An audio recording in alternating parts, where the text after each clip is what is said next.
welcome everybody to Razorback Live with the Sarge. As always, I'm the Sarge, and I have my boy with me. Oh I'm wow, here. coming in loud and clear. Well, what a day we had yesterday.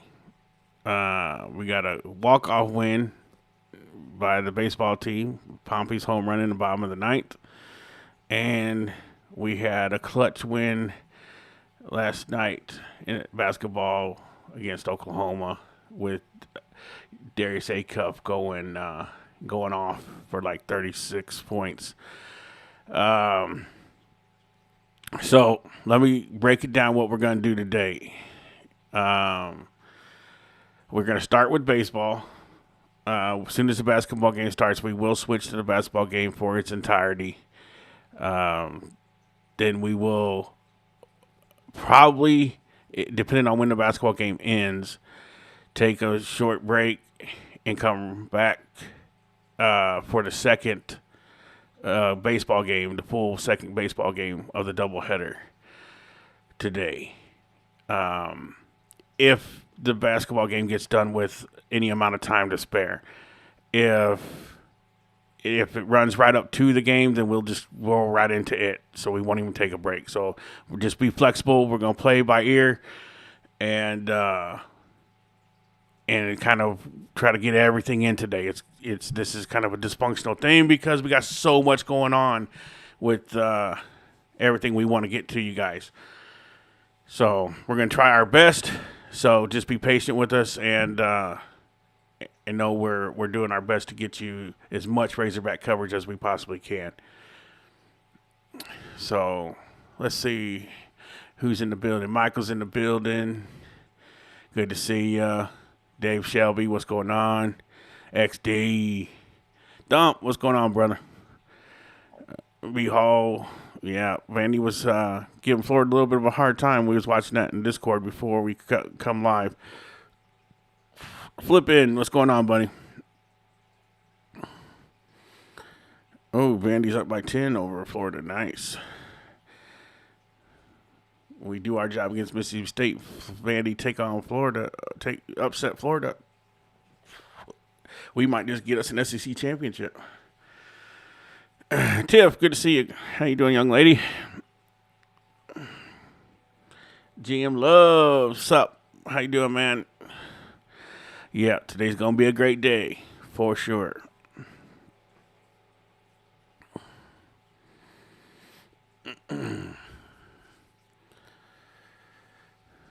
So we will bring you the first pitch of the baseball game, as always. I gotta get. I should have done this before I went live, but I wasn't thinking. So let me go here and go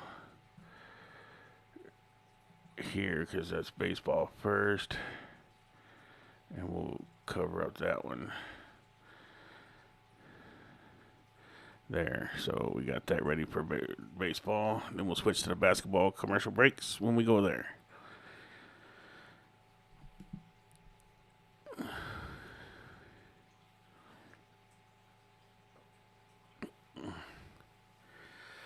Yeah, Daniel, that's no guarantee, but it's a lot better of a chance than having to go against Florida, I would say.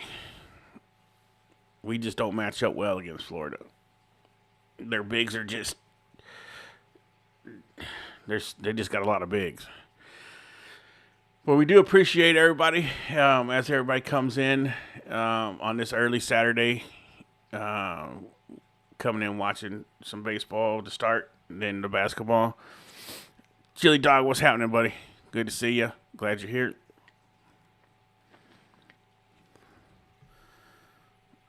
Baseball. He's back. My man. Yeah, it could be payback time. That's for sure. But you got to go against Dietz now. So hopefully Dietz is on his game and can keep this state under control. But we'll see. We'll get to see a few innings of it anyway before the basketball game starts. But we will hopefully get the full second game in. Hopefully basketball gets finished before 4 o'clock start of the second game.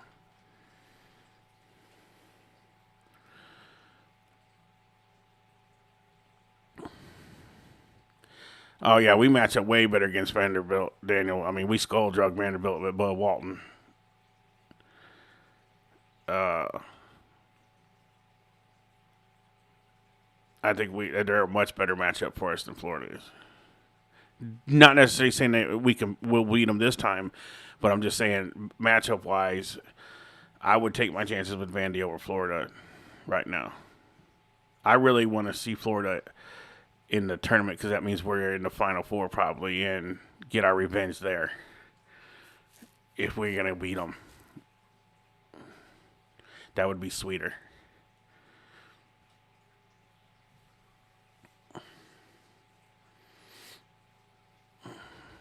Joe G's in the building.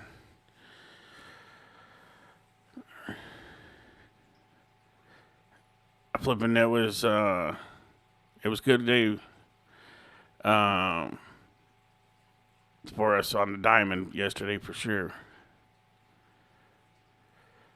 Hopefully we can get the same type of game today with a little less drama at the end.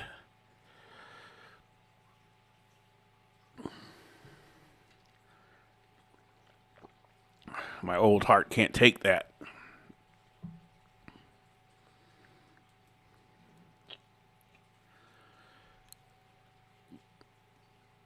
Yeah, it starts at 1:00. So we're gonna bring you the first pitch. We'll get the first couple innings in before the basketball game. The basketball game starts at 2:30. So we'll get an hour and a half of baseball in before we switch over to the basketball game.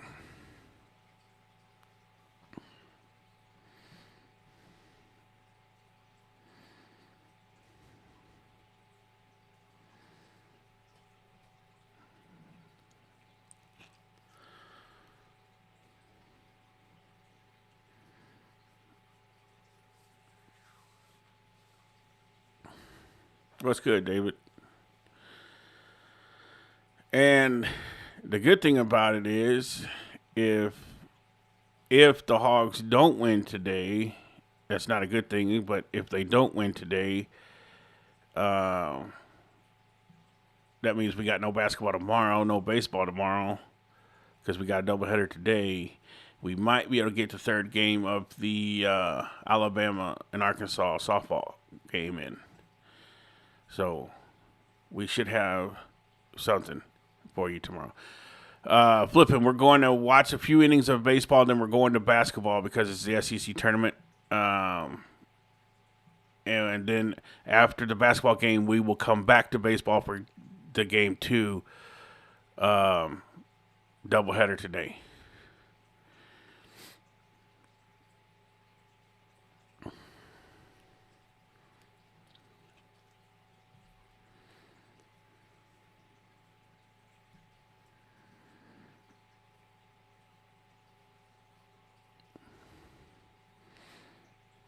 Nick, what's going on, buddy?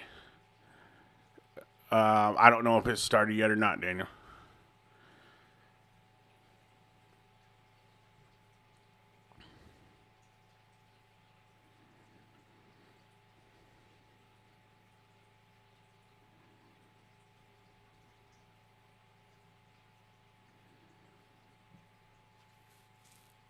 Ooh, up 13 at half. I like that.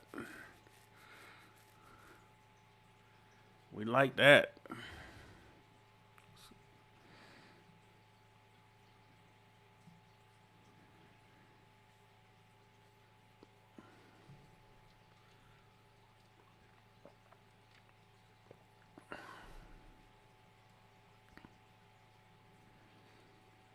Yeah, they're up by 13 at half, David.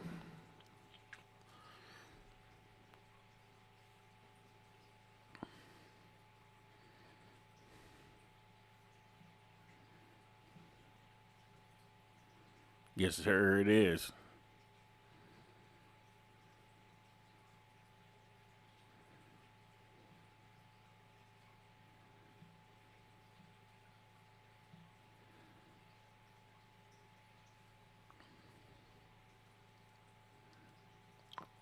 I agree, David. I would too.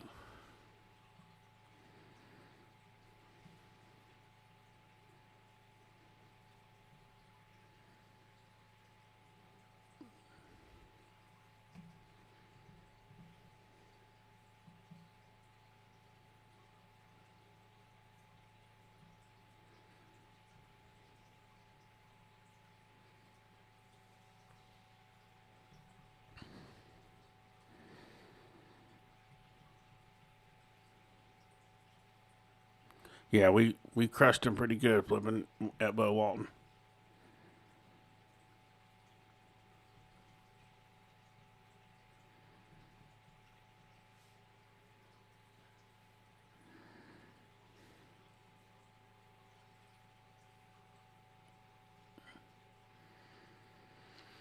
So hope everybody's having a wonderful Saturday morning, afternoon, I guess, just now. Starting to be the afternoon.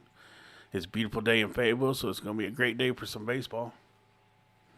I think we're at 74 degrees here at my house. Slight wind out of the south, so it should be blowing out to right field a little bit, across the diamond to right field.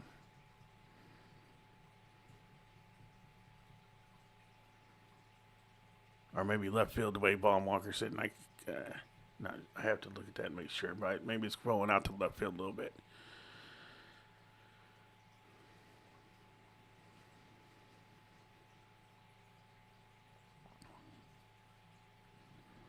Softball starts at 2.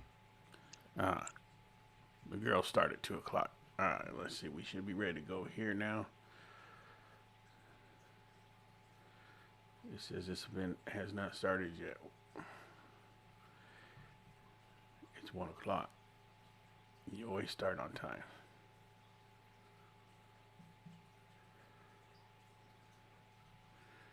Don't worry, mine hadn't started neither.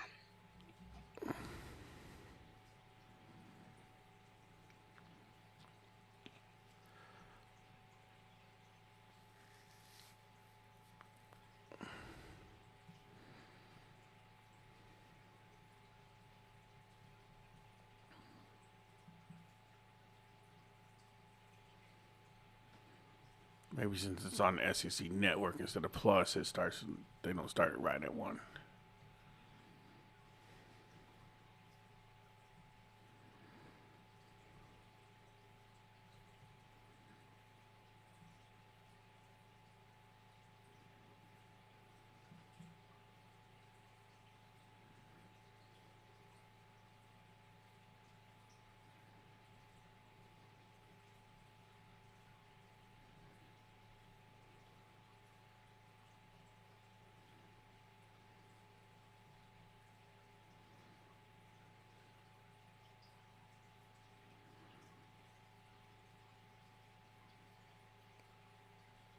My name is Sarge, Nick.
All right, we're just going to do it this way instead.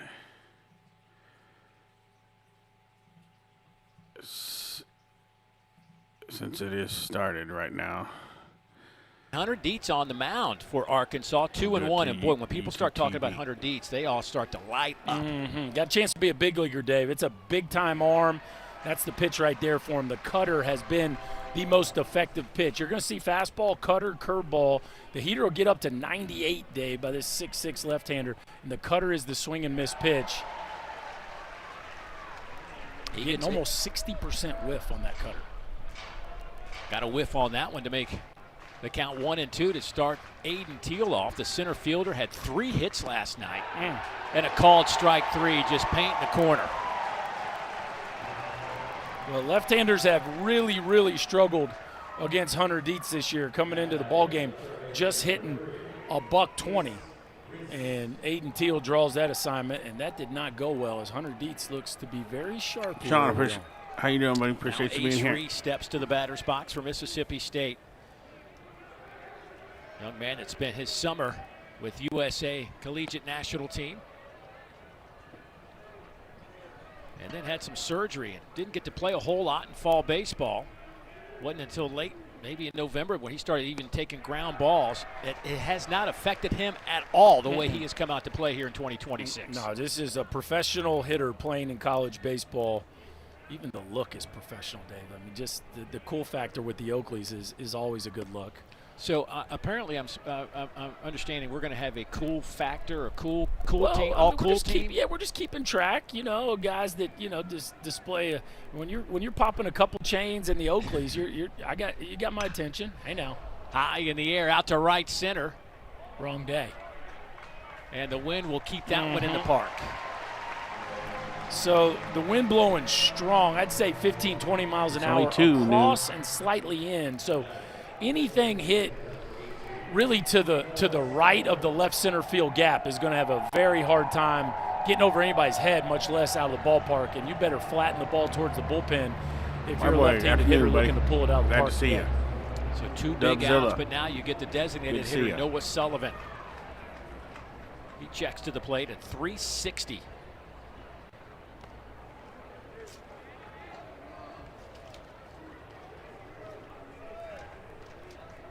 Noah at 6'1", 215, a graduate out of Orlando, Florida. His second season with Mississippi State. 5 homers and 18 runs batted in. He looks at that one down and away. Had a good week last week for Mississippi State. Hit .500 with 3 homers, couple of doubles. But a goose egg last night, 0 for 4. Well, and again, we talked about how much left-handers have struggled against Hunter Dietz. So it's going to be interesting to track throughout the course of this game. Aiden Teal, Ace Reese, Reed Stallman, 3 of the 4 best hitters in this lineup, all hit left-handed. But you feel like if the Bulldogs are going to be able to crack this Hunter Dietz code, the right-handers are going to have to do the heavy lifting.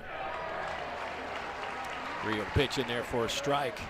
Sullivan last year, 342, 15 doubles, 15 home runs in his first year in Starkville after transferring in from USC Upstate. And looks at another one over the plate.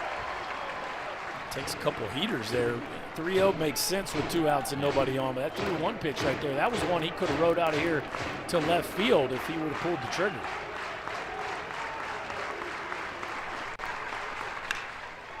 Down the line and right. That is slicing, just foul, but almost a grab out there in foul territory by Kahio Aloy, who slid into that wall. You see Kahio out there, who was last year on the Arkansas team that made it to the College World Series, really just DH'd for that club, but now kind of part of a new look Arkansas defensive lineup as Aloy full throttle after this one, comes up about a foot short. Good job sliding feet first there. Much safer way to approach the wall than head first or on your feet full speed. Almost made that play, but it's a different Arkansas defense this year for sure, especially last night. They really ran a different defense out there. They've had some issues of late defensively, trying to shore that up. Called strike 3. Good pitch. What an inning it was. 15 pitches. He gets a couple of strikeouts and a flyout. Can't have that music playing. Good start.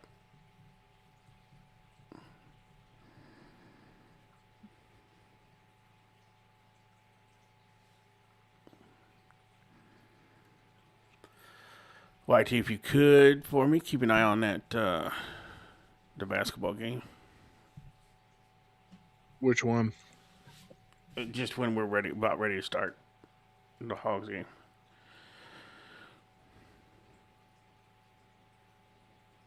Okay. Well, Vandy and Florida are still at halftime, so. Yeah, no, I know we got a while, but I just wanted you to keep an eye on it.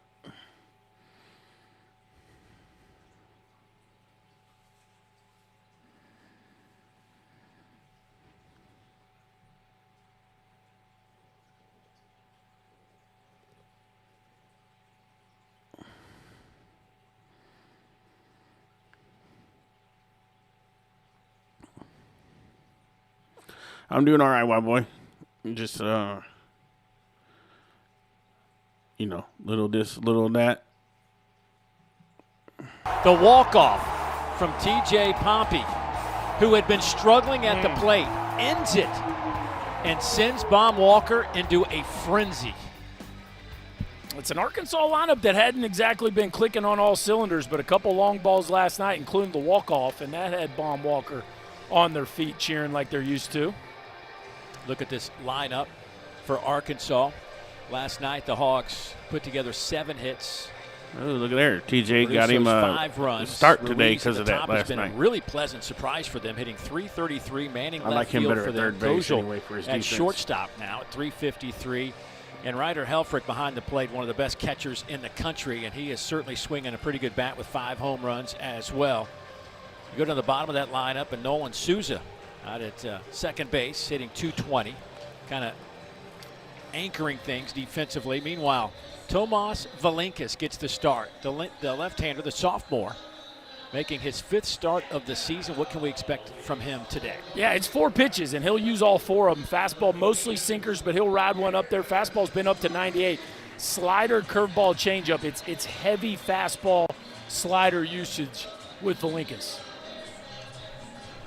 So Damian Ruiz will be the first one to step in. We had a crowd of over 10,000 last night. Expect much of the same today, as we will play 2 today. Horrible weather coming in tomorrow. So these 2 teams got together and said, let's play 2 when it's 70 and sunny. And I'm like, I am all on board. Yes. Hard to believe looking out today that the weather's supposed to be terrible tomorrow, but let's play 2. So Ruiz, the redshirt junior transfer out of Livingston, Texas. A couple years at Houston Christian, 1 year at Lamar before finding his way to Arkansas. Was a Southland Conference Hitter of the Year You're last welcome, year. James. He hit 388 with 7 homers. And continuing on that path here in his first season in the Southeastern Conference. 1 for 4 last night. Yeah, it's been a nice find. Started the year batting 9th and had a terrific opening weekend at Globe Life Field down in Arlington, and since then has spent most of his time here hitting at the top of the order. 13 of 20 in that leadoff spot. He looks at a strike there. That's a 650 clip, which is why he's penciled in at the top of the That's lineup. it. Doesn't take much to figure that out.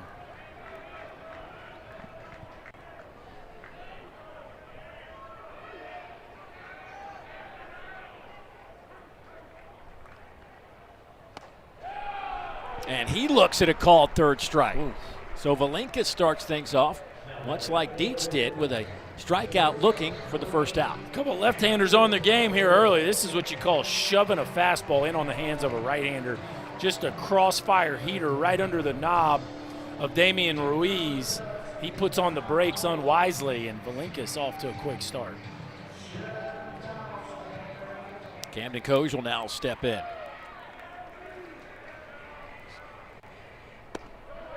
He was playing a bunch of second base and move him over to shortstop. Kind of clean things up defensively. Well, we talked about the defense yesterday. They had 3 players making their first start of the season yesterday in the infield at that position. Reese Robinette played third, Kojal played second, Rudenbar played first, and just shows you how they're trying to mix things up to get as much offense as they possibly can in the order.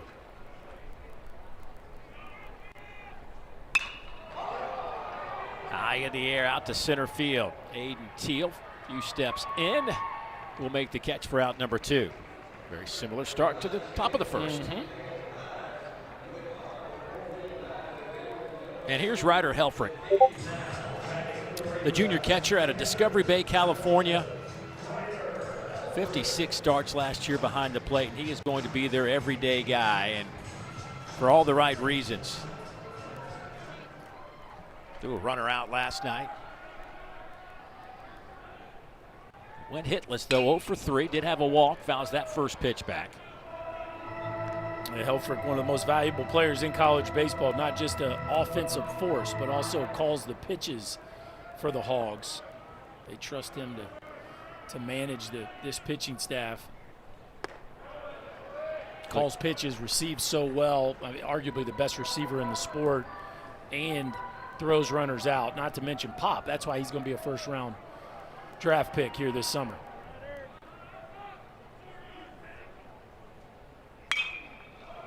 Shoots that one out of play. Of course, Helfrich was behind the plate. Gage Wood threw only the third no-hitter in College World Series history last year. You were on the call for that. 19 strikeouts. Yeah, still blown away that the number one pitch called that day was fastball up middle. Looks like that's going to get in the gap. There you go, Ryder. There's a double. And Helfrich will wind up at second base. So a 2-out double for the Arkansas catcher. His second double of the year. Yeah, so we talked about Valinkas loving that slider. And he goes to the slider there down in the zone to Ryder Helfrich. Watch the back knee here. Get into your legs, keep your chest down, a little scissor kick action right there, and that's how you cover the bottom of the zone. You got to get your posture into a position where you can get below that baseball and drive it into the gap. A rocket off the bat of Ryder Helfrich, and the Hogs have something going here with 2 outs and a man in scoring position. And now their cleanup hitter, Micah New, the center fielder, 314. He has 3 homers and 18 runs batted in. He looks at a pitch up and away.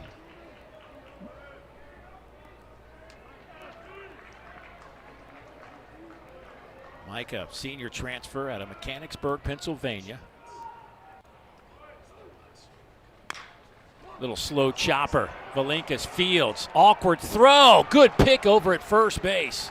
Reed Stallman just took a 90-mile-an-hour fastball and just scooped it off the dirt. Bulldogs playing some defense here early. You got to bail your pitcher out on a tough play like that. Reed Stallman doing just that to get the Bulldogs off the field.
Now Florida's getting it. Vanderbilt's up 50-34. Nice. 18 minutes left. We want to keep that going.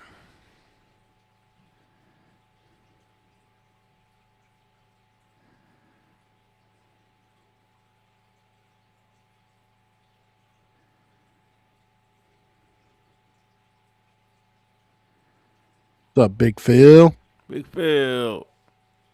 In the house. In the barracks.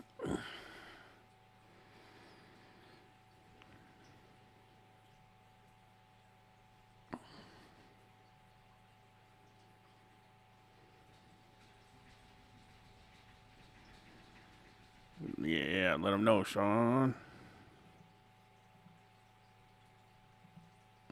Winning yet another national championship, and what a run it was for LSU. And unfortunate for Arkansas, they got paired in the same quadrant in Omaha and had to face each other in the very first game. And I think the take out of that was whoever wins that game 1 probably had the inside track to a national championship, and LSU able to win game 1 versus Arkansas. And, of course, brought home that trophy. As Reed Stallman steps back in, the senior first baseman, hitting .421 with 3 homers and 19 runs batted in.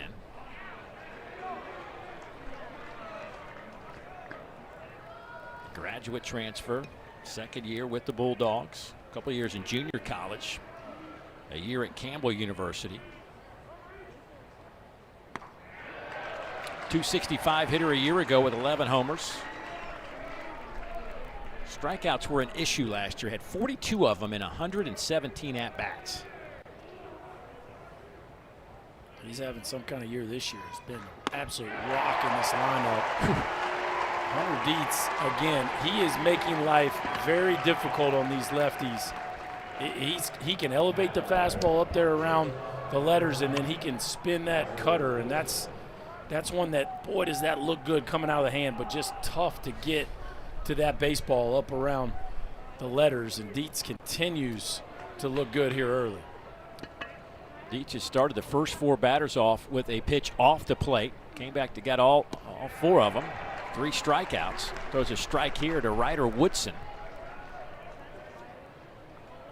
Ryder, a 6'3", 190-pound sophomore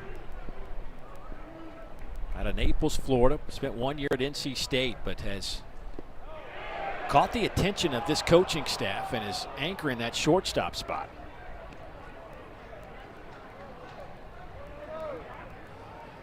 He's a really interesting prospect too, Dave. Long, wiry, only 30 at-bats last year at North Carolina State, but when he hopped in the portal, you know, this staff, having come from the ACC, had seen him play a little bit, had evaluated him, and he's wiry. The ball jumps off his bat. There's just a lot to like. And of course, the big home run last night.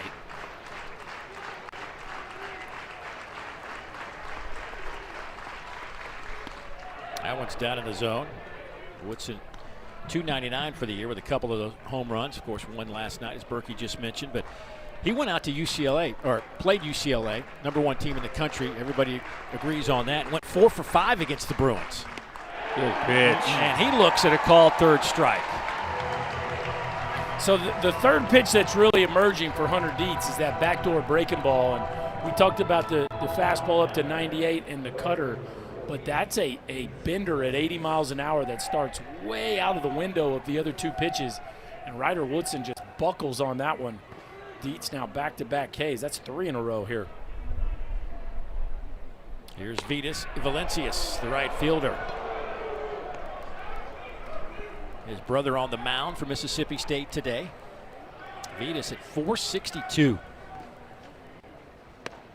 Grad transfer.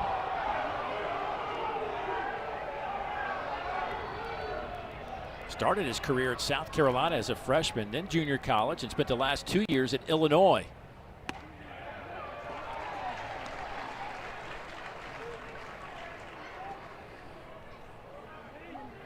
Valencius, no homers, 9 runs batted in. That ball's hit high in the air to deep left. About a foot or 2 shy of the warning track is Damian Ruiz to make the catch, and that'll do it for the Bulldogs in their half of the second. Good job, fellas. Dietz is dealing. He got squeezed on a couple of them pitches. Them 2 fastballs were probably strikes.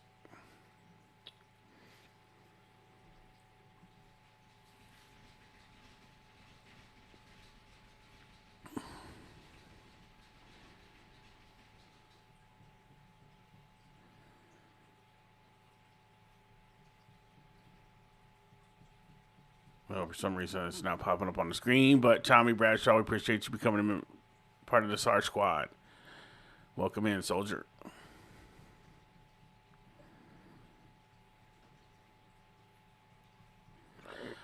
Daniel, that could be, man. Maybe we broke the curse now.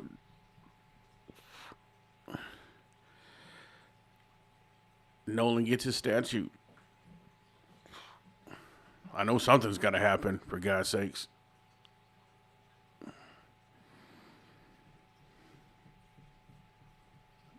If not, we'll pretend it is, because it's working. It only took 20 years, but Yeah.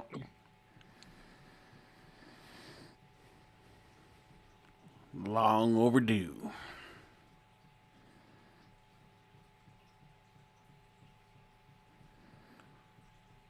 We appreciate all 327 of you on YouTube and the 8 over on Twitch with us today. absolutely.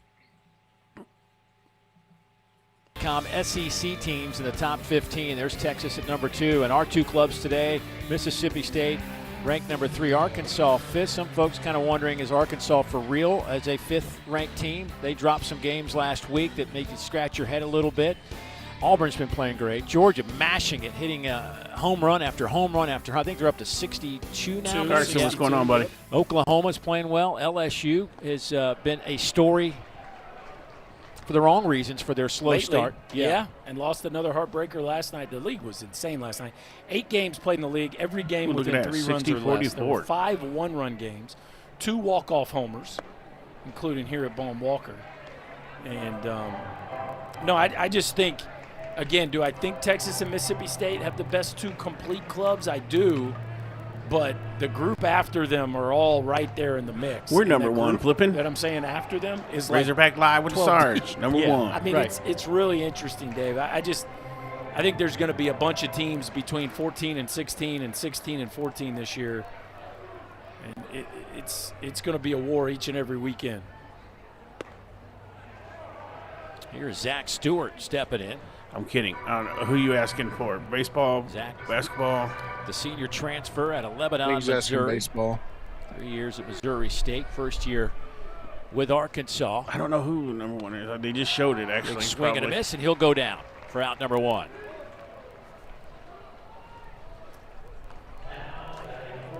But Tomas Valinkis looked like on that last play to end the bottom of the first might have tweaked something the way he spun around and threw the ball to first on a high chopper back to him. Good to see him come back. Yeah. Kind of keeping an eye on him. Well, talking to Justin Parker, the pitching coach, said one of the carrying traits of Valinkis is his athleticism. So no surprise that he was able to bounce off and make that play. To the right side. Played well. Wires comes up firing out number 2. And Kahio Aloy is retired. And 2 quickly down. I was going to say, to the I didn't think they did. I'm not sure who number 1 is. A nice rhythm, don't they, Dave? I mean, it has been low They're stress not in the for both SEC. of them to this point in the ball game. Reese Robinette, your Arkansas first baseman. I tell you what, you keep shoving those fastballs in on hitters, it opens up the rest of the arsenal and then some, because there you go, Big prove Phil early got on it. that you're not afraid to UCLA. speed hitters up, and you can pull the string late. Ground ball to the left side. Woodson stayed at short, and that is an easy 7-pitch inning for Tomas Valinkis. Well, we keep going through innings like this. This will be a quick game. Unless it's 0-0 all the way up to the ninth.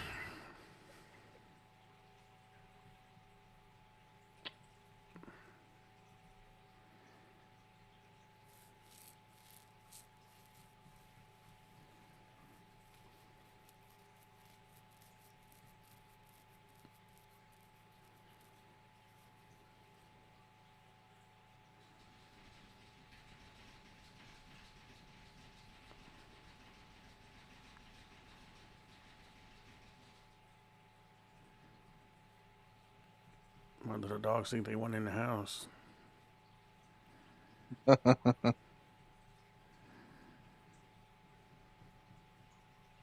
After the commercial, boys, I'll go let you in. So I got to switch back.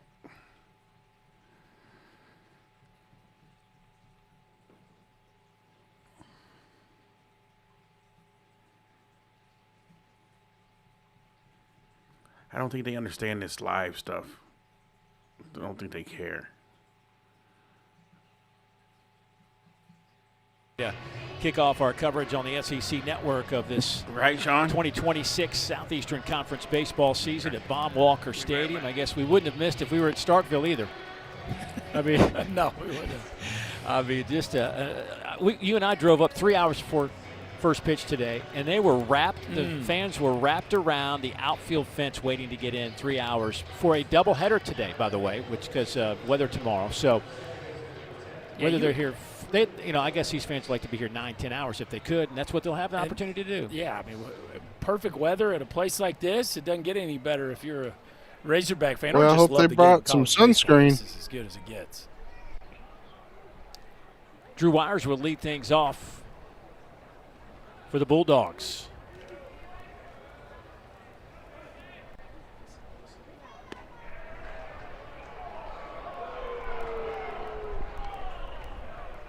Wires pinch hit last night. Back in the lineup today. Wires at 462 overall. He'll look at a strike. There seems to be a theme with Hunter. The other Deeds. one was a strike First too. pitch ball, I guess, just kind of sets him up for the rest of the at-bat because he has come back and answered the call each and every time. That one's up in the zone at 94 miles an hour. He's been 94, 96.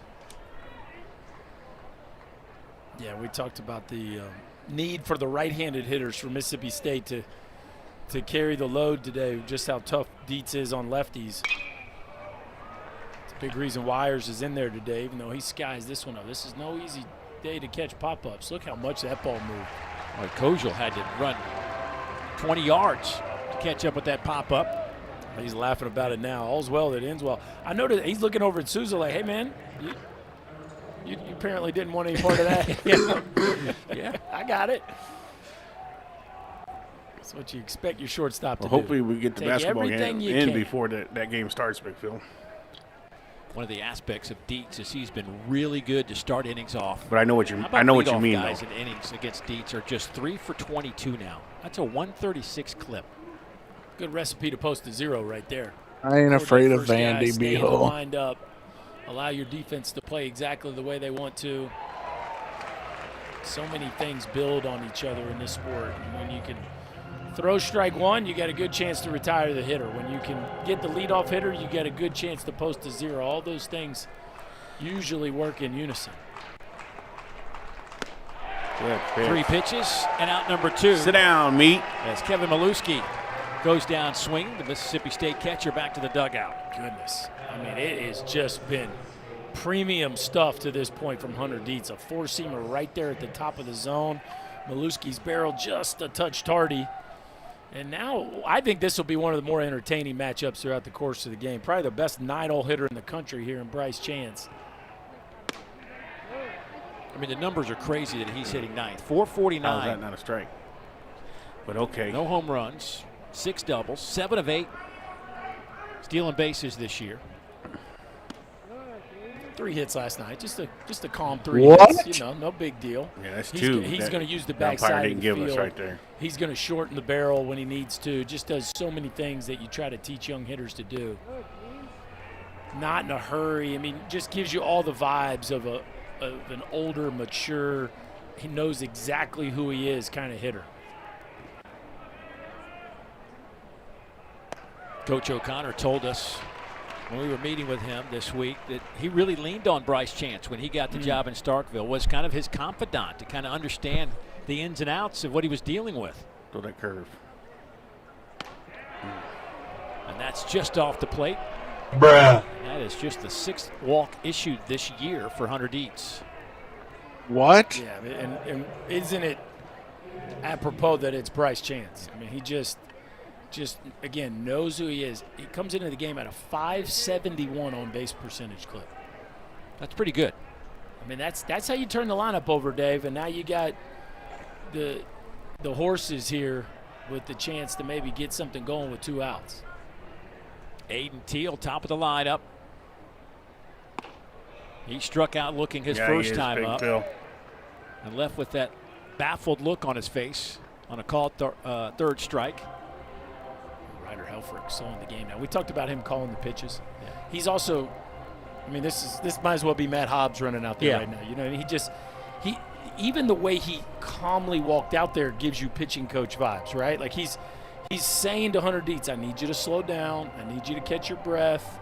Like everything about the way Ryder Helfrich manages a baseball game screams 10-year Major League veteran. It's pretty remarkable. What he was really saying, though, Mr. Announcer, was, I know this ump sucks and he's blind as a freaking bat. Just keep pitching. That one misses off the plate. Speaking of best pitchers, Paul Skeens tonight on the mound as the USA big boy team takes on the Dominican Republic. And what has been talked about as maybe the best assemblage of baseball talent ever on one field. Yeah, it's going to be a fun one tonight. Paul Skeens better be dialed in too. That is that's no walk in the park lineup he's running up against. Aiden Teal's average at 325. That one's off the plate. Now it's 3-1. So a couple of 3-ball counts back to back. Dietz, that walk that he just issued to Bryce Chance was his first walk surrendered in 33 batters that he's faced. Maybe that's why he was a little ticked off.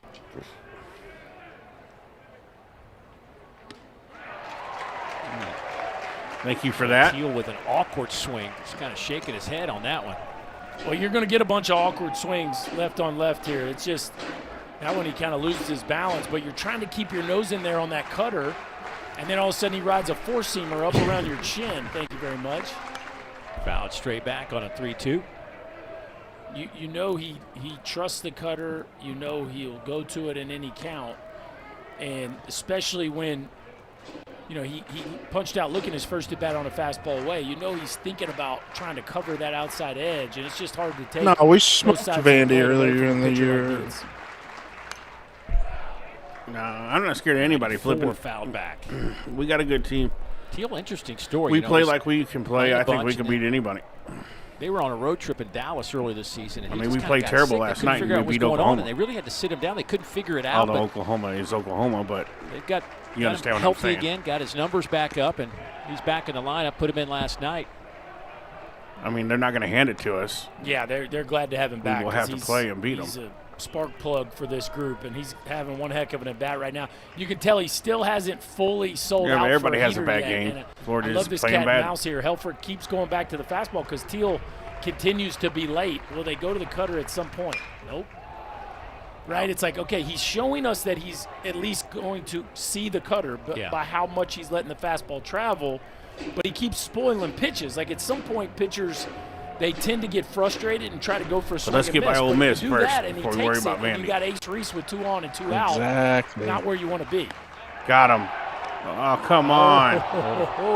You got to be kidding me. Walking off the mound. Instead, Teal will jog down to first. Yeah, and that was a big 50-50 ball. They finally go to the cutter.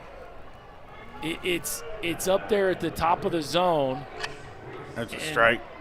All you day. can tell Helfrich wanted it, Dietz wanted it. That ball was right on the edge of being at the top of the zone. But now you got your hands full. Whose zone? Back-to-back walks.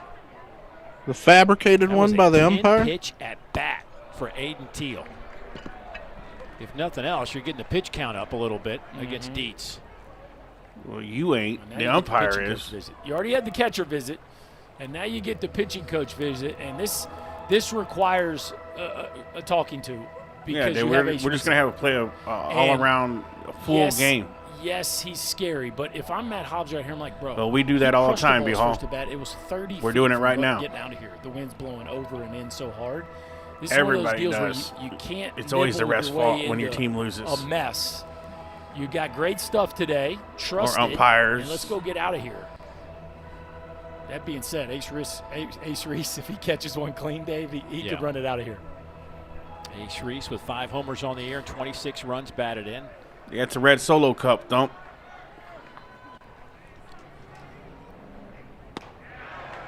Looks at a it's strike. the same pitch that he just threw the other guy, and he called the ball. Played his freshman year at Houston. Now in his second season with Mississippi State. Named the SEC Newcomer of the Year, first team All-Conference last year. Fouls that one off. He had 347 with 21 homers, 17 doubles, and 64 runs batted in last year. And the second half of the season, he was arguably the best hitter in the league. He was lighting teams up each and every weekend. The Mississippi State offense was putting a scare into a lot of people down the stretch last year, and he was leading the way. Hit a grand slam against Tulane in their midweek a few days back. Tell you what, that's 3 in a row, Dave, that have all caught a lot of the plate. And you know he didn't want to throw that middle there on a 1-2 count. He's pretty fortunate he got away with that. But Reese doesn't seem like he's all that comfortable on any of those cutters. That one's up over his head. So that was the breaking ball. And that's what the miss had been earlier in the year with the breaking ball. Kind of arm side and fading up and away as opposed to snapping down to his glove side the way it's designed to.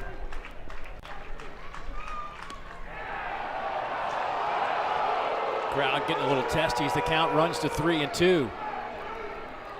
And now what, Dave? Do you go to the cutter, which is what got you back into the count, or do you try to throw that fastball away?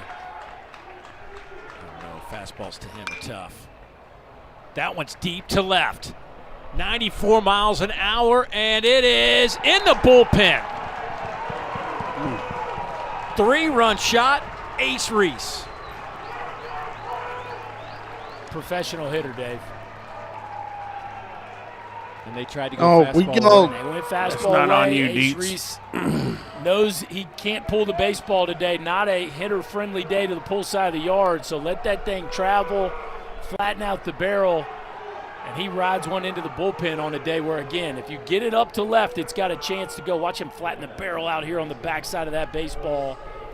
And certainly not his best bolt, but enough to get it up and get it out of here. And you see the wind kind of carried it the last 10 or 15 feet. Now you get Noah Sullivan with the bases empty. Was that not Well, how strike? big was that pitch? Yeah. You know that bat. Thanks for Crowd's What am I jumping up and watching? down. That's on the ump Pitch that they all day thought long. was a strike. Dave Van Horn thought it was a strike. Called a ball, which set up the scene for the 3-run homer. Well, what we can't lose sight of, though, Dave, is Bryce Chance goes up there and works a 2-out walk. 10 pitch. And then Aiden Teal a 10-pitch walk. Yeah, right. That's right. And then Ace Reese gets all the way into a 3-2 count, and they just each hitter took a little piece of Dietz with them, and then Reese paid it off. Boy, how quickly it turned. I mean, Dietz looked like he was ready to jump to the big leagues the first 2 innings. Well, I mean, he was cruising the first 2 outs of this one, right? And then Bryce Chance just gets up there and finds his way on, and next thing you know, it's 3-0 Bulldogs.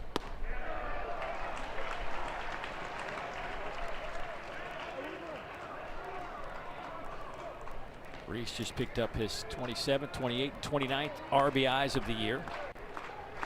And Mississippi State leads it 3-0.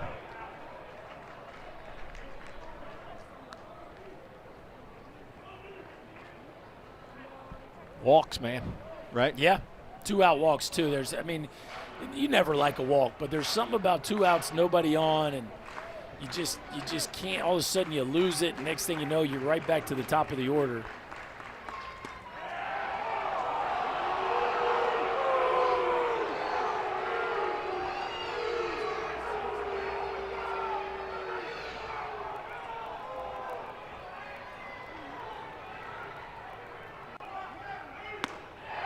Big swing and a miss, and that'll end the inning. Jesus But Christ. a lot of pitches thrown for Hunter Dietz, and he gives up a 3-run homer off the. Yeah, thanks to the umpire. Now you just watch the difference in the strike zone when the Mississippi State pitcher pitches. There's a difference. You'll see it. Just to let you guys know, yesterday we did reach 416 likes, but it doesn't count because it was after the stream ended. So the record is still 415 for our live stream. We got to beat that record while we're live. But we did get to 416 yesterday, so that was awesome.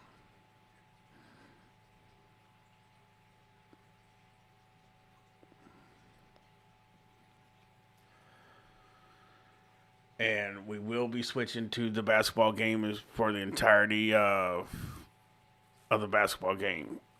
And then when that is over, we will come back to baseball for the second game.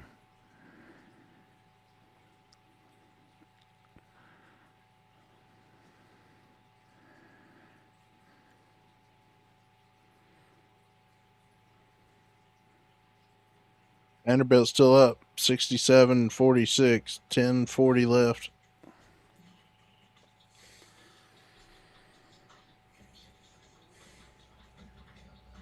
Yeah, LC. Yeah, that's why I said just watch the difference on the calls that I want to keep saying Vandy, the Mississippi State pitcher gets, and compared to what Dietz was getting. There's a difference.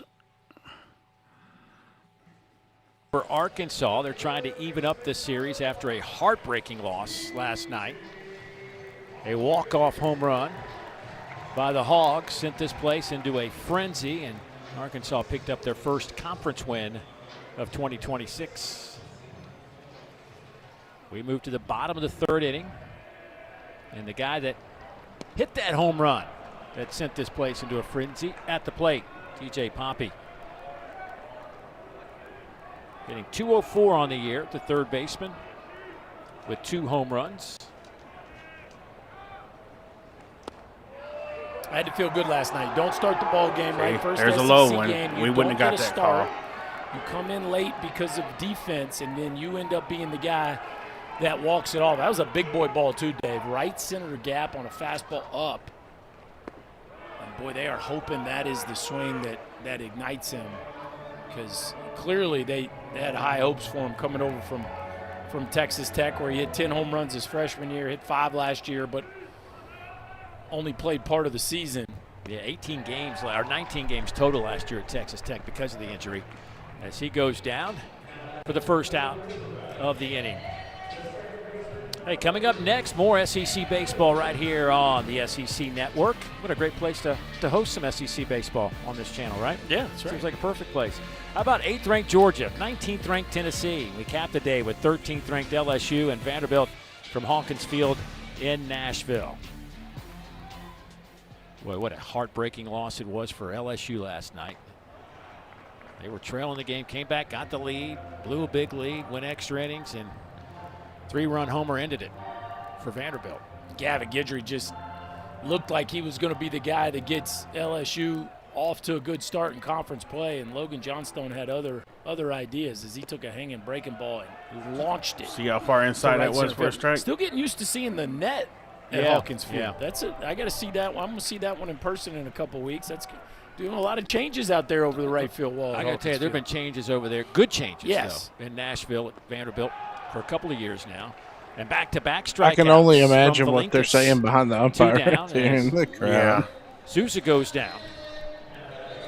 So the 8 and 9 hitters retired. And takes us back to Damian Ruiz, who struck out looking his first time up.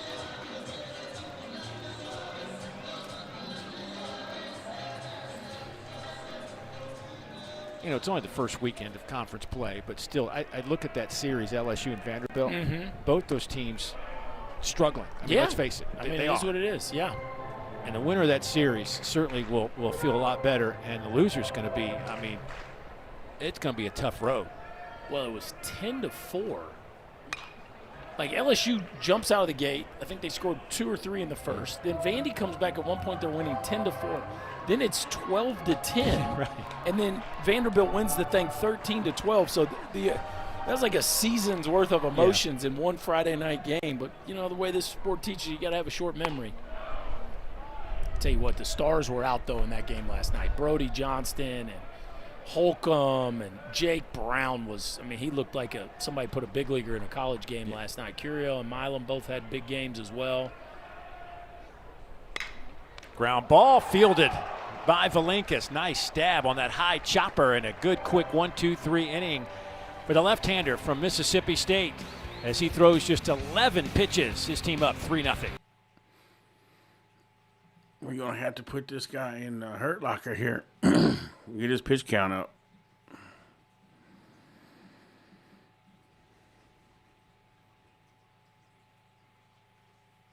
Yeah, I do too, Big Phil. Just call the game square, man.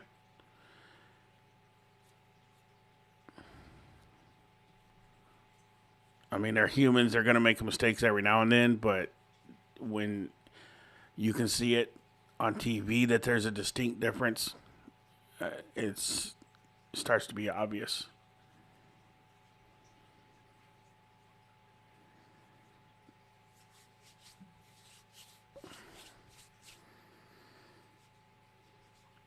But we'll have to adjust. Excuse me.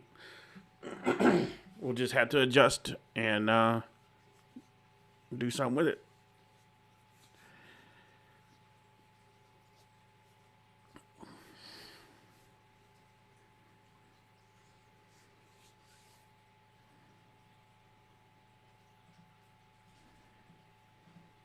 Burke, and joining us down in that Arkansas dugout is their skipper, Dave Van Horn, 24 years leading this program, 8 College World Series. And, Coach, we were talking earlier, we've both been at this for a while. I'm just curious, it's still kind of exciting when conference play begins for you? You still have that same kind of, I guess, sensation you did back when you first got this job? Oh, yeah. Conference play, first weekend, just – the first 4 weeks of the season are exciting. I like opening weekend after that. You really just, you settle in a little bit. You're trying to get a little feel for your team, hopefully see them get better. Some things start happening. Blonde is guys around. But a bat. Conference play starts, we got old Stevie Wonder behind the plate, folks. It's awfully exciting.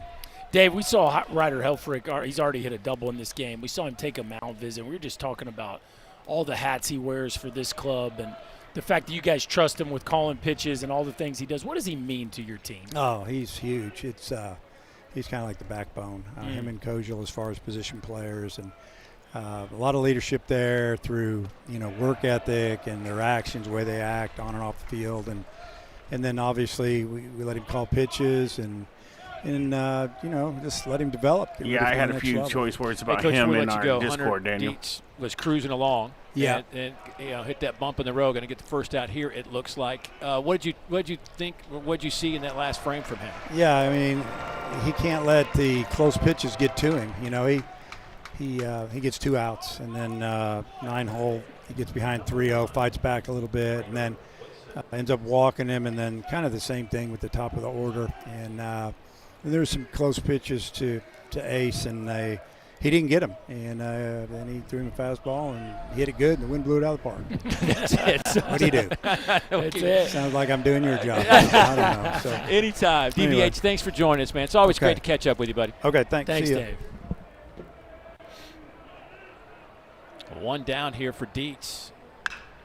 That one shot out to the right side. Aloy makes the catch and right. Yay. 2 down. And you're right, Berkey. I think you sensed it last inning, the frustration from Dietz trying to settle him down. First it was Helfrich. Then we had a coach meeting and just couldn't get it back together. Maybe a few moments on the bench in the dugout there between innings kind of settled him down. Yeah, and I think the frustrating thing, especially when it looks like Valinkas is in such a groove on a day where I'm not going to say it's a bad day to hit, but this park can be way more offensive with the wind than it is today. And a 3 spot, it's just a backbreaker when 2 of them got on via the free pass. But it is what it is at this point. If you're Dietz, you got to figure out a way to settle in, get your team into the middle part of this ball game, and maybe your offense has a punch in them. But you got to learn to be able to process and move on quickly in this sport, because if you dwell in the past, you can find yourself in the shower in the blink of an eye. 2 down. Strike number 2. So far, it's been a nice bounce back inning. I mean, very impressive. He bounced back and punched out Sullivan after the home run, and he's come out here and executed flawlessly so far in the 4th. Called strike 3, and I say that was the inning they were hoping for. At least it started that way back in the 3rd. So a 1, 2, 3, 9-pitch inning for Hunter. He needed that. Quick inning. Good bounce back.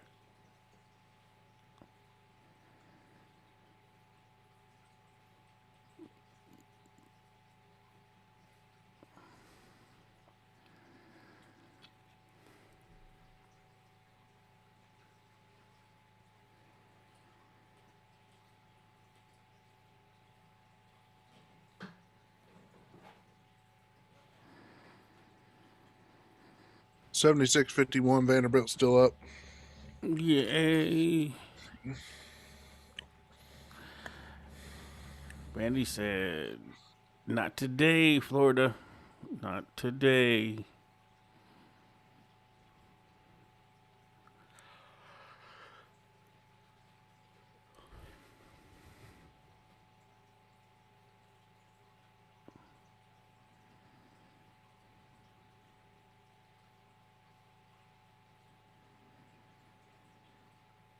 Just goes to show you, any day on the court, you could lose.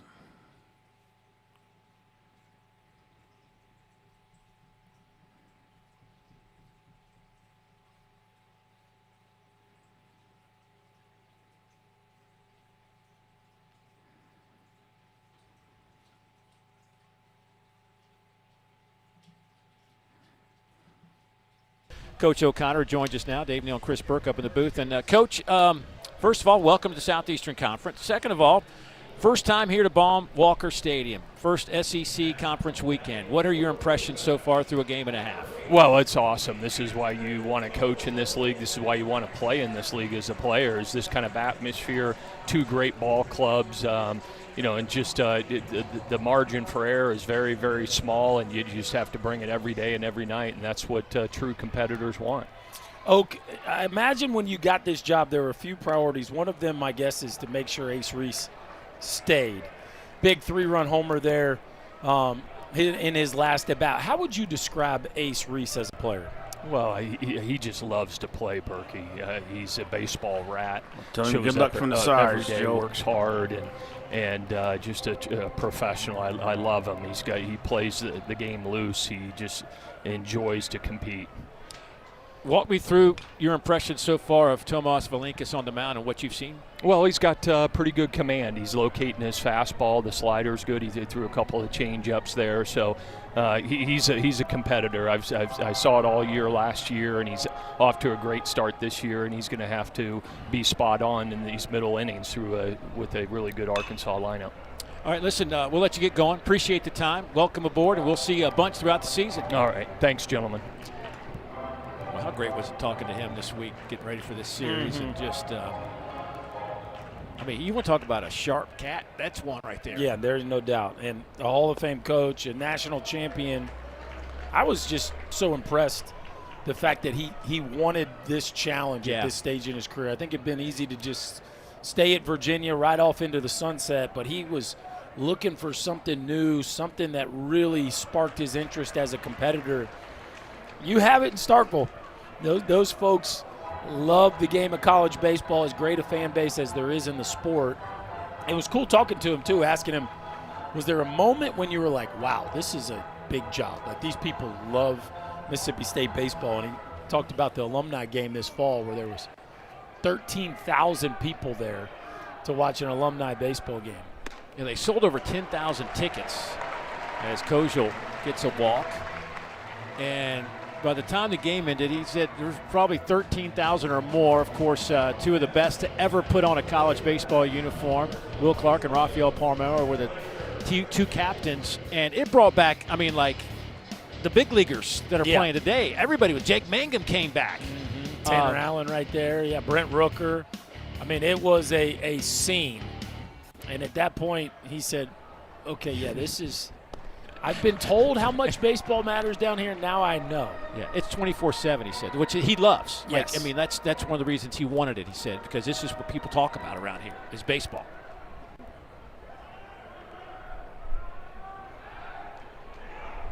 Close play over there at first. Yeah, he's part of that group of coaches 20, 25 years ago that went to places where there wasn't really baseball tradition and built – not just had a few good years, but built them into national powers. I think of Dan McDonald at Louisville, Tim Corbin at Vanderbilt, Brian O'Connor at Virginia.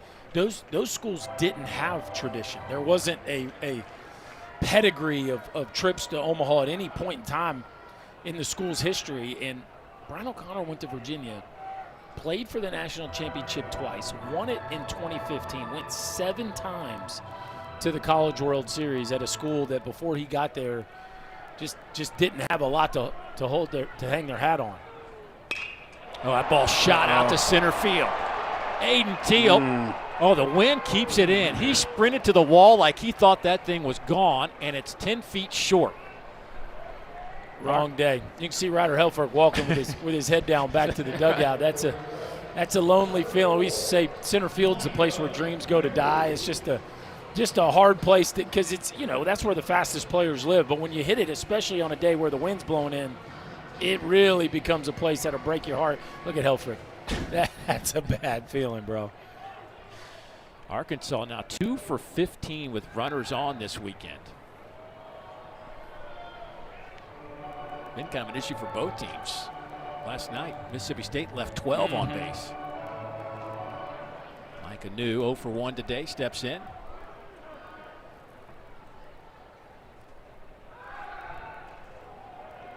It's a crafty move now.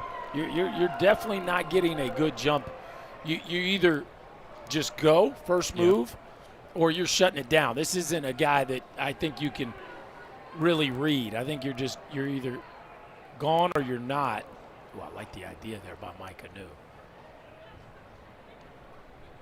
Reese playing about 10 feet behind the base. Mike Anu trying to drop one down. And again, we've seen Valinkas field his position a couple times already. Not the easiest guy to bunt on, but if you bunt it hard enough, now Ace Reese is considering his position. He's moved in a little bit. And Kojal was over that move. That almost makes you think he's got a feel for when Valinkas is going over there and when he isn't.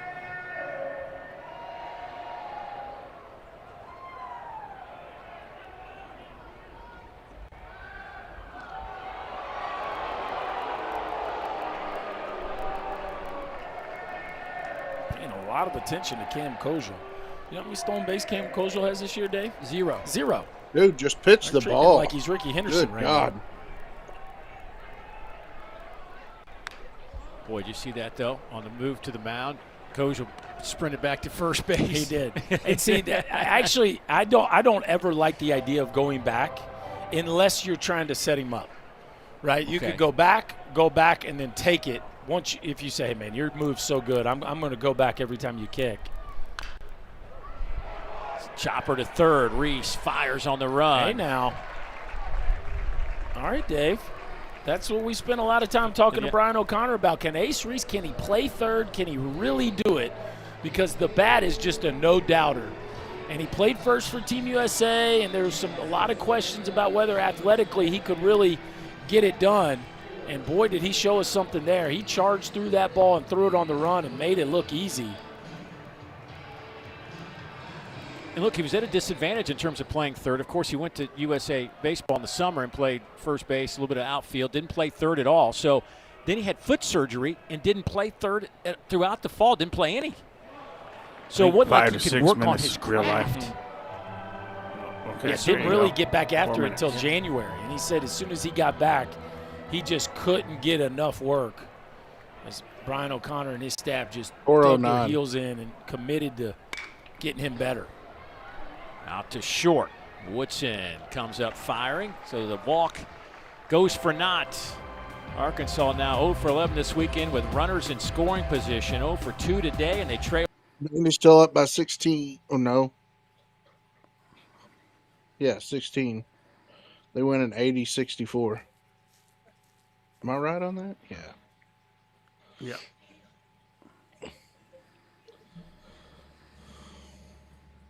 Just so everybody knows, if you're watching, you just come in, we will be switching over to the basketball game when it starts. And then after that, we will come back for game 2 of the baseball game after the basketball game. We could probably switch over during halftime, too. Hopefully there's not a game going on during halftime. This game should be over by then, I would think.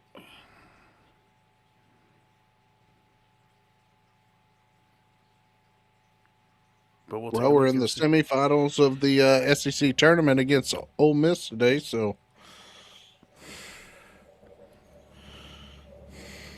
softball is starting right now.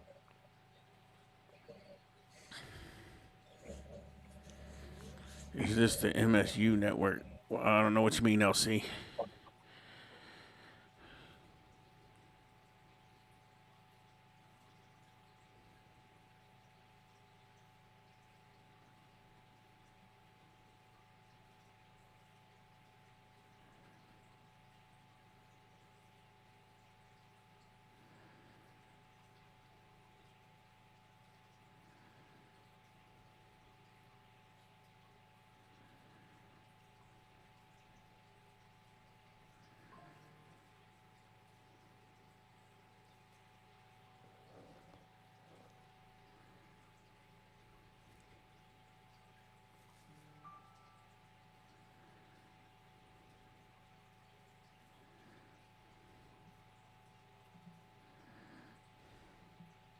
to be able to record all your games. Well, I'll tell you what, I'll be here later this afternoon for Game 3 of this series.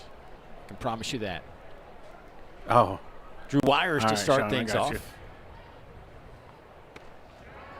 Swing and a miss. Hunter Dietz, rough third inning. Gave up a 3-run homer to Ace Reese. Came back and got a 1-2-3 fourth. And 0-2 on Wires.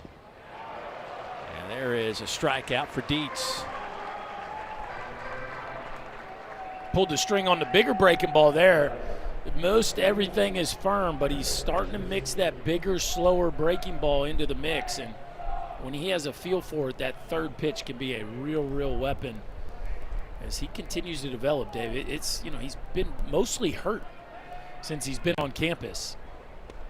But they've been dreaming about him towing the rubber week in and week out the way they always hoped he could. And he's starting to put the pieces together of being everything they hoped he would be. 8 strikeouts, a couple of walks today. Fouled straight back to Kevin Maluski. Kevin was their opening day starter, started the first weekend of the season, then had some back issues and sat down, just couldn't get back in the lineup. Last weekend, got an at-bat, and all he did was hit a home run. His only hit of the year is a home run. Productive. Yeah, make it count. Yeah.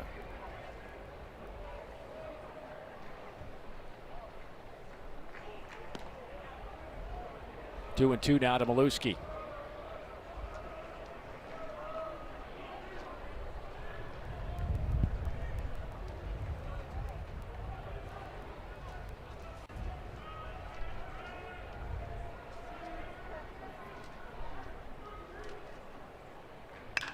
Ground ball sharply hit to third. Pompey fires and foot on the bag. That's an out. Boy, it's nice. That's what helps to have that size. 6'5" first baseman over there. Rudenbar played first yesterday. He's not 6'5". This would have been an E5. But today, Robinette moves from third to first, and Pompey pulls this throw up the line. And watch Robinette get back to the base.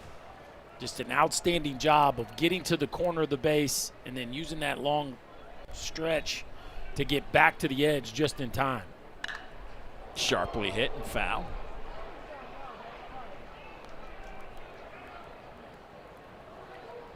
That's right. That's right here. Just how mature he is. Last at bat, doesn't swing, walks on 5 pitches. This at bat goes up there and tries to ambush the first one, rips it down the left field line. This guy knows what he's doing now.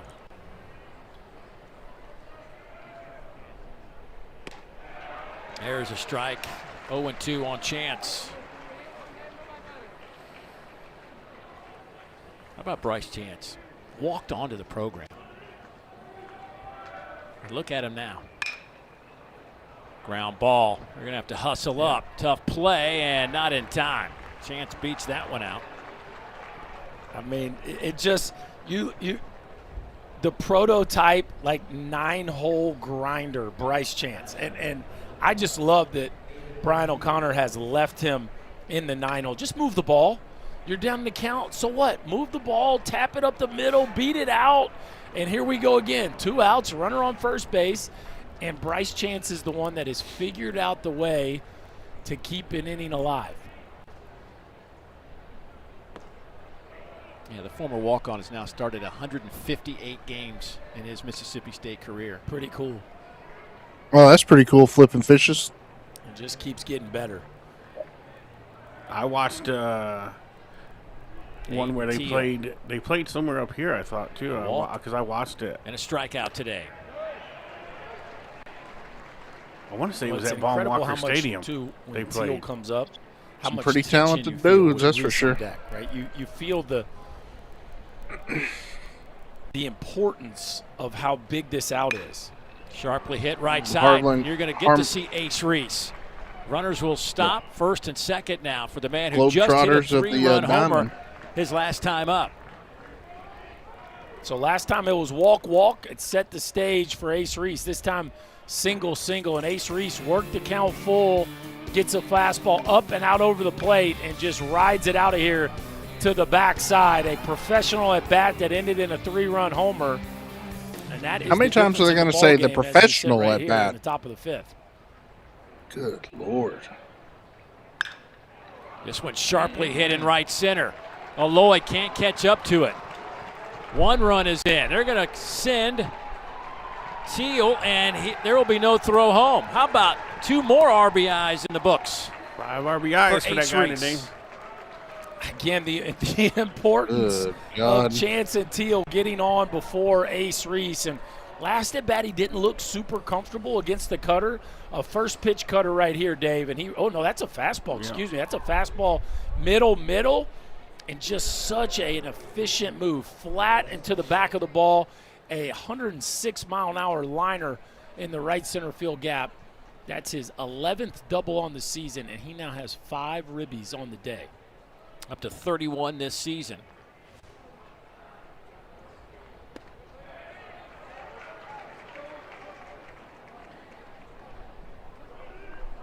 Reese now hitting with that hit 400 on the year.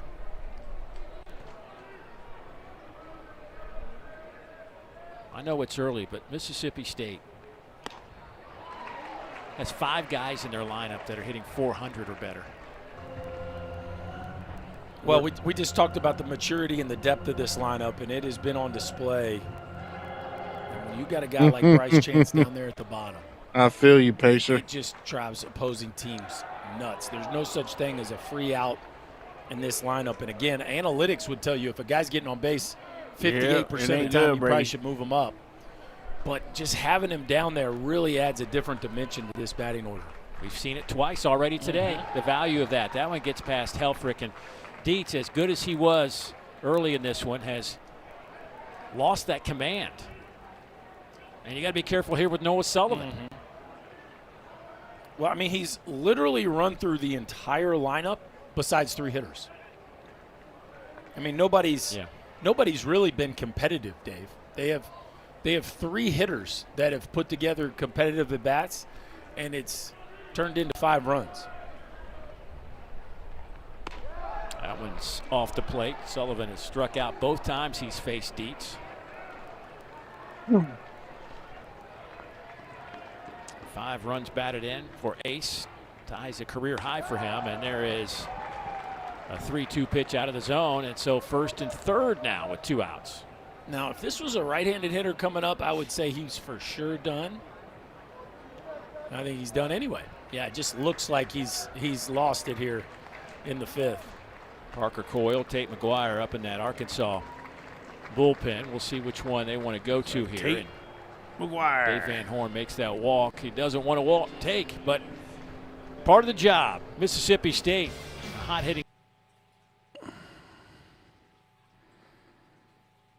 Dang, he didn't even want to talk to him. He just said, go to the dugout. That's crazy. Well, nothing you can say. We'll get him next time, son.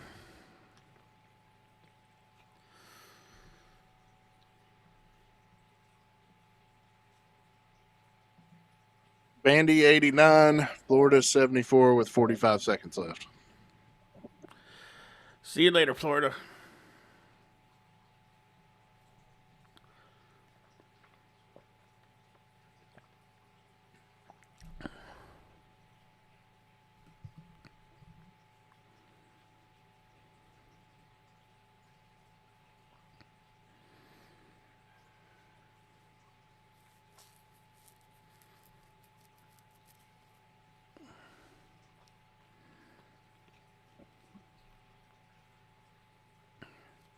Don't worry, everybody. We're fixing to go over and watch the basketball game, and we can complain about the referees over there.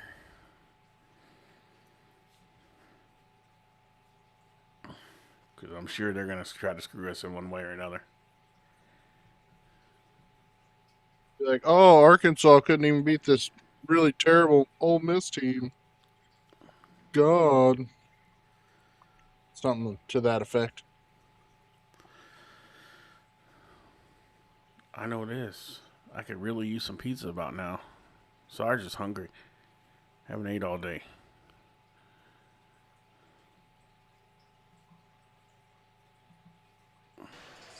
breeze from right to left today. And Ace Reese has provided some of that breeze with a home run, a double, and 5 runs batted in, forcing Arkansas to go to the bullpen where they grab Tate McGuire.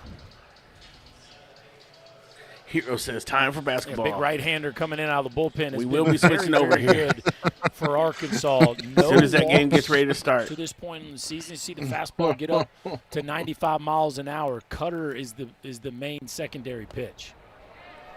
The little changeup. Bruce, leave no doubt. Perfectly commanded. You know where that comes from. Changeup there, down and away. Reed Stallman makes his living against right-handed pitchers, hitting over 450 on the season. So interesting matchup here with 2 outs and 2 on.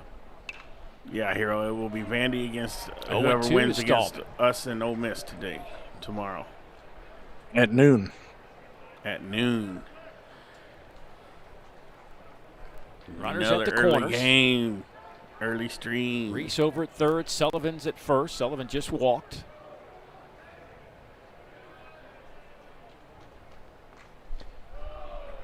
That one's down in the dirt.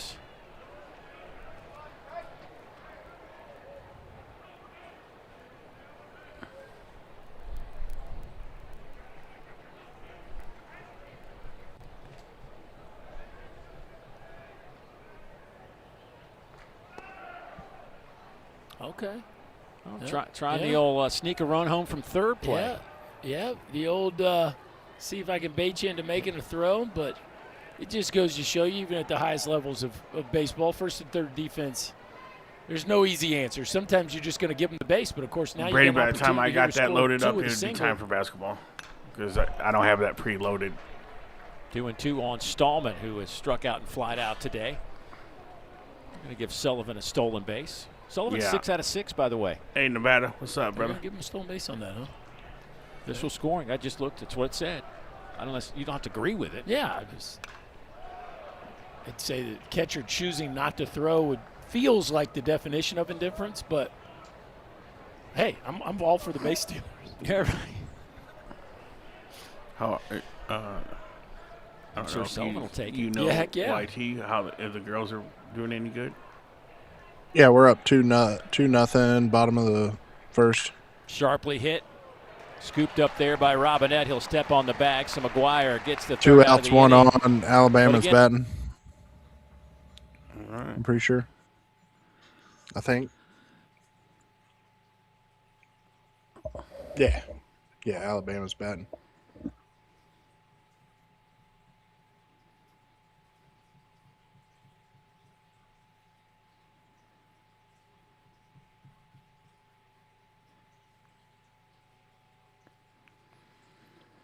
Yes, sir. Let's help. We will bring the belt today.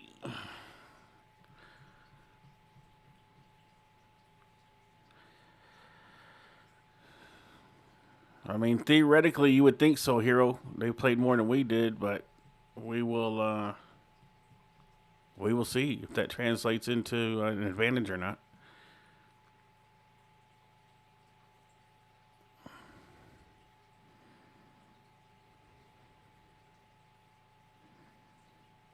Who knows? Maybe the baseball team can take this second game, you know? Yeah, it's hard to sweep a doubleheader.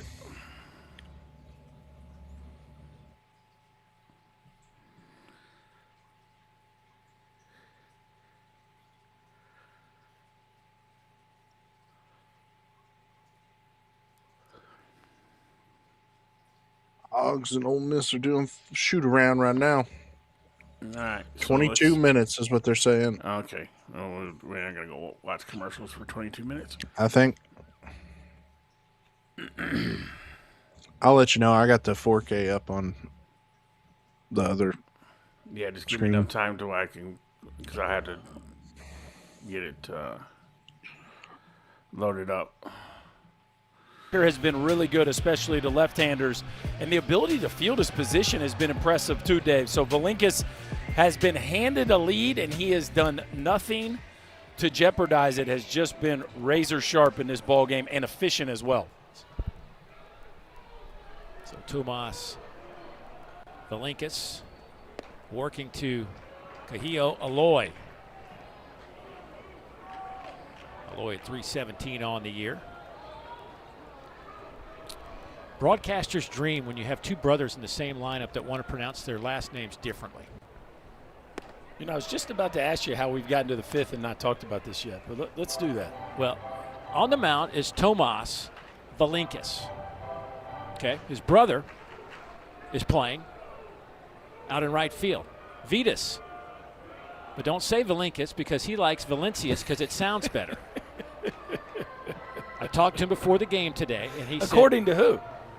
Him? Him. I mean, is this right, like right.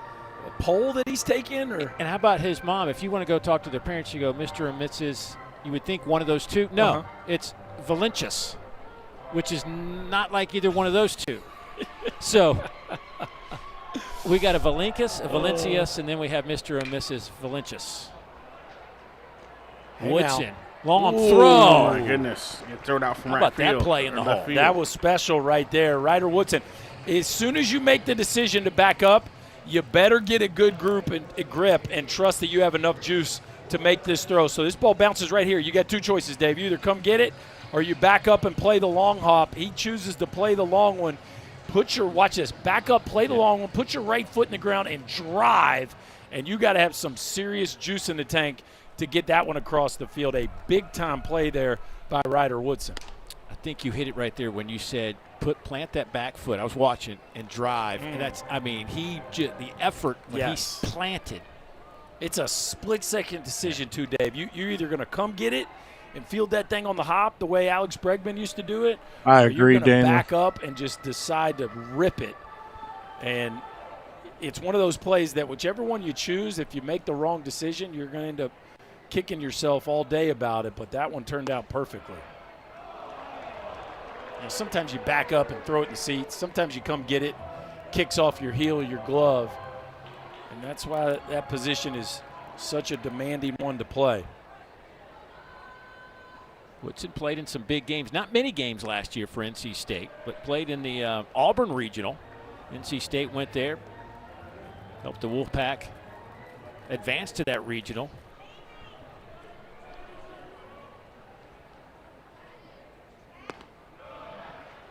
His dad, Kerry, played in the big leagues with Seattle for a short period of time back in 1992.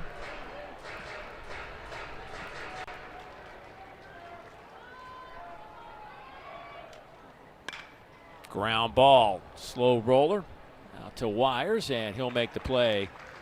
2 down. Tomorrow on the SEC Network and the ESPN app, we will have 2 great softball games. How about number 4 Oklahoma hosting Auburn in their series finale at 1 Eastern, and then at 7 Eastern.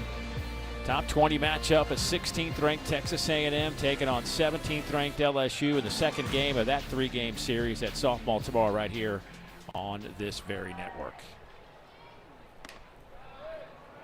Of course, we will have game number 2 or game number 3 of the series, but a doubleheader today here at Baum Walker. After this game is over, they'll take a break for an hour and clear the stadium and bring them back in. They're going to let us stay? I hope so. Yeah, I hope so too.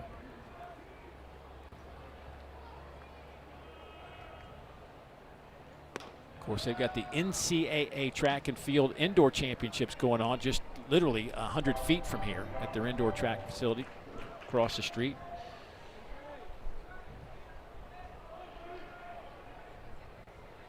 Did you go over and coach any of those guys up? I worked with them on their starts in the 100 meters. Okay. And then I talked to a few guys about how I didn't like their approach on the hurdles. Oh, I would love to see you do both of those events. That would be amazing.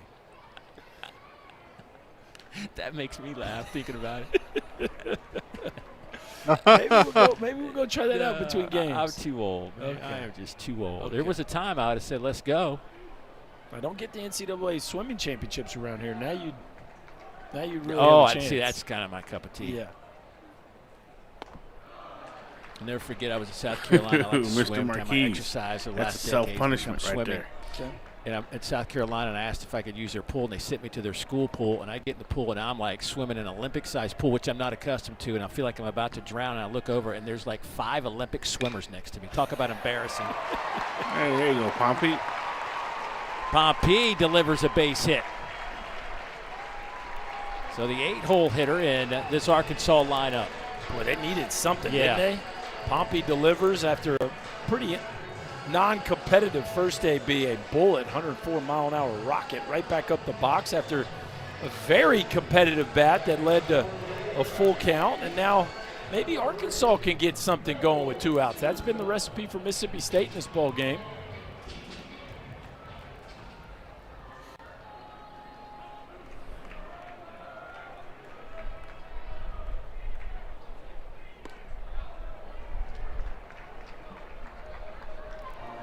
Wasn't calling that for us. Just saying.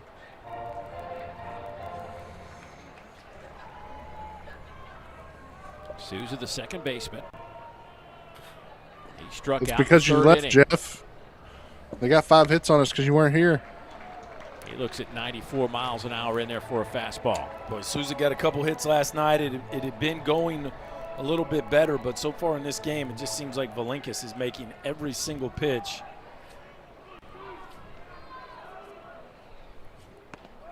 Swing and a miss, and the inning is over. It is a 5-0 Mississippi State advantage. Wow, that's all you can say. He's probably going to go the distance.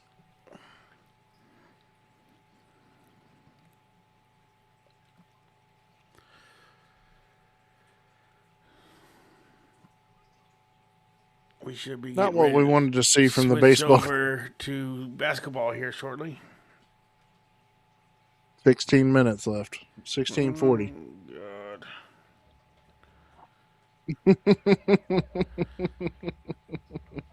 All right, hold on a second.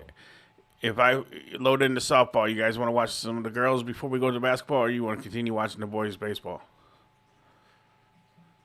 Let me know right now. I know I'm not a live viewer, but softball.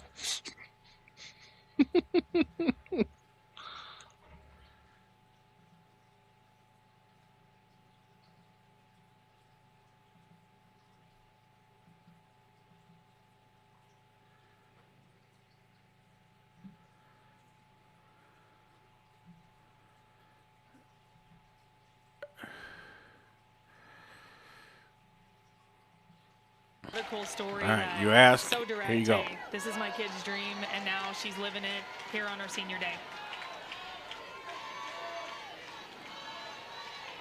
Batting .389, 0 for 3 in game 1. Well, as is tradition as well, they give out the signs. You see them around the crowd with 34 on it. And on the back is a list of fun facts about each senior. It's always interesting to get a closer look at some of the players. You mentioned Marley Giles' dream being playing for Alabama. I'm not sure that's true because it says she wanted to be a Power Ranger or a ninja when she was little. Well, coming third to Power Ranger and Ninja. She's living her dream. Hey, you got us on that one, baseball. That's some payback from yesterday. So far. Knows the entire lyrics to the Pitch Perfect. Unless something crazy happens. As do I. We can rip off together. Oh, great. Great movie. We'll mic up Marley now. Yeah, we still got another baseball game tonight. Battling with Timmerman. Here's the 2-2. Come on now, Daniel.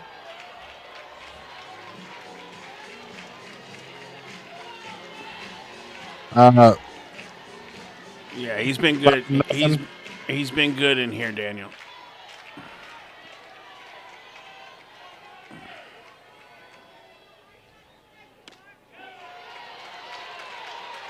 Oh, come on now, Build Island. They're allowed to be in here. By Marley Giles, that ball borderline.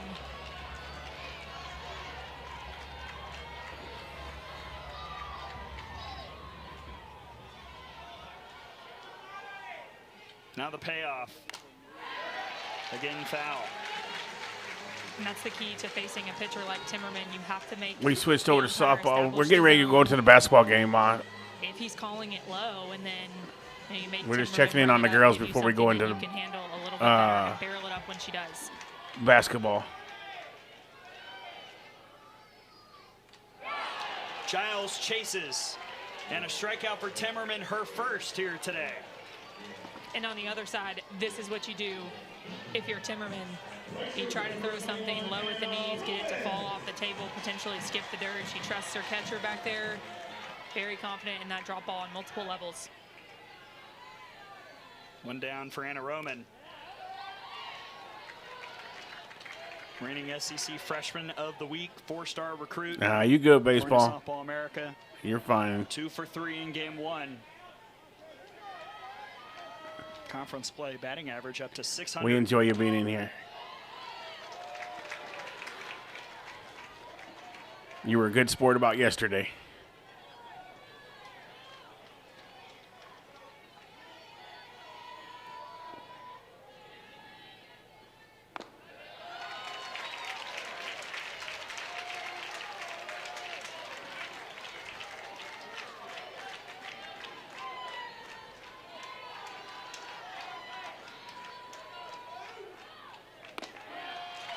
Guess you're going to have some of that fried bologna, Mr. Marquise.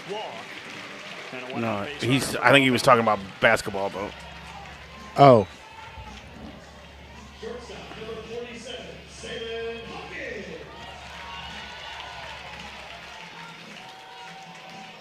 Opportunity for Salem Hawkins, Mississippi State transfer, second year in Tuscaloosa. Had a sacrifice last night and pulled back the bunt and took strike 1.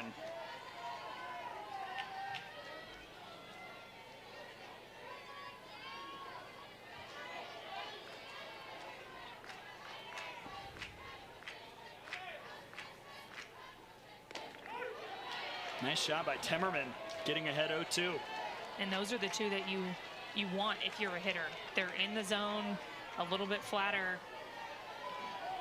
Those are the ones that you want to swing at. He was talking about the baseball score. Oh. Right now she wants to roll a double play.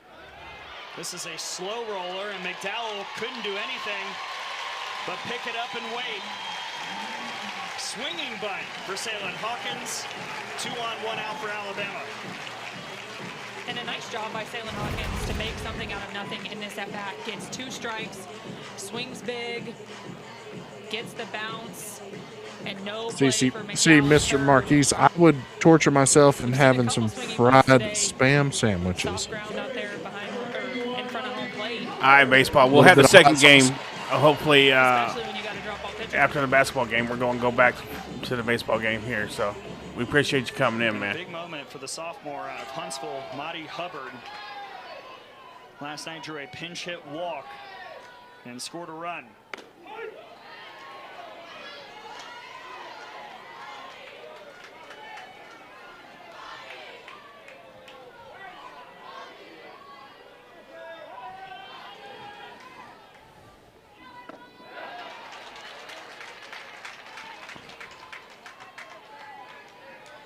Bologna over Spam, he says. Spam is delicious. That might be a little excessive. Through the right side. Patrick Murphy sends the runner. The throw home is late, and Alabama's on the board thanks to RBI number 3 this year for Maddie Hubbard. Alabama doing a good job of using the ground in this inning. Muddy Hubbard lets a drop ball left over the heart of the plate get deep, hits it in no man's land through the 3-4 hole. Alabama scoring their first run of the ball game, and Muddy Hubbard. Smoked bologna and egg sandwich, Michael Strickland. Delicious. So Roman scores. Hawkins stands at third. See if Hubbard. Haven't tried jalapeno Spam. With Young at the plate. Strike 1 to the Iowa transfer. First year in Tuscaloosa for Jenna Young. I've been known to eat a few of those, Marquise. David, we're about to put on the basketball game. Yeah. That's facts, Stephen. For Arkansas, pulled in. Spam and eggs, delicious. Try to make this play at the plate. They want to Spam keep and Alabama from eggs. tying this game up.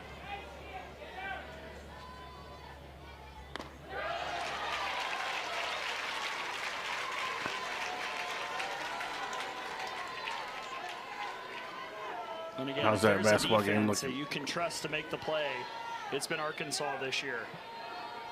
Nation's leader in fielding percentage entering this weekend.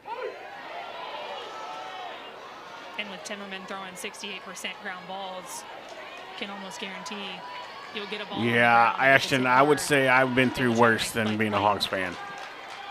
So strong in this facet. Being a Hawks fan is pretty easy for me. Stopped it short. One play, it's to first, and it's not in time. Riho did everything she could, but Jenna Young puts it in play, and Alabama's tied it up. 7 minutes, 50 seconds. Turning the channel into Food Network. Good things happen when you hit the ball hard.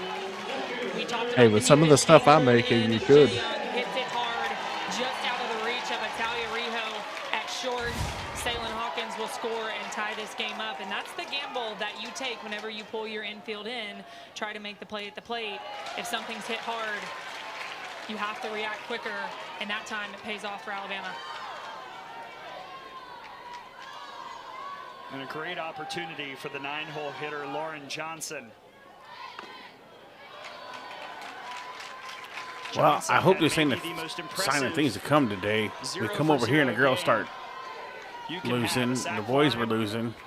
A walk, sacrifice bunt as well. Executed superbly. We got to exercise the demons here. Position.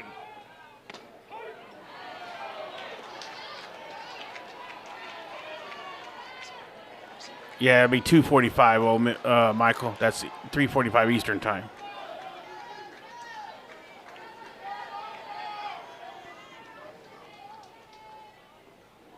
Ooh, that got away. A big miss from Timmerman, and both runners advance.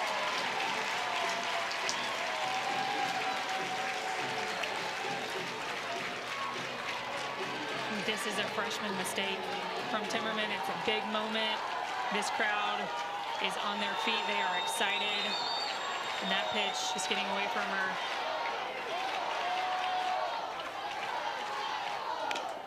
Johnson grounded to Riho. And the throw gets out number 2. It initially looked like Young was going to try for third, but Hubbard never moved. And back to the top of the order.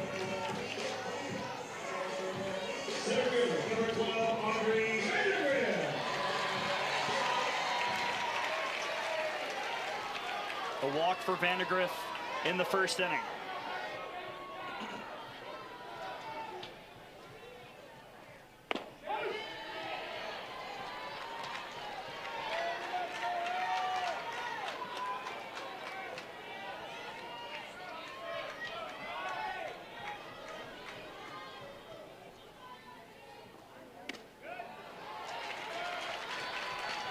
What a freshman season for the Georgia native. Had 50 stolen bases, second-team All-American, preseason All-Conference this year. It's been a little tougher, hitting just .314. It's tough sophomore year. You know, teams have film on you, and you've got to continue to make adjustments because you know they're going to make adjustments as well. But she has so many tools that she can use, and speed never slumps. She is so fast.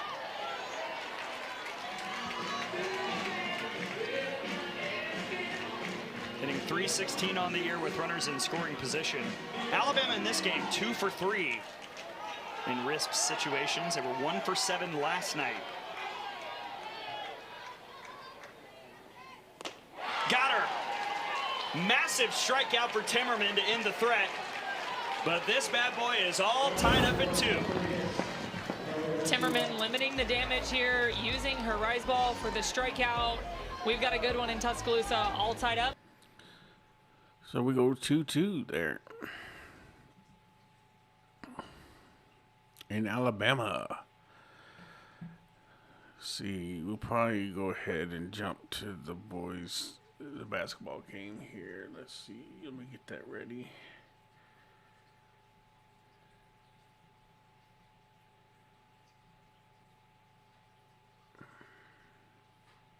While we're at commercial here.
that one loaded up.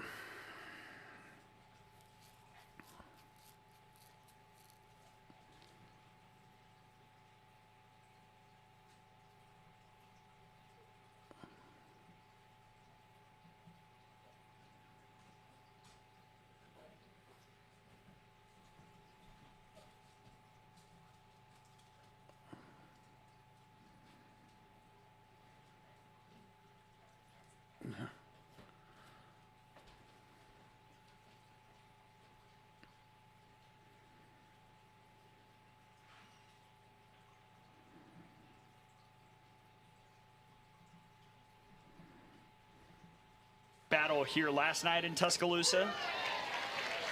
And it's interesting, Kaylee, you know, you look at the teams who got sweeps last weekend, most of those around the top 10, and they've kept on winning so far this weekend as well. Absolutely. It seems like the teams in the top of the conference are taking care of their business. And when you think about going down the stretch, who's going to win the conference title, you know, we've had this conversation, but sweeps in the past have been a luxury you never expect to sweep. But I think whoever's going to win this conference, sweeps are almost necessary. You have to take care of your business week after week, and the teams at the top seem to be doing so.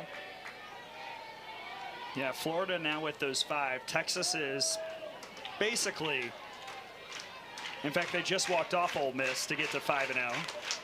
So that's slapped to third. Johnson's going to beat it out. A little indecision. Wells, I'm not even sure, was on the bag, and the leadoff is aboard for Arkansas here in the third. Reagan Johnson is so fast, and she is almost 2 steps down the line when she touches the ball. This is exactly what she wants to do. She just wants to tap it, put it in play, and she knows with her speed, no chance, even if you do make a clean play.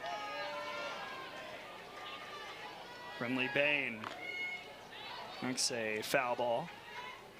But to go back to that standings conversation, as we take a look at Bain, 0 for 1, reached on an error, scored a run in the first. You know, in the last few years, to win the SEC, 6, 7, even occasionally 8 losses is good enough in conference play. This year, 4 or 5 at most might be the number. Absolutely. It seems like, again, those teams at the top of the conference are just cooking right now. And as you go down the stretch, you know, no idea what's going to happen. It's always interesting, but I think it's possible that a team with 4 losses might win this conference given how some of the teams are performing. Also, the other added factor, a lot of those teams up at the top don't face off this year. It's always interesting when that schedule comes out. Who misses who is almost more important than who plays whom. Absolutely, and where you play these teams. Do you play them at home or do you play them on the road? Because everybody is tough whether you're playing them home or on the road, but there are some places in the SEC that it is just very tough to go into their place and win a series, much less sweep.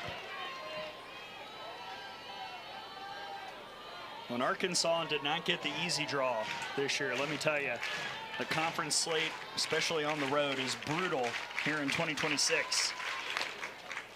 Over to Wells. She'll throw to second, and Johnson is out. Heady play by Brooke Wells to get the lead runner. The defense has been so interesting to start this game. A couple errors, but then a couple plus plays like this one. Brooke Wells comes off her line, goes to get the lead runner, and a heads-up play because Reagan Johnson has so much speed, keep her off second base. You get the runner out of scoring position with Ella McDowell up. And she takes it out to center field. And that right there shows why that out was so massive. 2 on, 1 away for Arkansas as they try to respond here in the third. Absolutely, Gray. That could potentially have been a run if Brooke Wells doesn't make that play.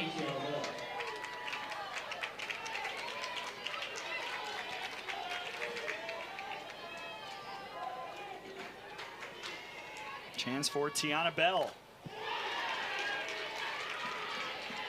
Just to put a button on the scheduled discussion, the Arkansas road trips here in Tuscaloosa and then the rest of the way in conference play at Mississippi State, at Oklahoma, and at Texas.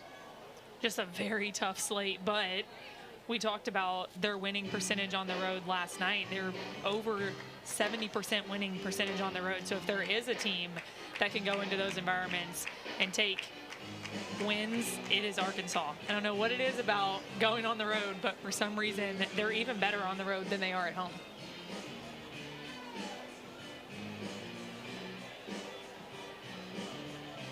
They're trying to even this series here in Tuscaloosa after Alabama took game 1. It's been constant pressure from the jump for the Razorbacks. 2 runs in the first, and now a great chance with the power hitter Tiana Bell up and 2 on.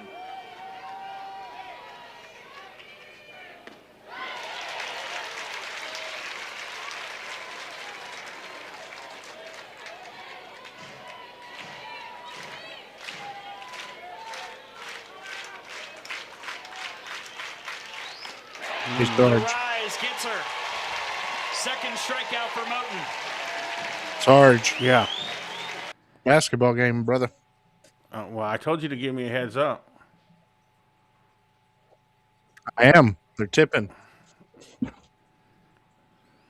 Yeah, that means before the tip.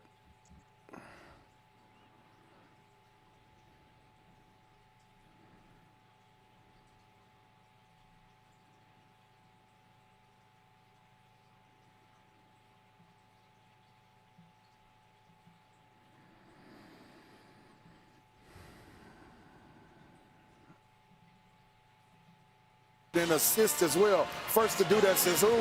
Pistol Pete Merriman. Wow. Good people. So watch this right here. As this rolls, you understand exactly what his vision is and all the eyes that he occupies that's not on his team. Coming to a game yesterday. Thanks, Coach. Well, there you have it. He's got the ultimate respect. And the Halls reference is when they win, they go there. They get great steak, they get great lobster.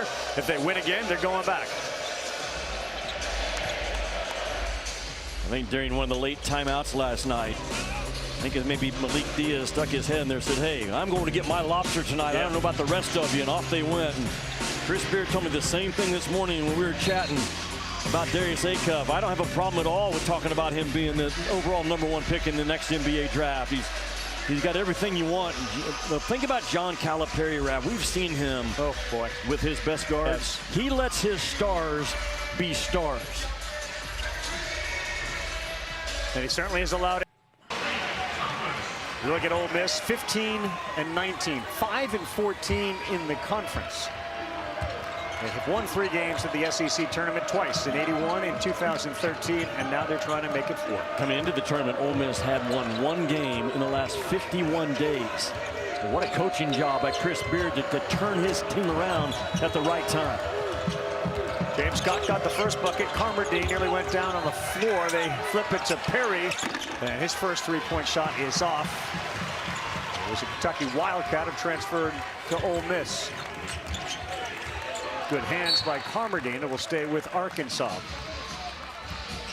Well, it's been Ole Miss's defense that has them in this semifinal right now. They are doing a great job of defending without fouling. They're creating turnovers. They're going to have their hands full with an Arkansas team averaging 90. How about Malik Diaz turnaround? Part of what Ole Miss has done lately.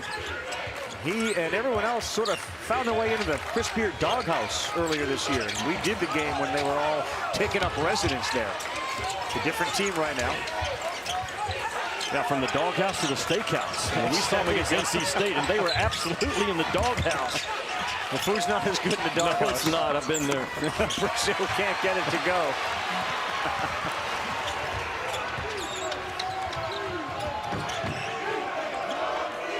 Padilla had a 3-game stretch in which he didn't get double figures. Then he blew up for 32 and went on a run of games in which he was constantly in double figures. A shot off the mark. Acuff's got a chance to push here. 3-on-2. Here's the problem. Here is the problem. You get Arkansas out in transition and get them loose. They're the best in the country. And it's all led by Darius Acuff with the speed and the vision and the sight and the feel where to go with that ball. Really, Richmond flew to take down that alley-oop pass. Dia bangs into Brazil, pulls up, that's short. Loose ball goes into the hands of Acuff. Acuff, a Detroit kid, just plays at his own speed.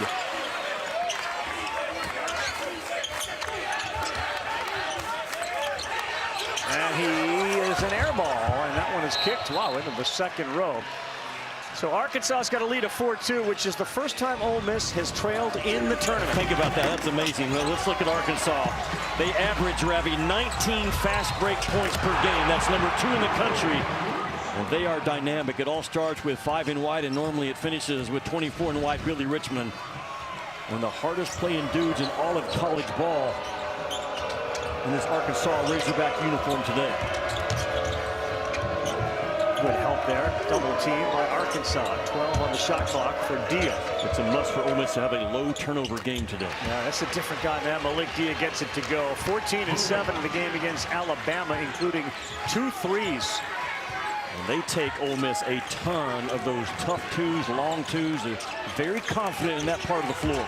Thomas drives, throws it up. That's back-to-back alley-oops for Arkansas. Trevin Brazil. Yeah, he has been outstanding. Brazil, just three-point make shy, becoming the first Razorbacks ever to make 40 threes, 40 blocks, and 40 steals. That's how good he's been. Well, Dia forced one up there. Not a good shot. That's an air ball.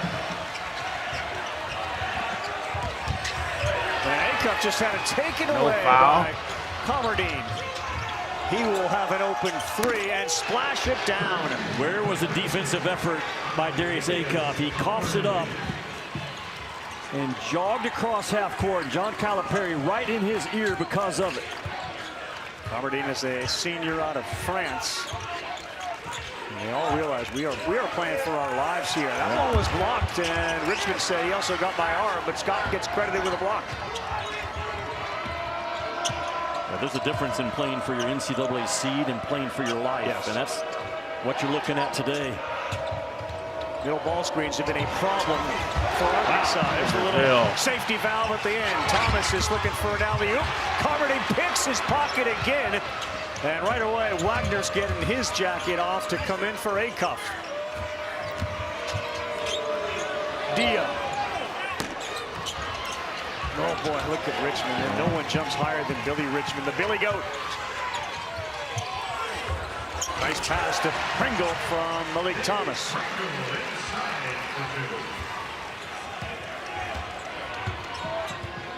Ravi, against Arkansas, their ability to block shots is their version of turnover. Oh, showtime. So versatile. Okay. Yeah. Oh, my God. Snuck it over the right side of the rim. A lot of dunking going on early in this one from Arkansas. He has averaged 13 and 8 over his last 8. Trevin Brazil playing the best ball of his career. Chris Beard's got 3 lined up at the scorer's table to come on into substitutions. And Dia has taken a bunch of shots. He's made 1. He missed that one. Those are the shots that Ole Miss has lived with in this tournament. They've been going at a good clip. Brazil corner 3, high archer.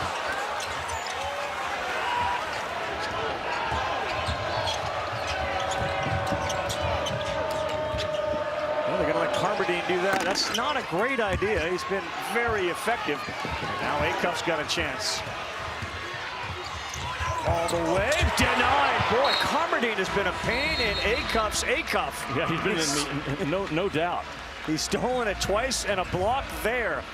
Arkansas's got a 10-7 lead thanks to their alley-oops and their dunks. Looks like Acuff is coming out of this game. ESPN's exclusive presentation of college basketball is brought. Yeah, it's brought to you by the Duncan Hog. The Duncan Hog, absolutely.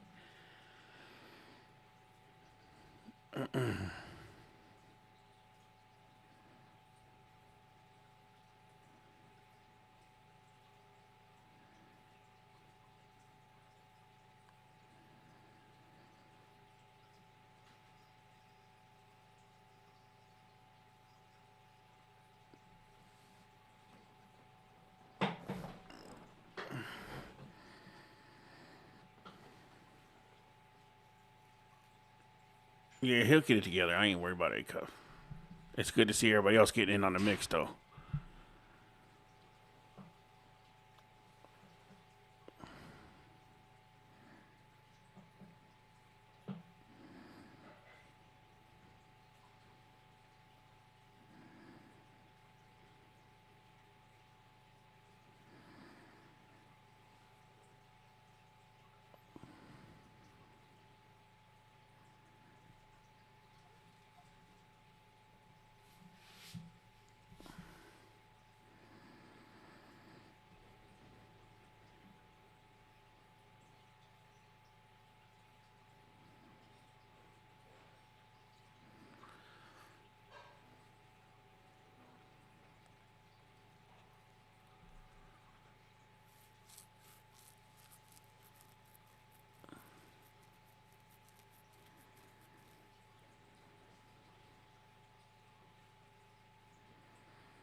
You can tell it's a nice day in Fayetteville.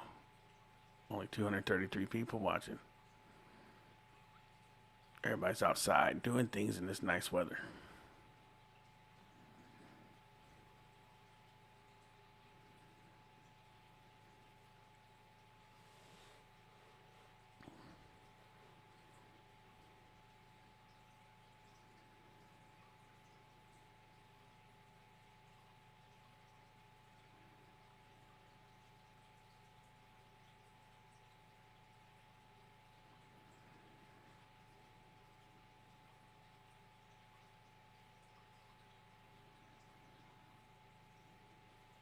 Yeah, Big L, absolutely.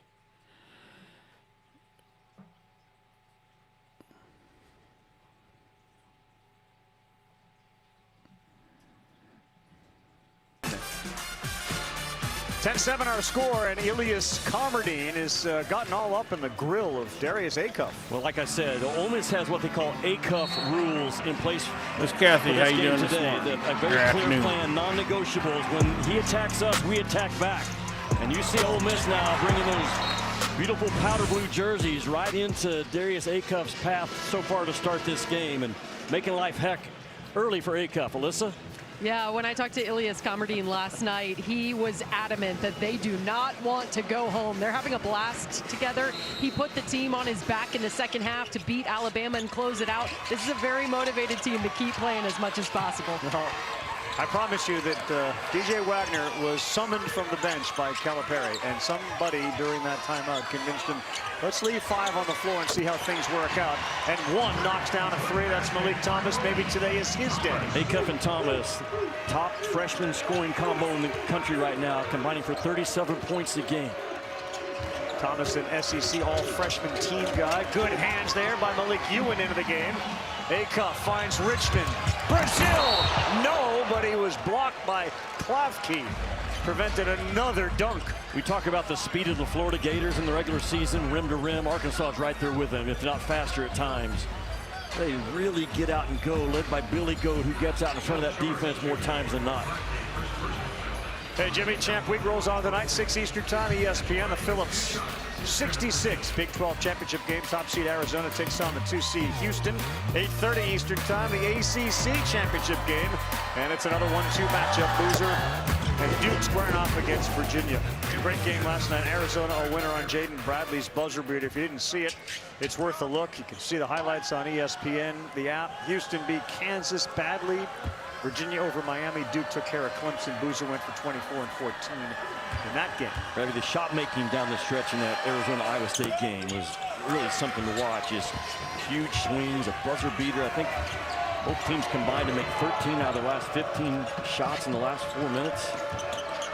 Game of the year was Alabama versus Arkansas. You and I did it in the regular season, but that is now 1B last night in that Big 12.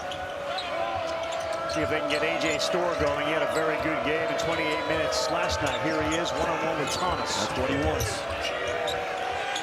There you go. A one-on-one star right now in this tournament. He has been through it. Played in the Big East, the Big 10, the Big 12, and now the SEC. And Chris Beard has found the money spot with A.J. Storr here in Nashville. Well, Thomas thinks he's having it today, and he is. Malik Thomas, 8 early points, 2 threes. 14-9, 17-9 after that bucket.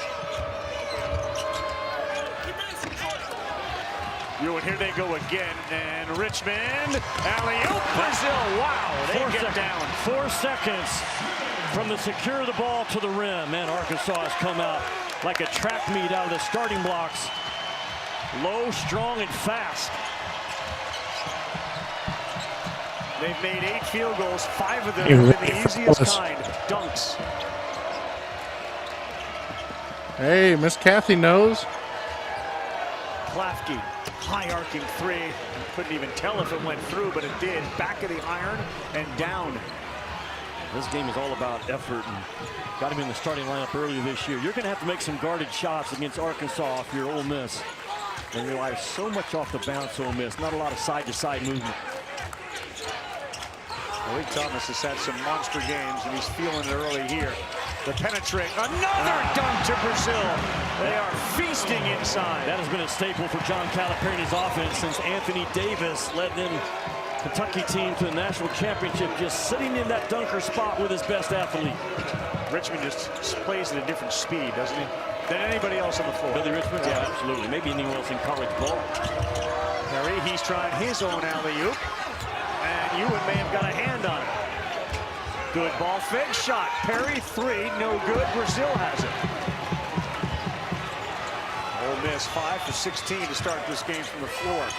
Ewan down low.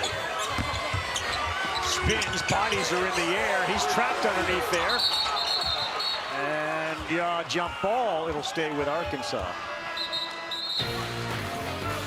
Well, the We Arkansas got that crew that's going to let you play. Full speed, all gas, no brakes to start this one. Look at that shot clock. It was a 30. That's for sure. And they get the ball the other end, bam, it's a 26. That is elite speed. All 5 guys get out and run. They do it different ways, but that dunker spot is always covered up when John Calipari is your coach. Greatness isn't given, it's earned. Oops, sorry, got a little slow on the reaction on that one.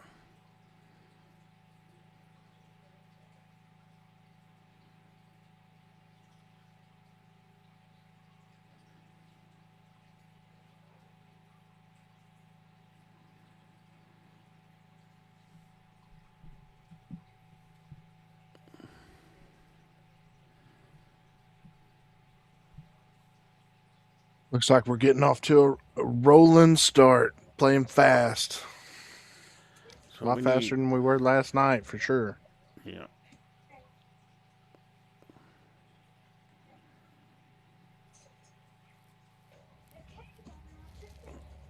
Yeah, I think so too, Miss Kathy. We're going to see how their legs are, Miss Kathy, that's for sure.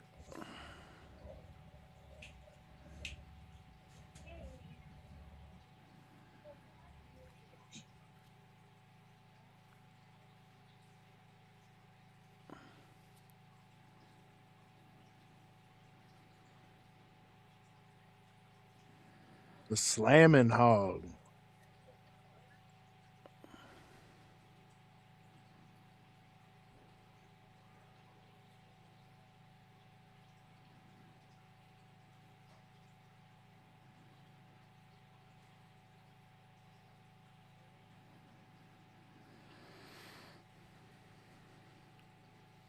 Kind of appropriate for this game. A lot of slams in this game so far. A lot of dunks.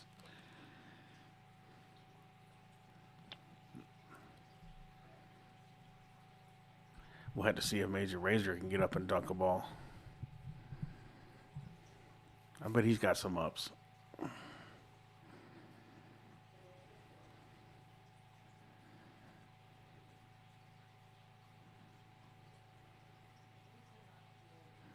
I think we're right where we need to be right now, David.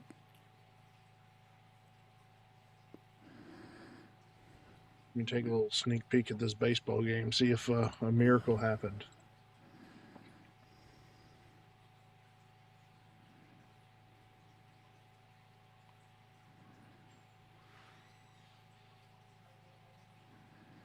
Top of the 8th.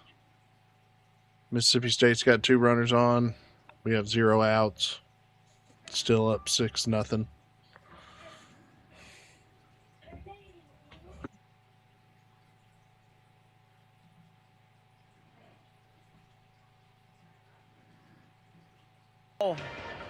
The guys have great energy. They're guarding, which is the whole key to postseason. You got to be able to guard somebody. They're really good. They're ISO players. Appreciate it, Mike. We're hanging around. Thank you, Coach. It's a good hang, man. 21-12 to start this thing, almost midway through the first half with all these dunks. Brazil's got 4 of them. The team high in a game is 5. Good chance that goes by the wayside today. Yeah, no doubt. Also written on that Ole Miss board was avoid the knockout punch that Arkansas can put on you. And right now they've got Ole Miss up against the ropes. It's early, but Ole Miss has found their way into semis with stout defense. It's got to pick up starting right now. Ewan on the floor. He's joined by Richmond, and he's just too close inside, and they have isolated an issue. We can go inside. We're bigger. Ewan is so good around the rim, Ravi. Half of his 162 rebounds are offensive. Loves that restricted arc.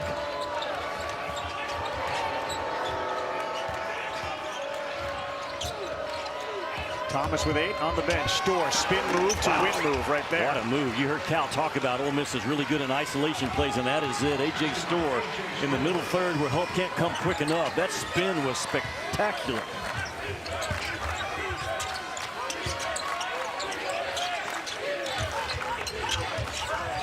Wagner to Richmond. He rarely shoots it. He does here, and that's why he rarely shoots it. But he's starting to make just enough that you have to honest guard him. Went through a stretch early this year with 12 straight makes for just layups or dunks, but he has expanded his game within the season. 23% from three-point land.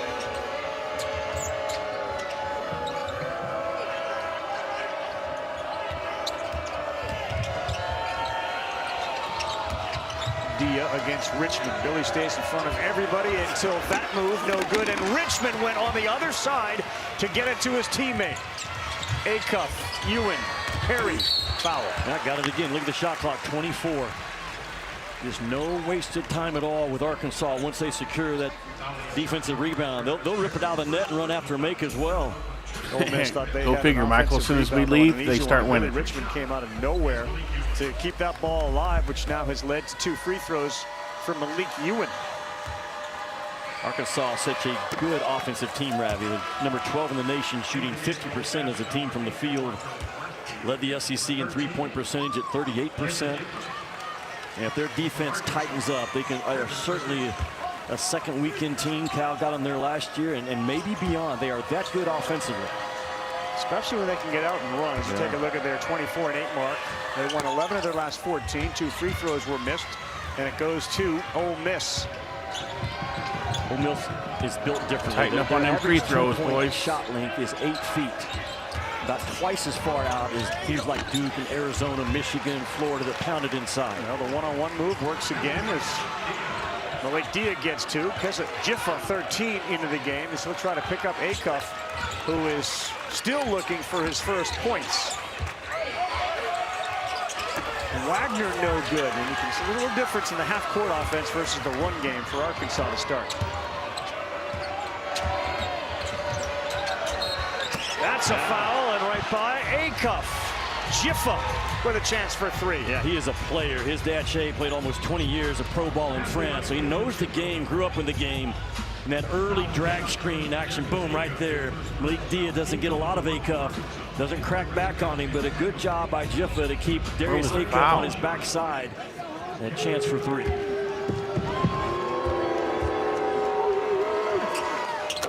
Good rotation on the ball, 23-19. That was Arkansas's first foul today. Almost kind of watching this, waiting for Acuff to wake up, to snap out of it. 37 last night. He has been held scoreless so far today. Thomas back into the game. He's off to a really good start with 8. The move there, and the jump no good. Pringle has an offensive rebound. Back up. There you go, Pringle. Where you been all year? Been deflected by Scott. When Pringle is good, it's because he's a workhorse on the floor.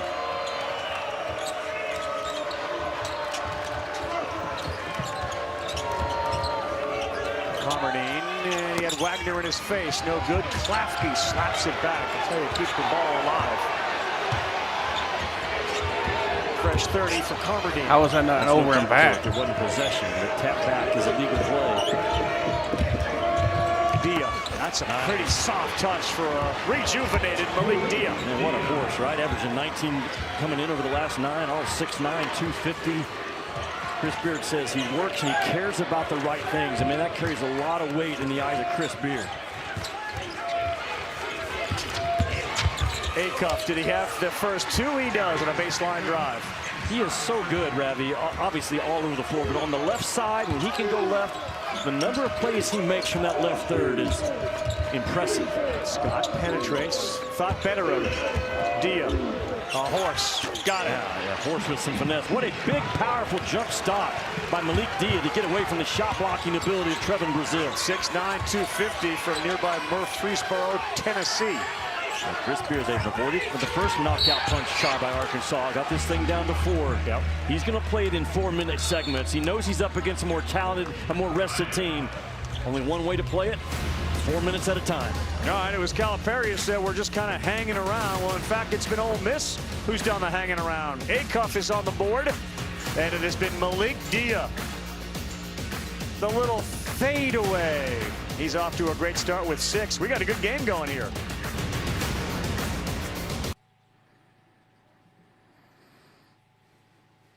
It's a game of runs. This is just a game of runs.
And his 5 fouls too, probably, Miss Kathy, because he's good at using those.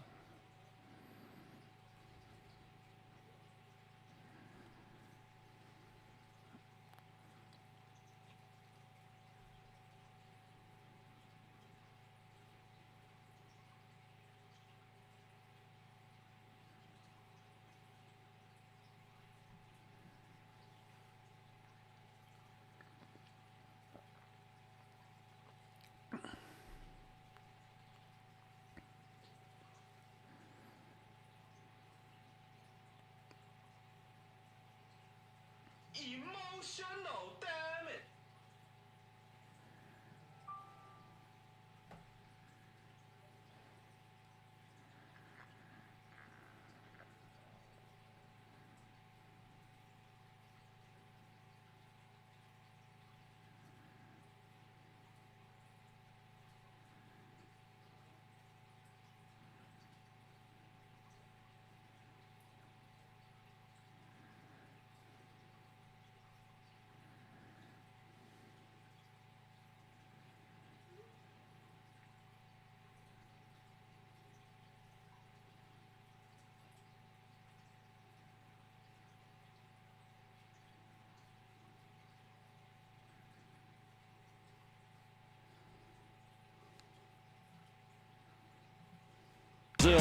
Typically, Billy Richmond is the guy that fixes the problem defensively for Arkansas. You might see that matchup some. The problem is Malik D is all up 6'9", 250, and giving up a couple of inches and probably 20 pounds would be Billy Richmond.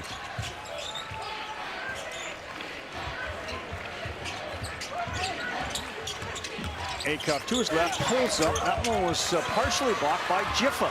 Ambush the ball. That's what Ole Miss has always been under Chris Beard. And what that means, they attack us, we attack them, and they have done that with exceptional success so far against Acuff. The Rebels have made 8 of their last 12. Yeah.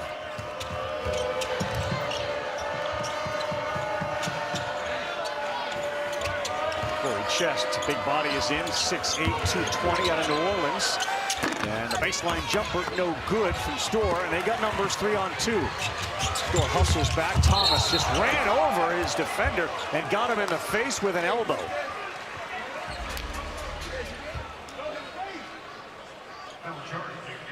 Yeah, he took a really tough shot right in that nose-mouth area.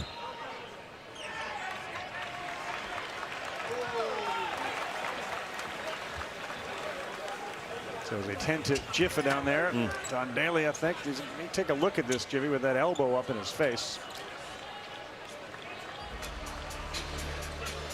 He was moving backwards while, as you see, the following play is under further review.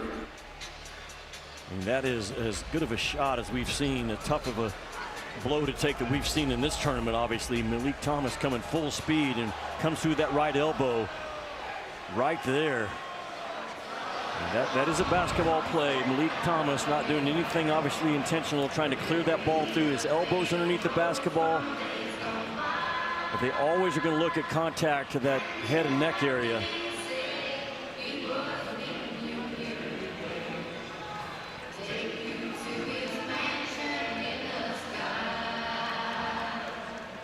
Arkansas, right? They put so much rim pressure. Can't have the music.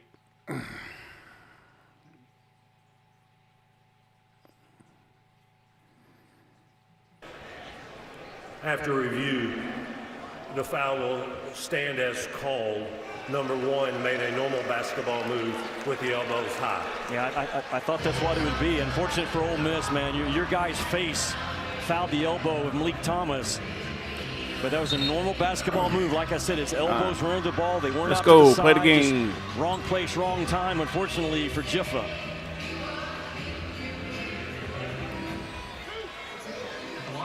Come on, Daniel. That was not a flagrant. So Thomas, who has taken a little bit of a back seat because of Acup's outstanding year, but came in not even highly close. touted and a terrific scorer. Knocks in the It'd be different if he had his hand off the ball and he threw an elbow back. AAC semifinals in Birmingham, South Florida, Charlotte, 3 Eastern Time, ESPN 2, Wichita State, Tulsa, who beat North Texas in 3 overtimes.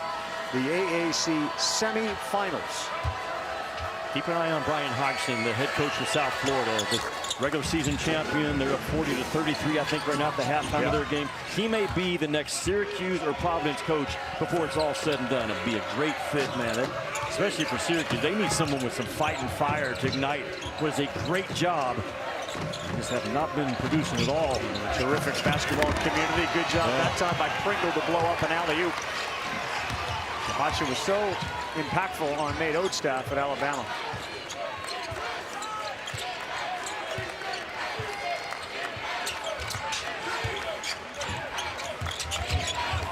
Good hands and kept alive. It's Ole Miss on a 2-on-1 and a layup there. Store, man, he took advantage of it. And their hands have been very active. And just like that, it's a 4-point ball game. What a smart play by Corey Chess. I understand I can't give. I can tip it and keep it alive, kind of like tipping back a rebound opportunity. And it's exactly what Chris Beard wants. Just hang in this game and give us a chance with 4 minutes to go in the second half. That was a basketball play, Daniel. It ain't like he threw an elbow straight to the face on purpose. Malik Diaz got him off. No good. Brazil, 1 tip, and he can't get it to go. Good job to not foul the tough 2 taken by Malik Thomas. Dia likes this matchup with Wagner. Now they get Pringle back on. Store. Yeah, that's on Arkansas. That's on Billy Richmond. He came up from a ball screen, and Billy Richmond was just too low and too late to get to the shot. And look at Ole Miss Rebels. Hotty-toddy right back in this game. And they've answered those early blows, the slam dunks, the alley-oops from Arkansas to pull within 1. That may be on Pringle, is it? Let's see. Discarded Carmerdine, but they're going to get Carmerdine with a hold. It is hard to kill the will of a team that's desperate like Ole Miss. And there's the hot hands of Ole Miss, and the play right there by Corey Chestone. I can't get it. If I try to grab it, Thomas is going to beat me to it. Kept it alive, and the very next possession, Billy Richmond, 24 in white, just no hands up. Doesn't switch out hot and high, and John Calipari not happy with it. Allows Ole Miss to cut this thing to 1. A.J. Store, the senior, out of Rockford, Illinois, as Jiffa is back. Of course, played some ball at Kansas, as Jimmy said. He's been all over the place. Acuff back on the floor as we head towards the 4-minute mark. And Brazil. Thomas, boy, he's got some got some hops like Richmond does. He attacks the rim. He's going to have to be good offensively today. Ole Miss, another non-negotiable. It looks like just watching is once Acuff gives it back, they are face guarding him, making life heck for Acuff to get that second touch within a possession. Thomas has a dozen. Brazil, Storm avoided Brazil. Under 4, long pass. Wow, Acuff found Brazil. Another alley-oop. The entire time his eyes were up, probing what's out in front of me. Darius Acuff didn't get rushed. He waited for Brazil to get in the slot. And a beautiful pass to the right side of that rim. There's hustle from Acuff. Let's go, Eric. He's been ignited. There we go. And Beard wants a timeout. After last night's 37-point performance, Calipari said the beautiful part of Darius Acuff, do without a car, all this NIL stuff, he wants to play basketball, and he is unselfish. He is one tough son of a gun. Look at him just waiting for Brazil to show that target hand. Very patient, probing in transition by Acuff, and he comes right back up with a rip and the steal. He is Detroit City tough. I think he's a top 3 pick in the next NBA draft. We will see. We will see. We just got to make our little runs. Keep making our little runs and stack them up. We're going to be fine. Acuff has only got 2 points. You don't think he's going to end the game with 2 points. So that's fact, Richard.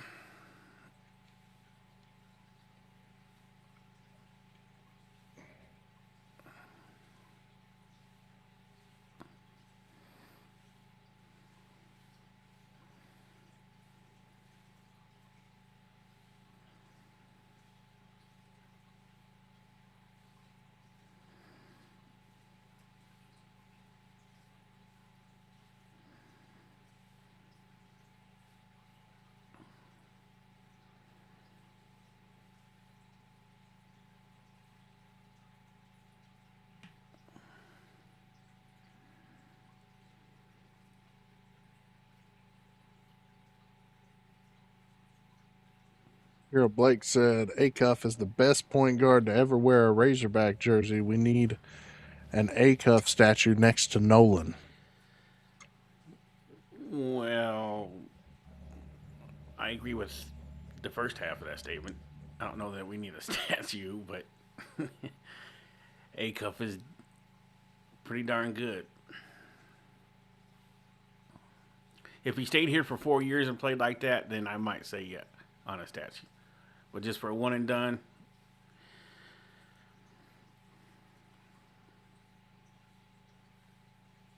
or if he wins us a national championship, something to that effect, maybe.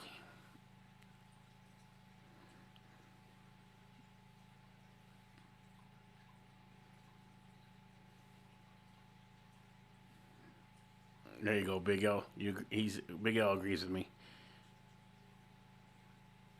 Oh, Miss Kathy said, hold up. Wait a minute. Mm-hmm.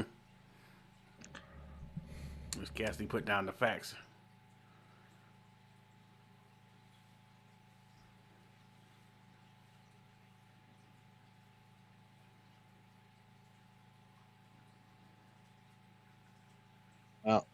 Arkansas softball's winning 6-3. Alabama has runners on second and third. No outs.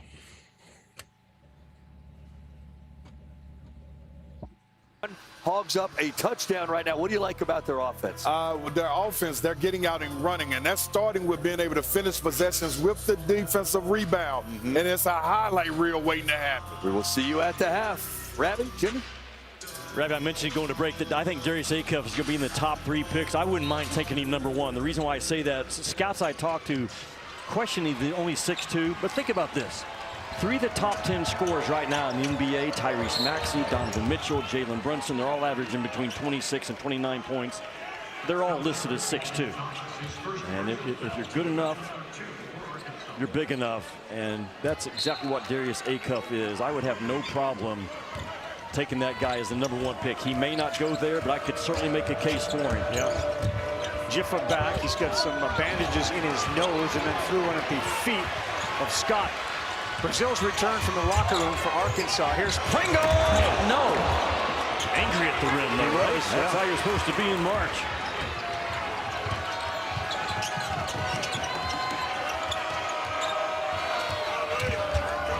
Boy, Diaz, big body, cleared some space. Malik Diaz's touch is smooth today. He's got 8. It's a unique offense, Ole Miss. They don't overpass the ball, get to the third side. Therefore, their turnovers are low. Only Arkansas better taking care of the ball in conference play, but they do a lot of one-on-one. Speaking of one-on-one, Acuff, he lowered his shoulder, and that's going to be a block. Foul on Jiffa.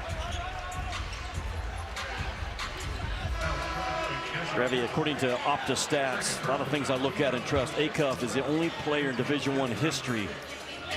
Average plus 20 points, over 40% from 3, over 5 assists, and a 3-to-1 assist to turnover ratio. That's how great, not good, great Acuff has been this year. Some of those other advanced metric statistics about Acuff, we'll get you his numbers. His second half numbers outshine his first half. He is a clutch player. Averages almost 14 a game in the second half. His shooting percentage goes way up. Here he goes to the hole. No, but the putback easy one for Ewan as he attracted Dia. There's always value in a guard that can go get the ball on the glass anytime he wants. And that is Acuff, trusting those offensive rebound bodies for Arkansas to come clean it up. A reminder, Vanderbilt destroyed Florida in our first semifinal. So Vanderbilt in the SEC championship tomorrow at 1 Eastern on ESPN against the winner of this one. People home say, wait, did he say destroyed? Destroyed. Yes, destroyed, if you didn't see it.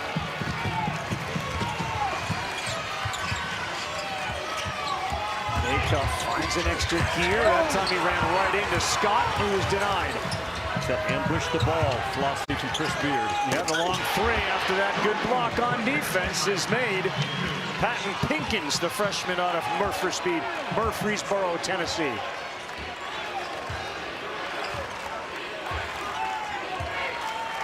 Ole Miss is just kind of doing what they've done and hanging around here.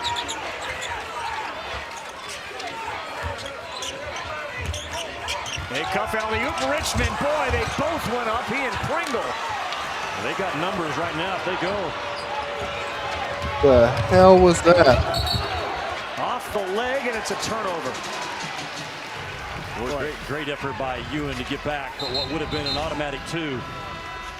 We have a lot of collisions at the rim, but normally it doesn't happen like this in the SEC. The old-fashioned meet and greet between 2 guys, Billy Richmond and Pringle. Man, what an effort that this kid plays with. Billy Goat is one of the favorites in Bud Walton Arena these days. A guy that you don't run plays for him, you let him make plays. Well, right now Cal is coaching Darius Acuff. We'll take a 30-second timeout, come back with the last minute.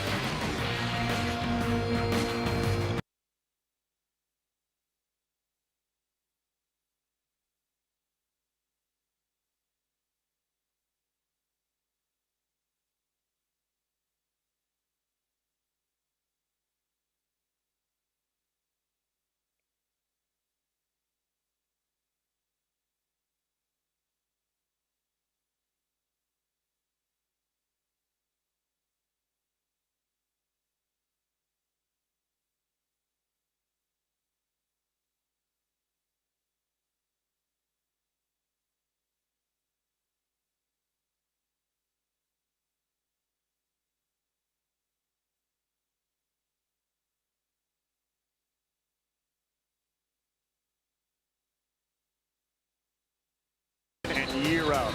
Nashville is a phenomenal host. It's always competitive, high wire act.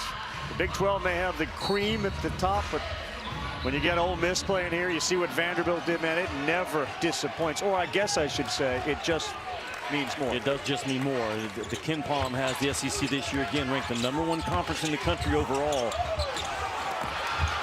Hard to argue against it. Ewan denied at the rim. Boy, physical, feisty play by Ole Miss. You know Ole Miss is going to fight. That's the only chance they had. Again, they came in. I better not see no ticky-tacky. That was insane. They got to Nashville. Playing on life support, but hanging in there breath by breath. Down by 4. Klafke to his left. Dia will launch a 3, and no. Last shot time for the Razorbacks.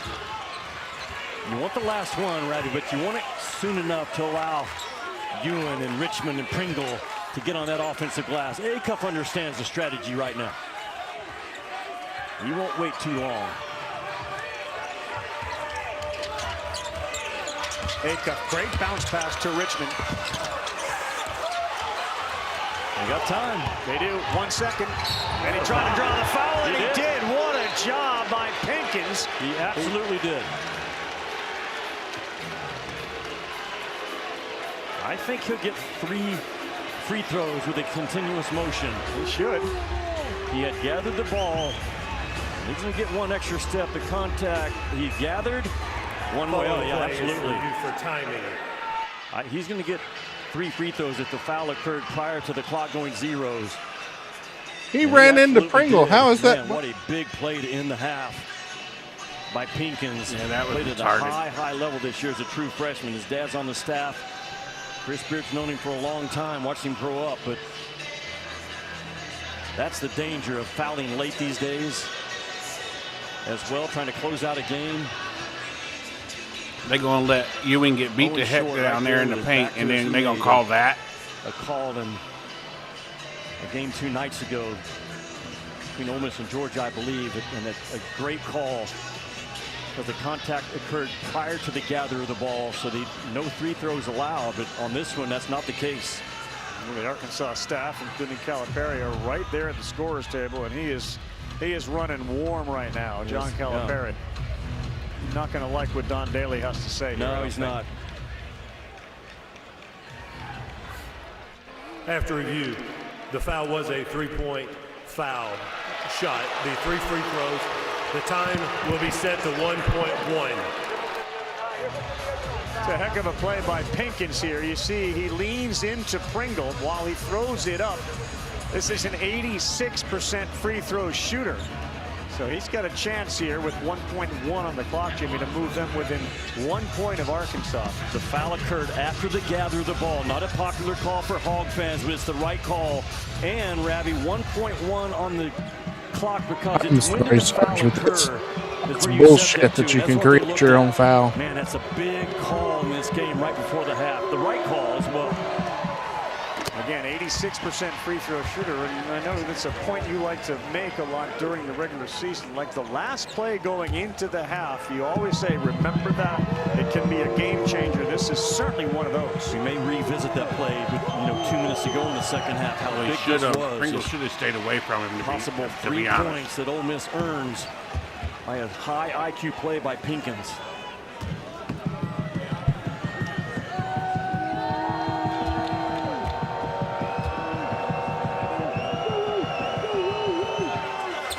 And he made all 3 of those.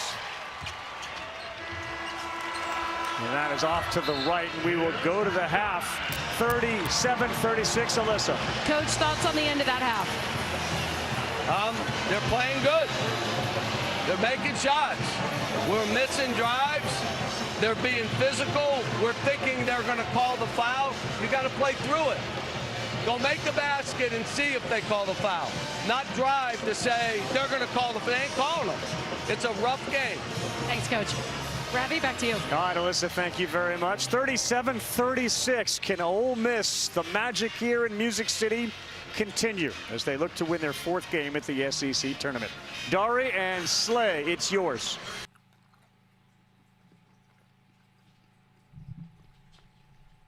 Wow. Crazy work. But we only got to be by 1 at the end of the game.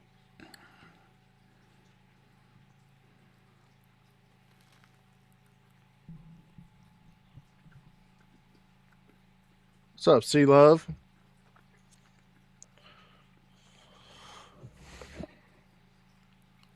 We're doing C-Love.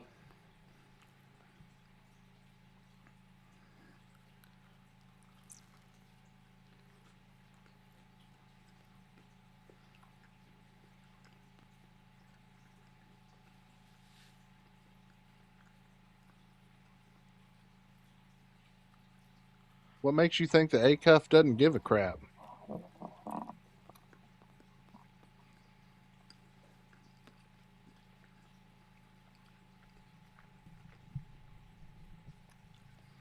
They're just playing him hard right now. He'll get his. I ain't worried about Darius. He gonna get his in the second half.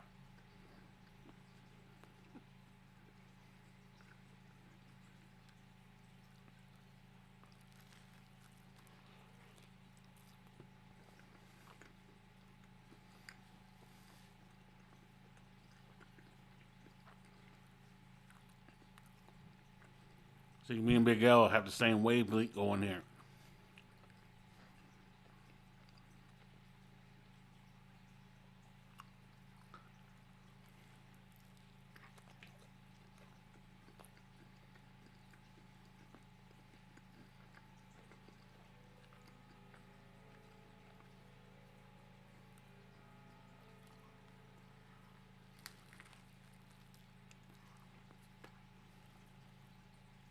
Leak Thomas is leading scoring for the Hogs, 12 points.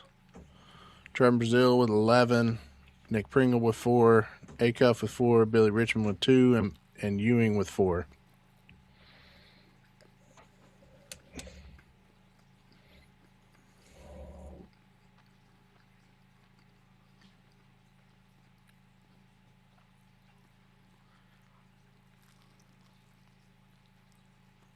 I feel you, D. Nate.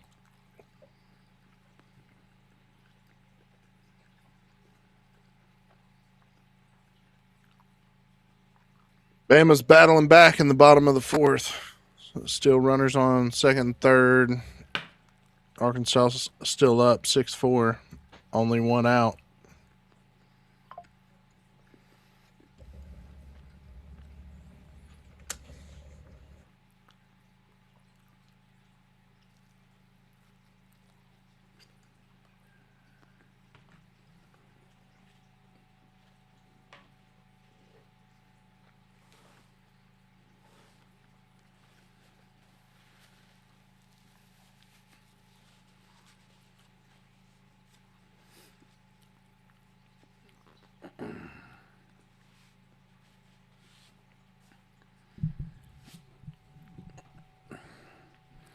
Daniel, bro, crack open a cold one, man.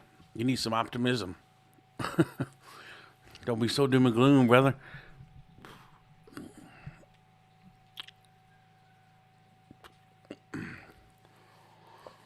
Apparently, Arkansas's bats are getting hot in the bottom of the ninth. So hot, we have 2 runs scored.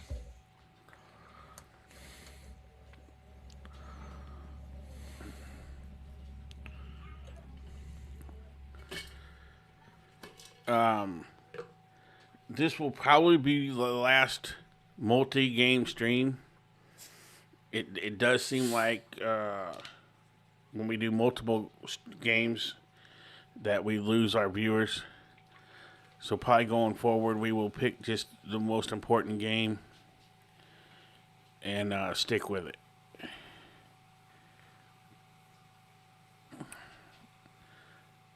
Which I don't think we'll have a problem. I don't think we'll have a problem anymore because we can't. We won't be able to stream basketball after this point.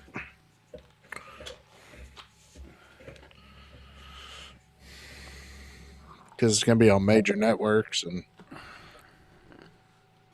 they're going to have all their IT people searching the webs.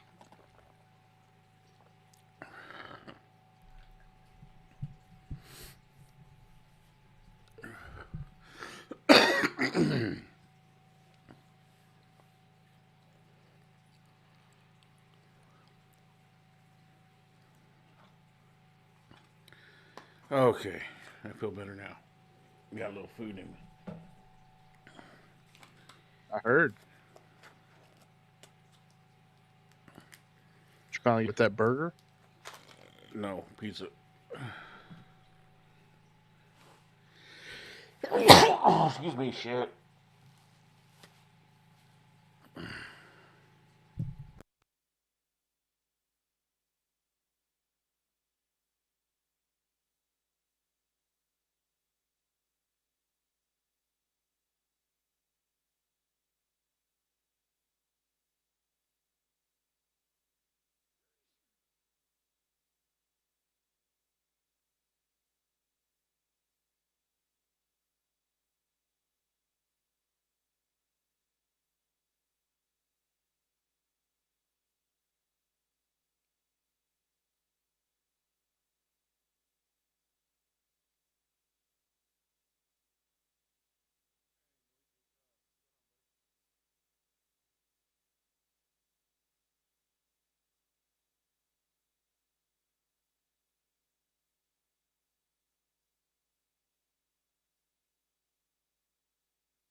shower.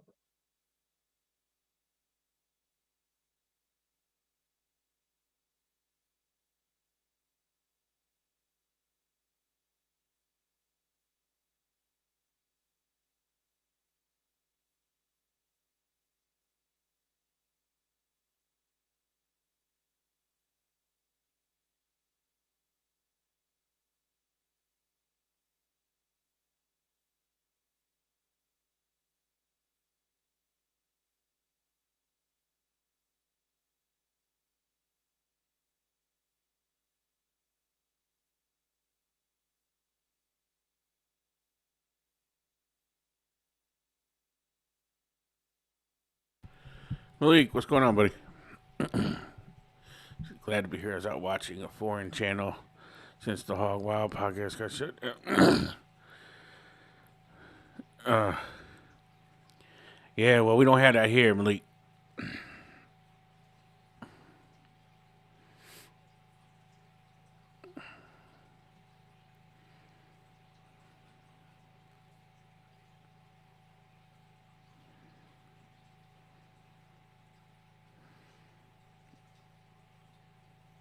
I'm not 100% sure if it's for good or not, sir.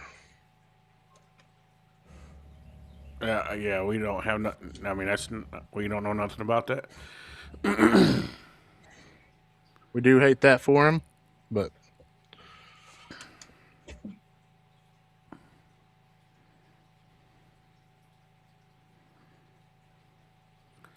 Yo, I've had a lot of people say that, and you're probably right.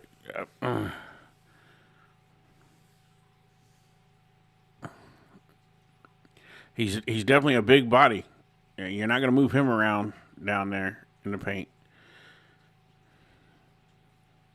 I mean, game time is going to help him more than just practicing in the gym. Yeah, he should have got into some games early in the year.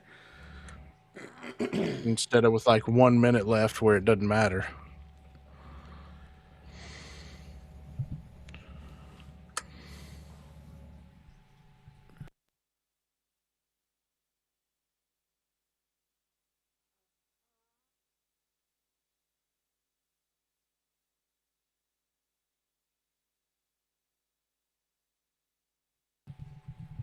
I think he got injured, C-Love. Yeah, he never even started the season. He basically excuse me, they never even I don't even really think he's on the roster this year. As far as a playable, even on the bench, because you don't even see him on the bench.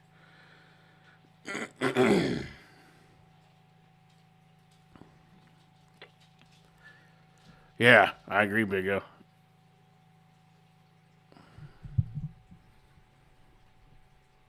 I think we just clean up a few turnovers, playing lazy ball where we're letting them just poke the ball away from us. We clean that stuff up. I think we can win by 10. A-Cup's going to get going probably in the second half. I wouldn't. If I was a betting man, I wouldn't bet that he finishes this game with just 2 points. And it's good to see everybody else contributing.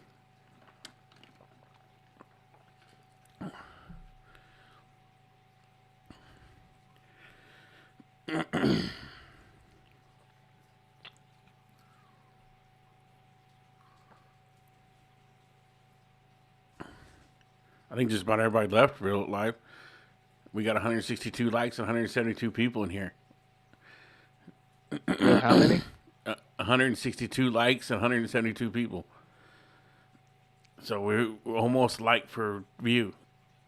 And usually we're less than a quarter.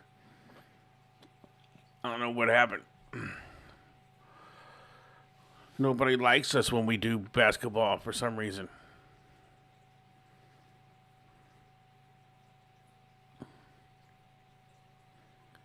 We will do the second baseball game. I think after the first one's over, they got an hour break, and then they'll come out to start the second game. So after this game is over, we will switch over if it's getting ready to start, we'll just stay live. If it's got a little bit, I'll stop this stream, and then we'll put a new stream up for that baseball game.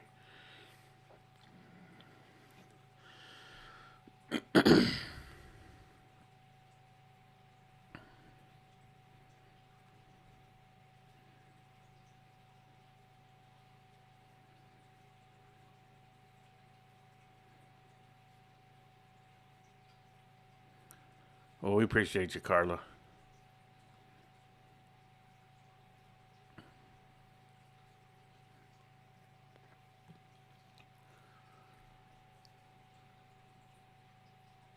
Because Grok doesn't know how to keep numbers. It's because, AI doesn't know how to. Everybody's worried about AI taking over the world, but trust me, AI is dumb as all get out.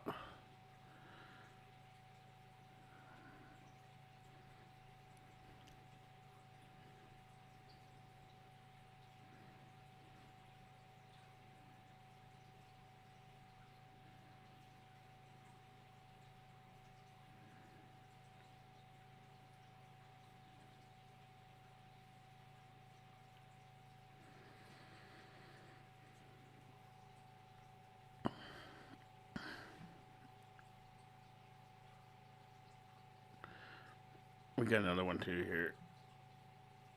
There you go. Now you can see just the 33.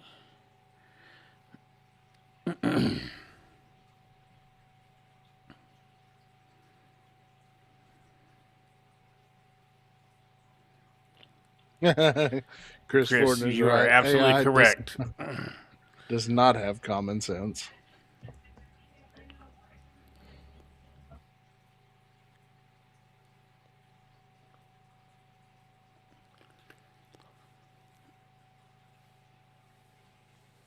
No, I didn't. I don't know how to say that name. Ryan Balls. To me, it's like wearing balls.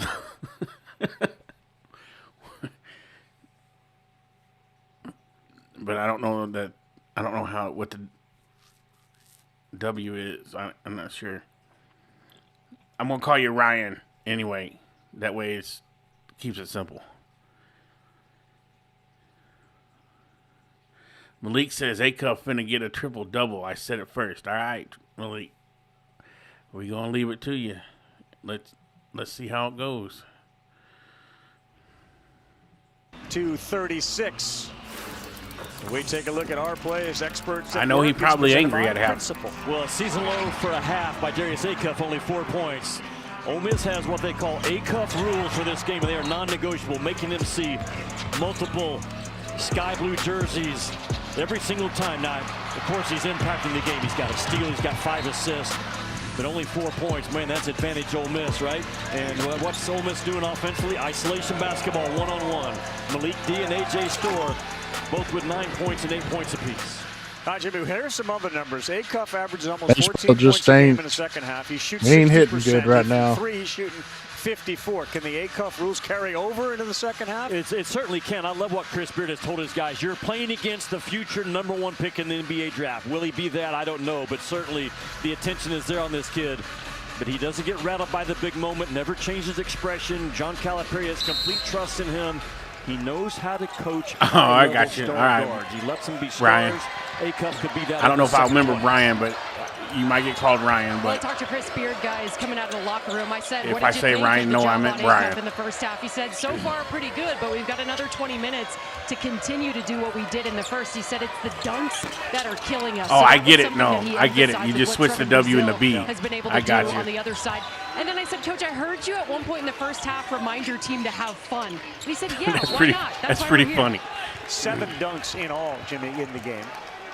And they have the set play for Travis Perry, the three-point shooter, and he couldn't deliver. Travis Perry scoreless, 0 for 3. All of his shots from 3. Well, it's always in the Softball back of your update. mind if you're playing Arkansas against is now Darius Acuff. losing. Trying to take away his buckets, his assists. But And we're man, having his trouble killer holding on mentality. You against talked with me Alabama. about that a month ago, just what his dad taught him growing up. Top of the 5th. This kid's will is 7-6. as strong as there is in the college game. Already a couple of whistles here. Carmerdine picked up his 3rd. Travis Perry was trailing Thomas, and He was holding on to him like a new skier goes down the hill holding on to a better skier.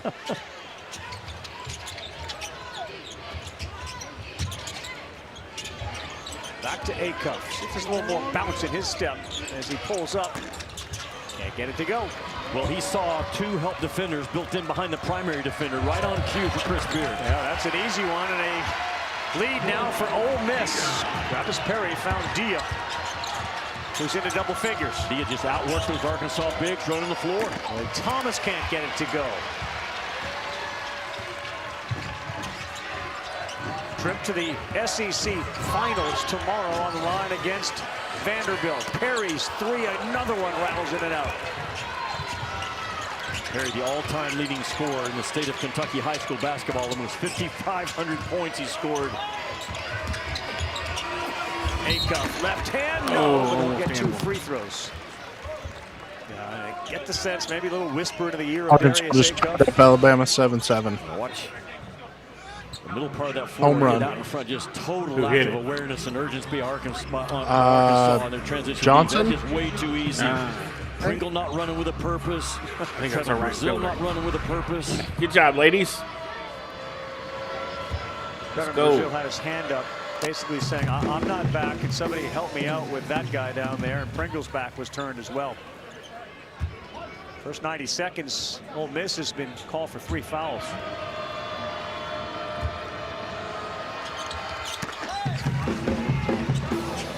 .37 points for Acuff last night, 5 in the game today, 39-38 Arkansas. It should be 6. He had 4, and he made 2 free throws. So that's 6 points, guy. Terry, great pass to Scott. It all started in the Horn series, and they give that ball back to Malik Dia, who now becomes a playmaker. Drives downhill. Travis Perry with a nice cut and find. And hot basketball, they move that quickly. Yeah. Chris Beard talks to his guys a lot about play with a hot body when you're on the floor, a lively body. Boy, that was it right there. Darius Acuff is starting to pick up some points and free throw opportunities. 2 more coming. Again, isolation basketball. Dia becomes a playmaker. Travis Perry with a hard cut and a really good find. I mean, you got to crack down on the backside. No one comes and cracks down from that guard spot. Billy Richmond actually shoves him to the ball instead of getting in front. How are we playing the other Acuff Journey number during is free an throws? 80% Right? free throw shooter. Stop in the second music, half. man. Thursday night over on the SEC Network and the ESPN app. Our next SEC Inside, it gets you an all-access pass to this tournament, the SEC Men's Basketball Tournament. 7 Eastern time, never before seen footage, sound from the players and the coaches. A true behind-the-scenes look at things that you don't otherwise see at the SEC Men's Tournament. Acuff up to 8. 4 in the first half. Already Right, having 4 here fun in with the second. drum set up there.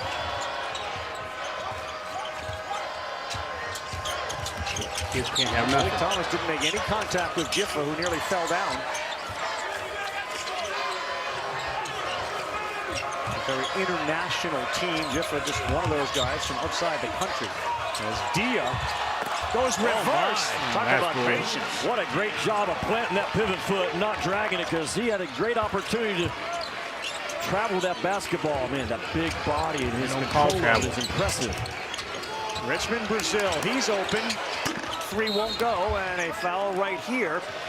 And it looks like it's going to be on 23. Pinkins for pushing Acuff out of bounds. You saw Malik Dia with that left pivot foot firmly planted.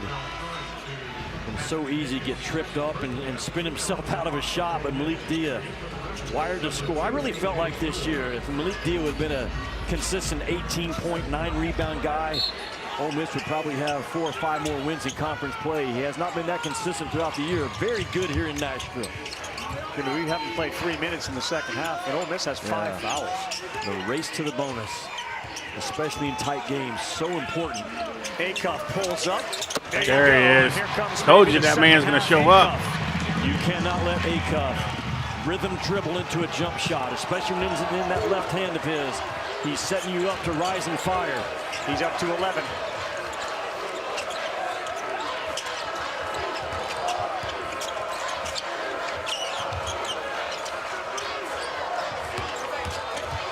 Great pass down low. Good look from Dia to Scott. Arkansas gets lost a lot on their backline defense.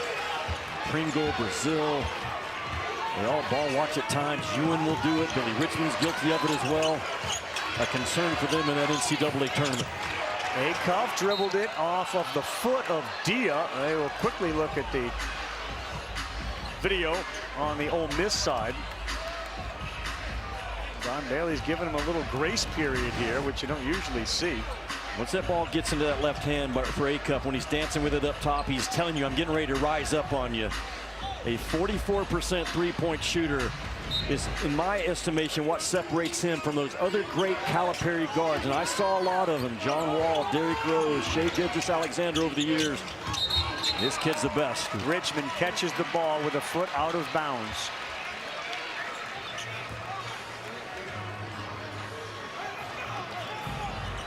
Billy don't make those mistakes very often. I ain't going. He would tell you, I don't like going to the SEC tournament, and he'd come down here and win more games than anybody. No doubt. Right? That's a 26-9 in the SEC tournament as a coach. He won SEC titles in 10, 11, 15, 16, 17, and 18. So for a guy who didn't really care too much, or on the outside say, I just want to come and go, he hung around a lot.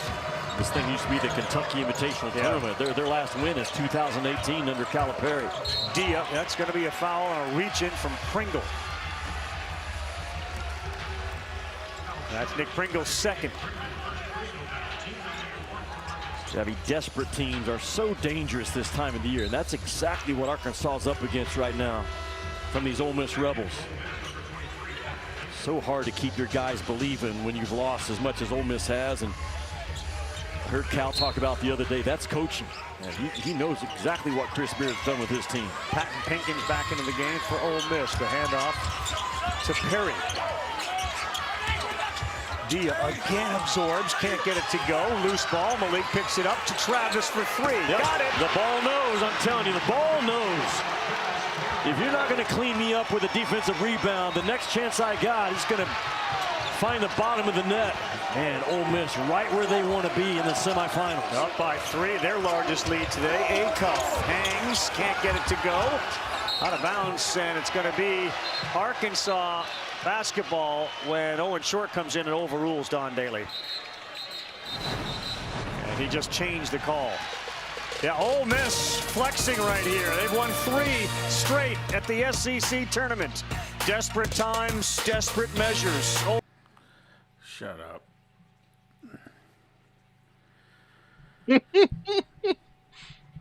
Anybody else can't stand Jimmy Dykes? Or the other guy? Dude, Jimmy Dykes is so annoying. Yeah. That dude's a fence rider.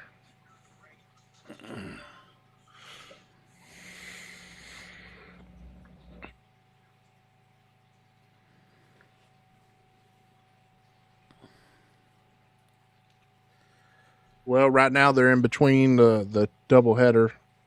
Yeah. They'll be in. We got Bud stomped first game.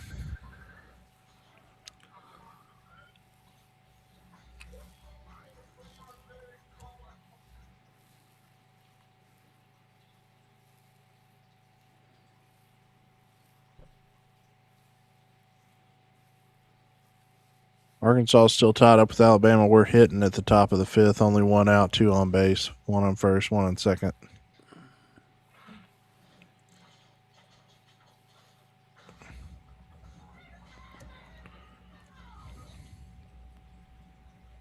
Carly Davidson's up to bat.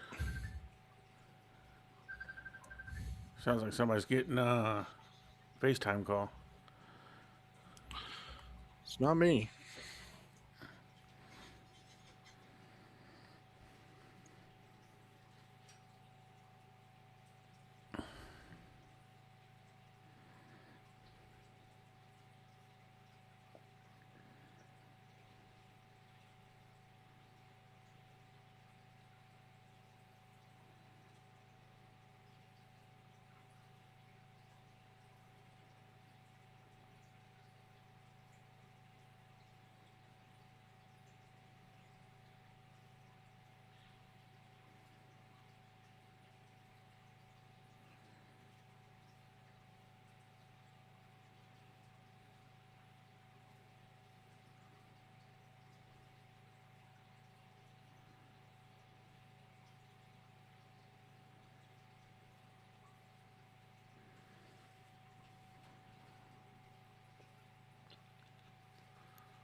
realize it says softball deep ball now. Be nice.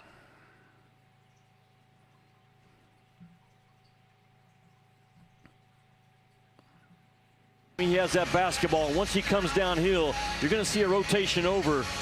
And a really good job by Ole Miss to be disciplined on A-Cup. Slide over, boom, put jerseys in front of him, making him make plays through our bodies. Exactly what Chris Beard has talked about the past 24 hours. As physical as A-Cup is, Ole Miss being just as physical with him with their man-to-man defense. Yeah, not a great pass in there, and Storr deflected it out. For people who are maybe watching A-Cuff, do you have to not sort of interpret any body language? This is who he is and how he looks? He looked like that the night at Alabama when he went for 49. He does nothing, rattles this guy, never changes expressions. Can they not run the baseline? Probably look at his photo in a 5th grade elementary yearbook and have the same look on his face. One-on-one with Perry. He fires a long three that's no good. It's tipped back. Brazil has it. Good rebound. He was open, but Brazil all the way and just drops it in. What a long, lanky, fast athlete, Brazil, to take that ball from the 22-foot mark on one bounce and finish at the rim. James Scott and Ewan on the floor. Scott 6'10". He grabbed 10 boards against Alabama last night. He won't grab this one, and a chance for a run out. Thomas blown up by Perry, and then the ball gets stolen, and he steals it right back from Storr. There you go, Thomas. The confidence that Malik Thomas has. He was asked one time, who do you pattern your game after? He said, nobody. Guys are going to pattern their game after me. What a strong statement and inner belief from Malik Thomas. 15 points. Storr with the left, a nice roll there, and A.J. Storr's into double figures with 11. Now, he didn't quite pan out at Kansas last year, but certainly at Wisconsin, and now in this tournament, A.J. Storr is back to being A.J. Storr. There he is. Thomas again, no. And that's a good rebound by Scott. We talk about Miles and Tanner. This twosome for Arkansas is right there with him. No doubt they are. Just the only advantage that Vanderbilt has is maybe a little older at the guard spot. That's it. Dia baseline blows up Brazil, and Strong lays it in. Blows up is a great descriptive word by you, Ravi. That big 250-pound force coming at you. Yeah, Brazil gives up 20 pounds, and he was moved by Dia. He is one of the highest usage guys in the SEC, and he plays the 4 spot. Normally that's said about guards. A-Cuff, that's just a tough pass to Richmond, and it's now Ole Miss ball. They're up by 2, and Dia looks as determined as he's looked all year.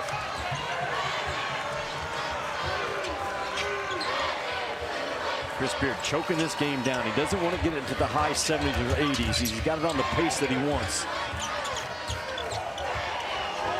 They get it to Dia. Here he goes, baseline jumper. That's short. Here he comes. Watch out for Richmond to spin. Oh, he gets tossed down to the ground.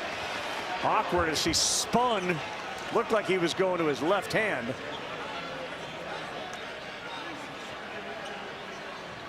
They call the foul on Scott as Richmond is helped up by his teammates.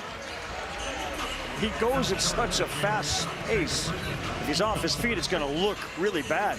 Well, he is a go-catch monster. He doesn't catch the ball and go. He's going on the catch, especially in the half court. That is his shot ready. We talk about shot ready for three-point shooters. Have your hands ready, down ready to shoot it.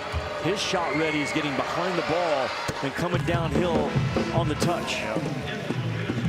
SEC games only, he shoots almost 60%. He's part of the SEC all-defensive team. If you had a dunk contest, he'd certainly be a favorite in that, too. What did he tell us the last time we were in Fayetteville? His pregame ritual is to eat Nerds and Skittles. Why wouldn't it? Works for him. Works really well for him. He just goes sugar high. That's where all that is. Now we get it. Wagner in. Acuff gets a breather. Travis Perry in the point, but he's doing a pretty good job of it today. Yeah, Carmerdine, he used that body to free himself up. And Ole Miss by 2. Smart guy again. The top pro league in France the last 3 or 4 years. Former MVP of the under-20 Eurobasket Championship. Played a lot of ball at a high level. Thomas into the paint, in trouble. Watch out, here's Richmond. He charges so hard, can't get it to go. Ewan had 1 chance. Thomas, yes. When John Calipari was recruiting Malik Thomas, one of the first things he told him was, you've got to get a floater game. And it really made an impact on Malik Thomas. Everybody else was saying how great you are and how I'm going to use you. Calipari, brutally honest in the recruiting pitch. Perry's off to the right there as he freed himself up. And look, credibility when Calipari talks about what you think it's going to get you to the next level. How about a floater game? I'd listen. That's also why Arkansas has already got a commitment from the #2 player in the high school class right now, Jordan Smith. That relationship with Cal and his guards played a big part of it. Well, Thomas. Richmond hustle for that offensive rebound. And once again, Arkansas owning that category. Got 11 of them to 4 for Ole Miss. This grid saying shrink the court right now defensively. Get bodies in front of them. Yeah, nice play by DJ Wagner. It just did not happen. DJ Wagner saw that gap and got downhill before blue jerseys could rotate.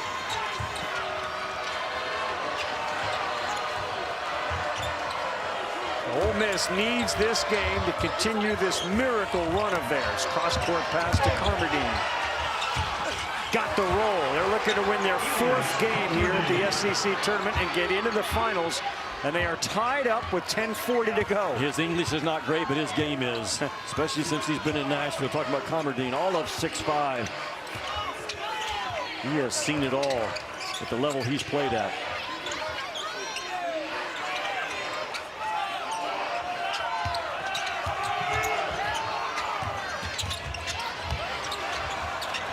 Richmond will fire a 3. That's no good, but Ewan there. Thomas, look there good, it is. Good. Same thing I talked about it for Ole Miss, and now you got to talk about it for Arkansas. You don't clean it up, the ball knows. Malik Thomas, man, such a smooth, high release for a 6'5" kid. Thomas with 20. Carmerdine. Perry, no. Hankins, he'll get fouled and go to the line to shoot a couple. Only their 5th offensive rebound, but they'll have 2 shots when we come back. Well, Darius Acuff hasn't had the scoring afternoon that we typically see, but his buddy Malik Thomas, there's a floater game that he actually has developed under John Calipari after his senior year in high school. And man, that offensive rebound kick out, the value of a tall guy that can make guarded threes. This kid's gonna make a lot of money as well at the next level.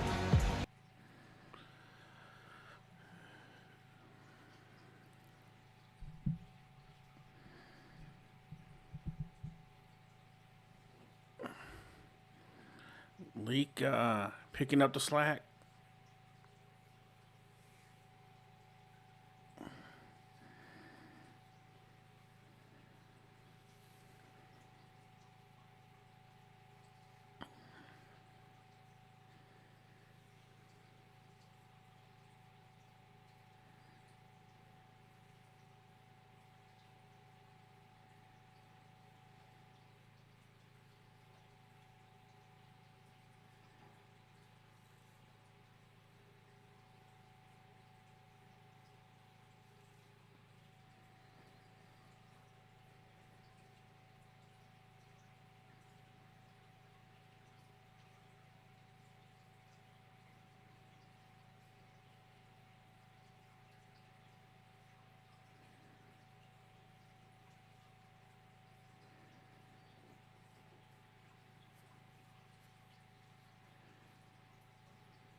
Oh, I'm good, Daniel.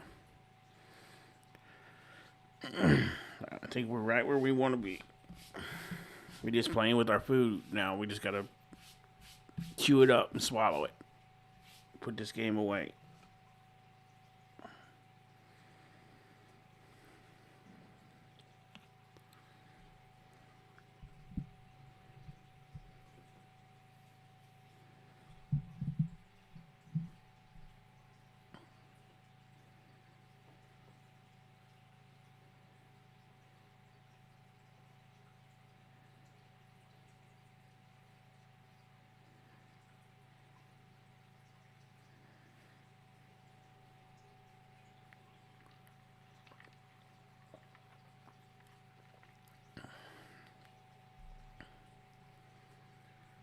Yeah, you got to hand it to Ole Miss. They are not quitting.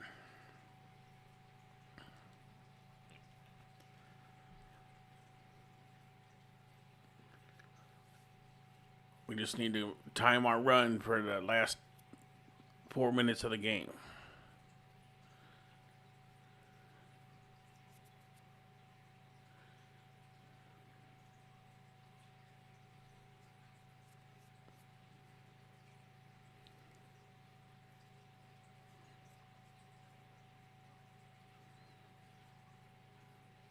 Yeah, Chris, and I don't know that he's having a real bad game. He's not scoring, but he's doing a lot of other things. And I do believe he's going to get his still before the game's over. Vanderbilt team. They had control of that game from the opening tip. It's not easy to knock Florida in the nose, and they did it. Duke Miles and Tyler Tanner very difficult to handle tomorrow and in that NCAA tournament. I think the narrative around Florida changes going into now the NCAA tournament as they get, you know, it's 91-74. It wasn't 91-90. Yeah. It will change nationally. Important that it doesn't change Florida. But they've got to get back to being who they were January and February before coming in here. They have lost their edge, and it's Todd Golden's job now to get those guys ready to roll. You know, it was Coach Calipari who, with all his experience going into conference tournaments, the double bye, it gives you some rust. It takes a little while, and most of the teams that had the bye or double struggled a little bit to get their game going as Wagner steps back, and that's no good. Good defense on Wagner just to give him a little bit of space. Not overly concerned. They're going to overreact to his three-point shooting ability.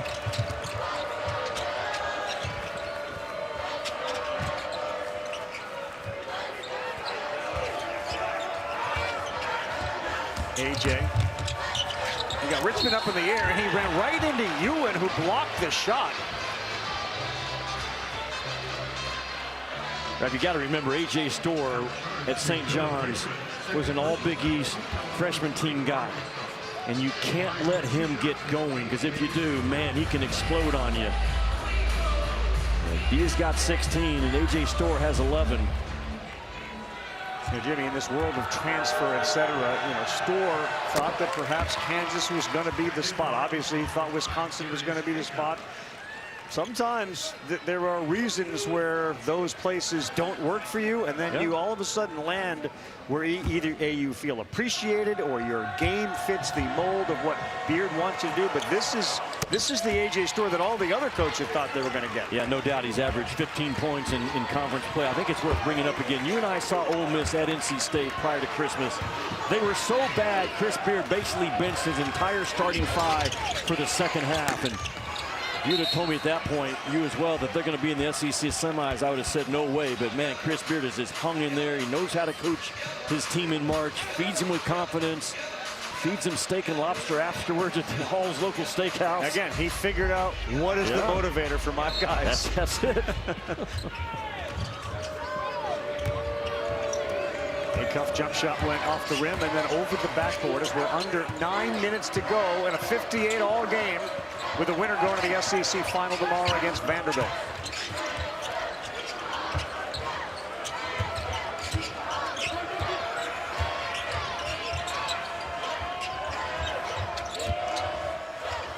Not a good pass that Brazil deflected. Carmerdine, no good, and Trevin Brazil has the rebound. This is the 10th time this game has been tied. Thomas Drives in, throws it up. We'll get 2 free throws. Came up just short. Ravi, he has such a fast, explosive first step, you know? And you got to come out because his three-point shooting on the year, 42%, A-Cup at 44%, so it really opens up the floor. The shot fake is his friend. You know where else you land in the portal? Where the money is. It's probably the #1 factor. It is. Thomas, an 84% free throw shooter, knocks down the first. Malik out of Pittsburgh, Pennsylvania. Lanky, 6'5", 185. Knew what he was signing up for when he came here, and locked up with Darius Acuff Jr. to give Arkansas a 24-8 season. Ravi, Malik Dia for Ole Miss has taken 17 shots in this game.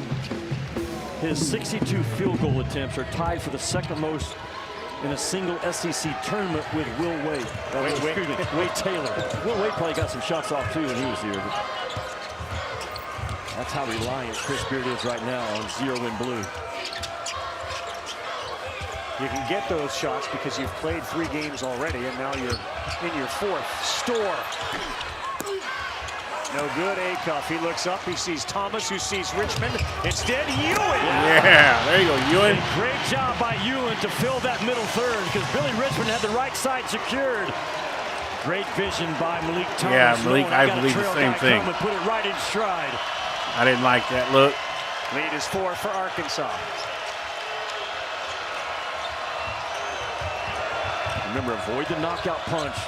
Good hands, Richmond keeps it alive. This could be a start of a knockout punch. Acuff, alley-oop to you. Yeah, look at that. Billy Richmond made the save on the baseline, and that's the guy Calipari came out pointing to. But Chris Beard has to call that timeout because you got Ole Miss against the ropes. The knockout ability of Arkansas is as good as there is in this league. What a pass by Malik Thomas. And appreciate Ewan, man, to be in that trail spot and run right down the middle third. And Billy Richmond as well, because you got to respect him. This Arkansas Razorback team got their eyes on a Sunday afternoon championship.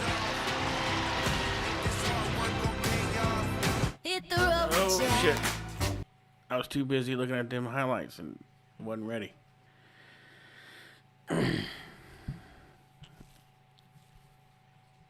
Definitely.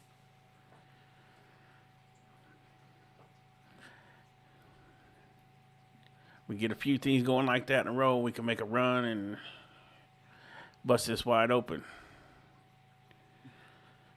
EK Cuff said, "Never mind. I want Ewan back next year." He said, "Patrick Ewan." Mm-hmm. I thought she was gone. I was eating. I muted my mic, so ain't nobody hear me. What'd you have? Chicken fries. Chicken fries with some ranch dip. No. No ranch. Ketchup and sriracha. Yeah, that'll work too. You want to show them the slobbering hog? Oh, I guess I could. Let's see. All right, close him down and bring up the. Oh, there we go. Slobbering hog. We're getting hot now. We foaming at the mouth on the court.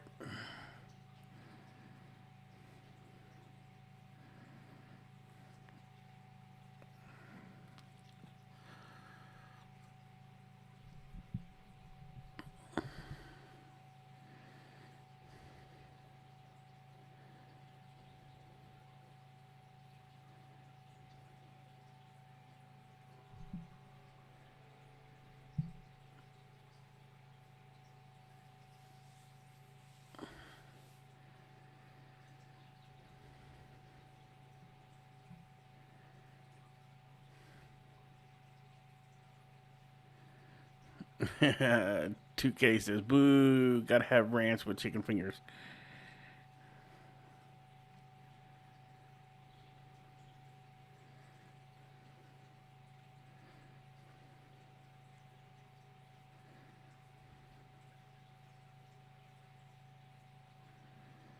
I told you they were playing with their food earlier, and they were gonna start finally chewing and swallow it and end this game. And this could be the part where we're chewing right now. We're chewing.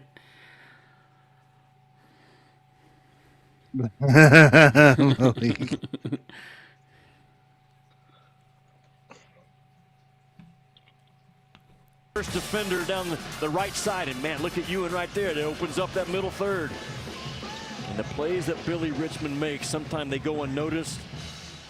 And he just does stuff that helps you win.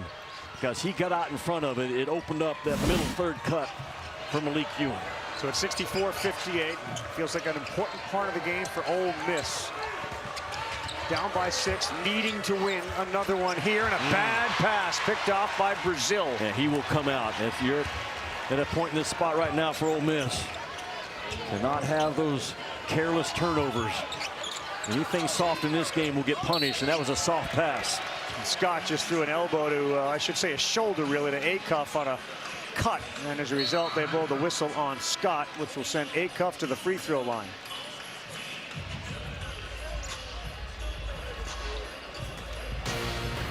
(64-58). Acuff sitting here with 11 points. Is Nashville getting ready for a Vanderbilt Razorback final? Still time to go here. Did we just go to commercial? It's Commercial City. I got a peach water in the barrel, YT. Oh yeah? Yeah, it's getting cold off, so we got we're gonna try the peach next. I'm doing wild cherry right now.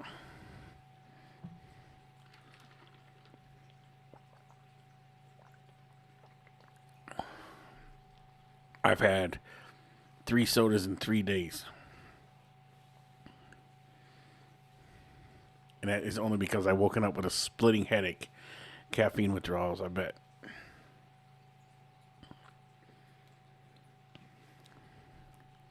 After the first week, you'll that's what kill it. You got to wean yourself off of the caffeine. Yeah, I mean, I had like IV bag of Dr. Pepper into my veins for last 2 years.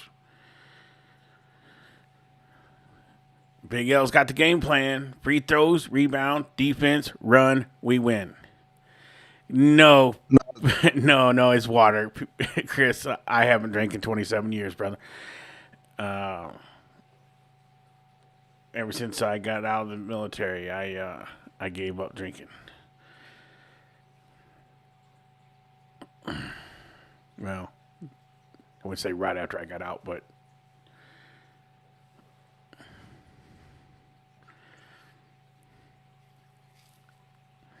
apple shine. I have tasted some apple shine, Big L.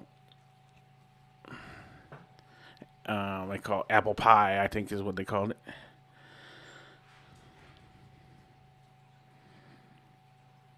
Is there anybody else in the chat that opens a can of Pringles and can't stop eating them until the can's empty?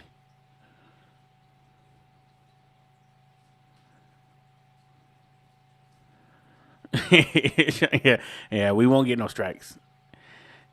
We good, Sean. We got you, brother. You stick with us, we got you.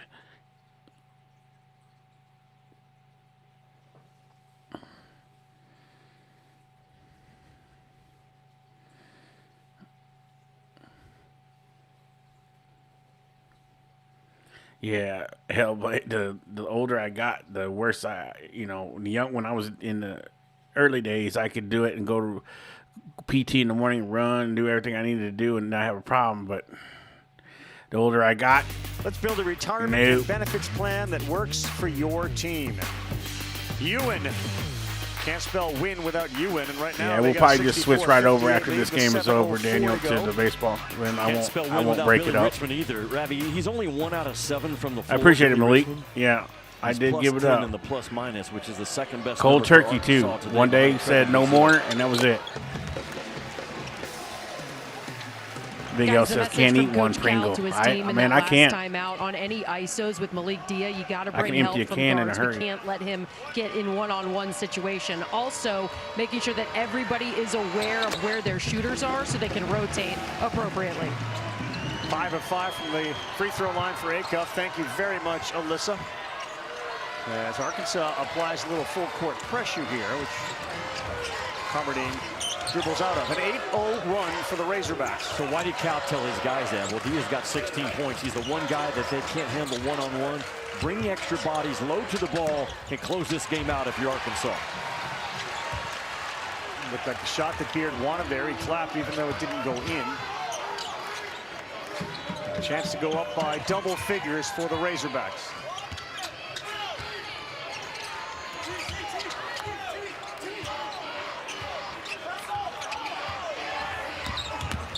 Acuff through traffic, no good. Ewan there. And he brought it down, which is always a dangerous thing for a big guy. It'll stay with Arkansas, but us little guys like it when the big guys bring the ball down there. Yeah, no doubt. I mean, Ole Miss's game plan on Darius Acuff will be studied by a lot of film. My team's getting ready for that NCAA tournament. They are bringing bodies to him on every play. And Acuff is one of those guys that wins those rim collisions more than he loses, but not in this game, making life tough on Darius Acuff. Well, they're going to take Dia out of the game, so Cal adjusts his defense. He switches Thomas onto Pinkins, and out of bounds it is Malik.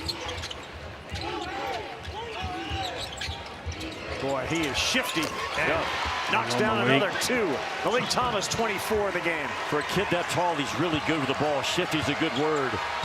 Side to side, and that right hand to left hand got him to that elbow jump shot. Oh, good job by Carmerdine. They needed some points, and he's got a chance for 3. It felt like a must possession. Yeah, not for Ole Miss. They're trying to avoid those knockout blows by Arkansas. You don't want to have to always use a timeout to stop it. Okay, Carmerdine right now says we got to put an end to this. Billy Richmond with the reach and the hack. Boy, Carmerdine has played tough today. Very tough. Expect that. I can't stand when they let the offensive guy push the defender away.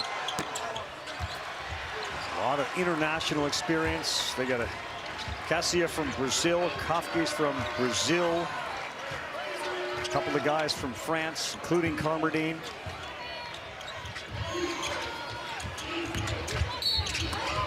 Quick whistle there, and Brazil was going up for another one of his windmill dunks. But a lot of whistles in the second half, a lot more than in the first half, and more free throws coming up for Arkansas and Thomas, who is 4 of 4 and has got 24 points.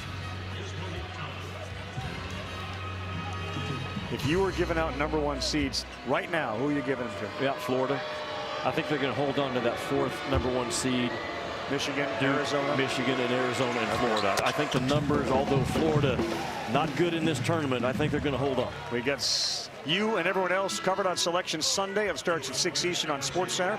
Reese and the guys will break down the men's field, the 68. The brackets announced, they break them down. Bracketology will follow, so you can look at your brackets and take their advice or not. That's awesome, and then real life. The women's field, the 68, will be revealed with a complete breakdown of each match. That's at 9 Eastern. I mean, watching Arkansas today offensively, when they just move the ball and they stay spaced out, it's funny how the ball gets back to the right guy. Normally it's Acuff. Today it's been Malik Thomas more than Acuff. Pretty simple offense, but really good when your guard play is this good under Calipari. Acuff had 37 last night, and Thomas has got 25 today, 26 after the free throw.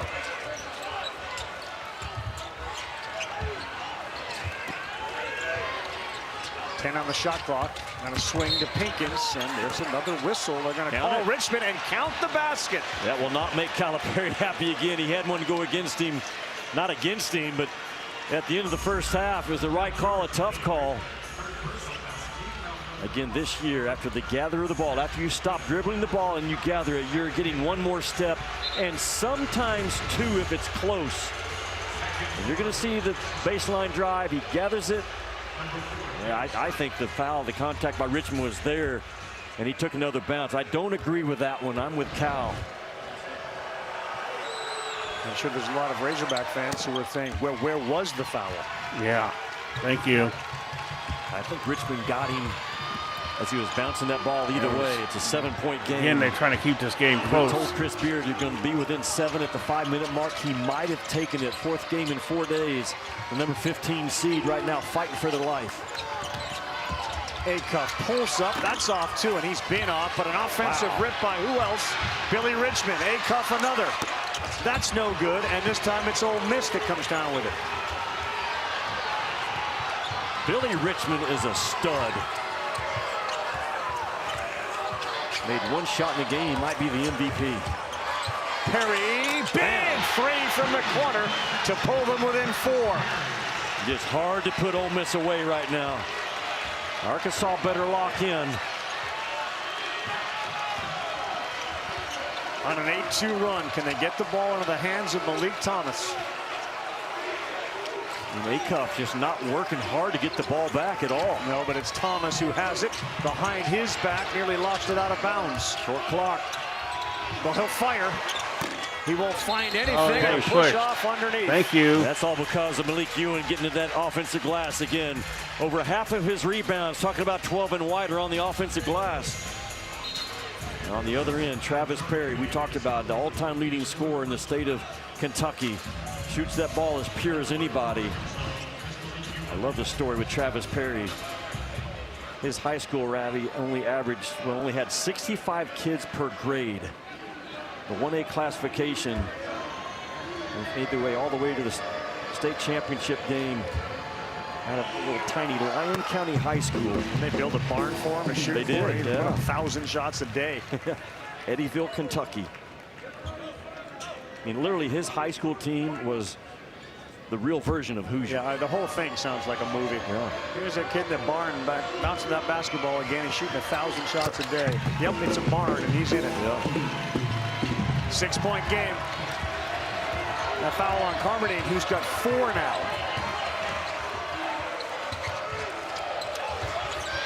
Rolls it to Scott, to the shooter, Perry. Too strong. Scott ripped it down. I would not gamble off of Travis Perry. Forget about the middle third roll. If they make it, but don't leave Travis Perry. Klafke instead will launch. That's no good. Another offensive rebound. And Perry to Pinkins. And another 3. Bam! Money! 3-point game. Gotta get a rebound, Exactly fellas. what Chris Beard wants it. He wanted game pressure on Arkansas with 4 minutes to go, and that's exactly where we are.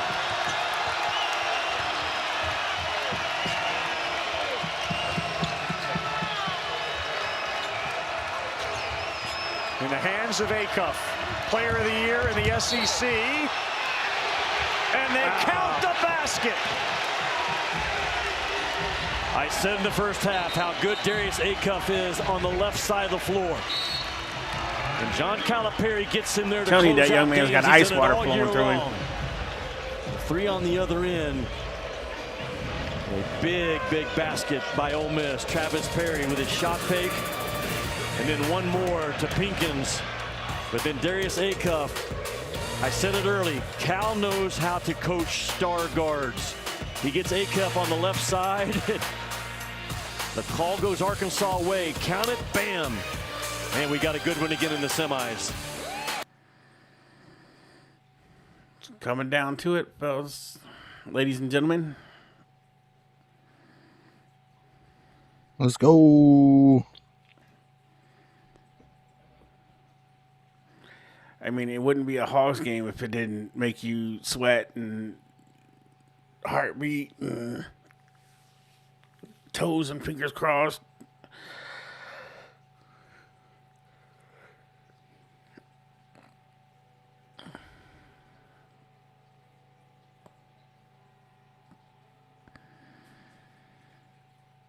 Yeah, hero. I mean, we got to stop them. You know they're going to be trying to shoot them threes to get back in the game, so we're going to have to lock that down.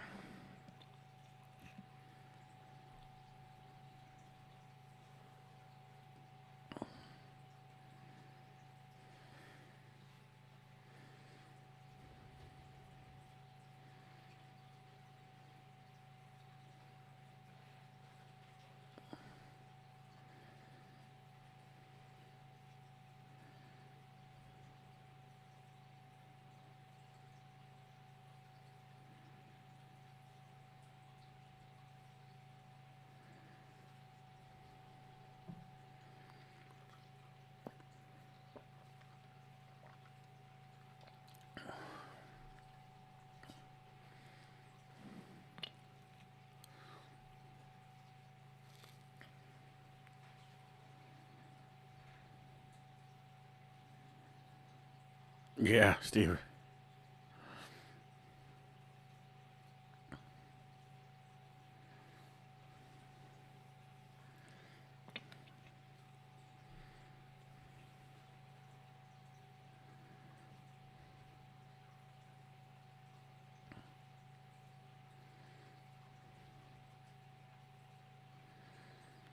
I think we got a Final Four offense, Daniel.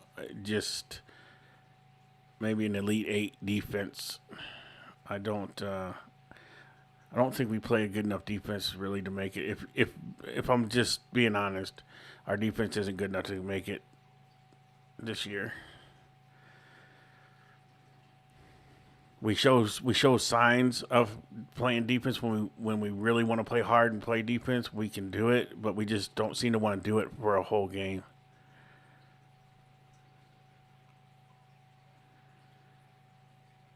Oh yeah, Hero. If you can get to the game, I would. If I could. Bam, and then bounce off of it, stick that left foot in the ground and elevate. The ball's in the air, and he's looking at the official to see who the call's against. Then he looks back to see it go in the basket. Just a great awareness. Hasn't been at his best today. I really think he's going to go one of the top 3 in the draft. See, he still wound up with 16 points. The top 10 scores in the NBA right now are his size. Don't be worried about how tall he is. He has got 16 points. Having only 7 turnovers today for Arkansas. They are 9th in the country, only 9 per game. Wow, Carmerdine with a thunderous dunk. That's too easy if you're Arkansas trying to hang on to a lead. Simple offense. Carmerdine gets to the middle third.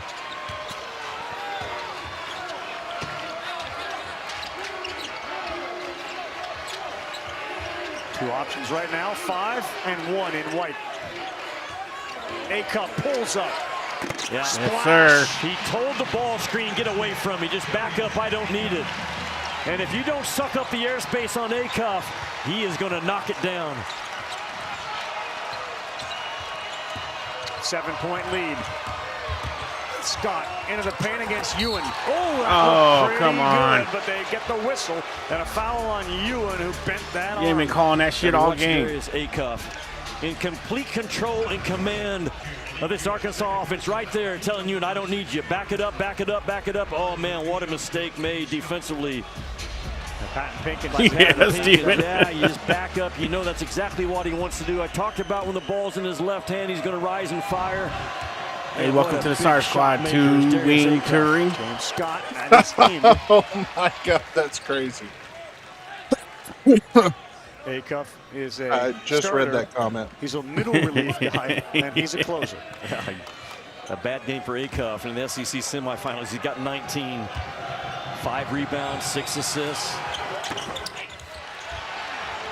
He hit a couple of those dagger-type shots last night in the win against Oklahoma as well. After the game, I asked him where the confidence comes from. He said, I was raised that way. He's humble, but beyond confident on the basketball court, guys. Yeah, his dad coached him to have a killer's mentality.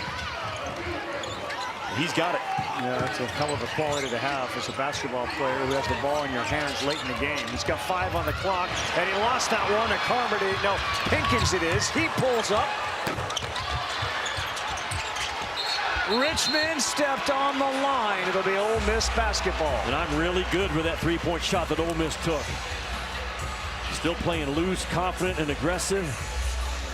Darius Acuff that time again. The Acuff rules in this game, the non-negotiables for Ole Miss. Make him see multiple jerseys. He drove it right into him.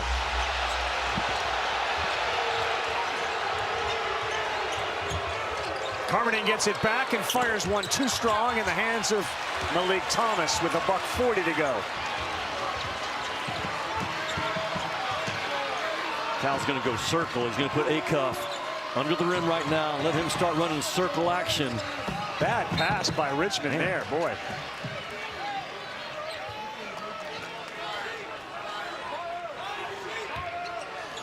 The assignment on Acuff is Travis Perry's right now. And the assignment for Ole Miss is to clean up if there is a miss. Don't let Arkansas get after you on the offensive glass. Acuff too strong. Ewan, though, Jimmy, to your point, picks up an offensive rebound. That's a big one with 1:10 to go. And now just burn clock if you're Cal. Need one more basket, one more make to feel really good about it. Thomas, Richmond, this could be it. Acuff. No, and it's a rebound for Ole Miss. Another life. Here comes Klafke down the middle, and he'll kick for a Perry three. Oh, Great. what a look.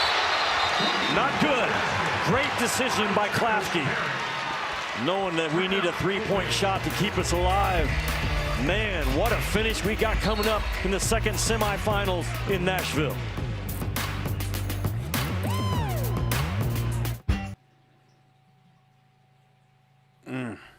That was a cannot allow that.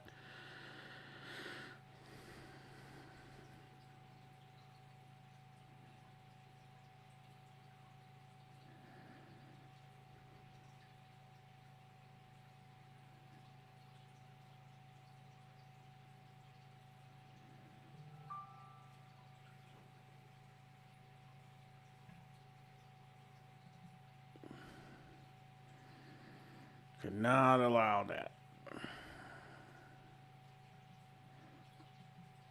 I said great, not good decision by Klafke. Just understanding time, score, momentum, all those things dictate shot selection, and appreciate Travis Perry to sprint to that deep corner three, be there sitting on it.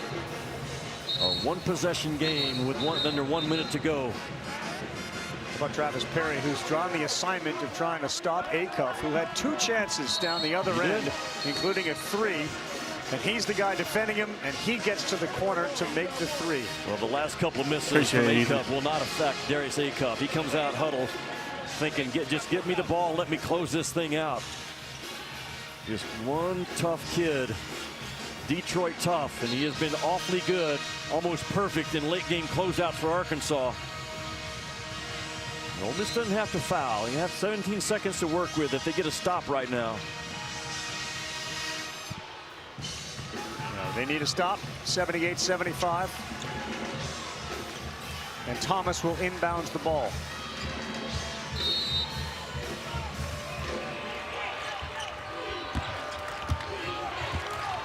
Can you stay in front of Darius Acuff? Because this is his time. He doesn't need a ball screen, Ravi. Now Klafke comes out to double him. Brazil. No call, no foul, and here comes Ole Miss. You gotta kid me. Good job by Chris Beard to trap the ball out of Acuff's hands. 21 seconds to go. 3 to tie. Chris has one timeout if he doesn't like what he sees. Carmerdine, they set up Perry. Now Carmerdine with 8, and there's the Beard timeout. Well, I love what Chris Beard did. He gave his guys a chance to let the natural game flow, find a three-point shot, but it wasn't there. That's why you saved one. Now he's got 9 seconds to work with, coming off that side out of bounds.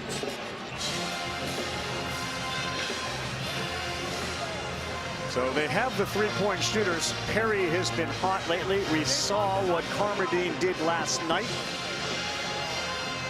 Travis Perry, 3 out of 9. Pinkins is 2 out of 3 in this game. Good Lord, softball's popping off. We're kept the door open 14-7 for the Ole Miss Rebels.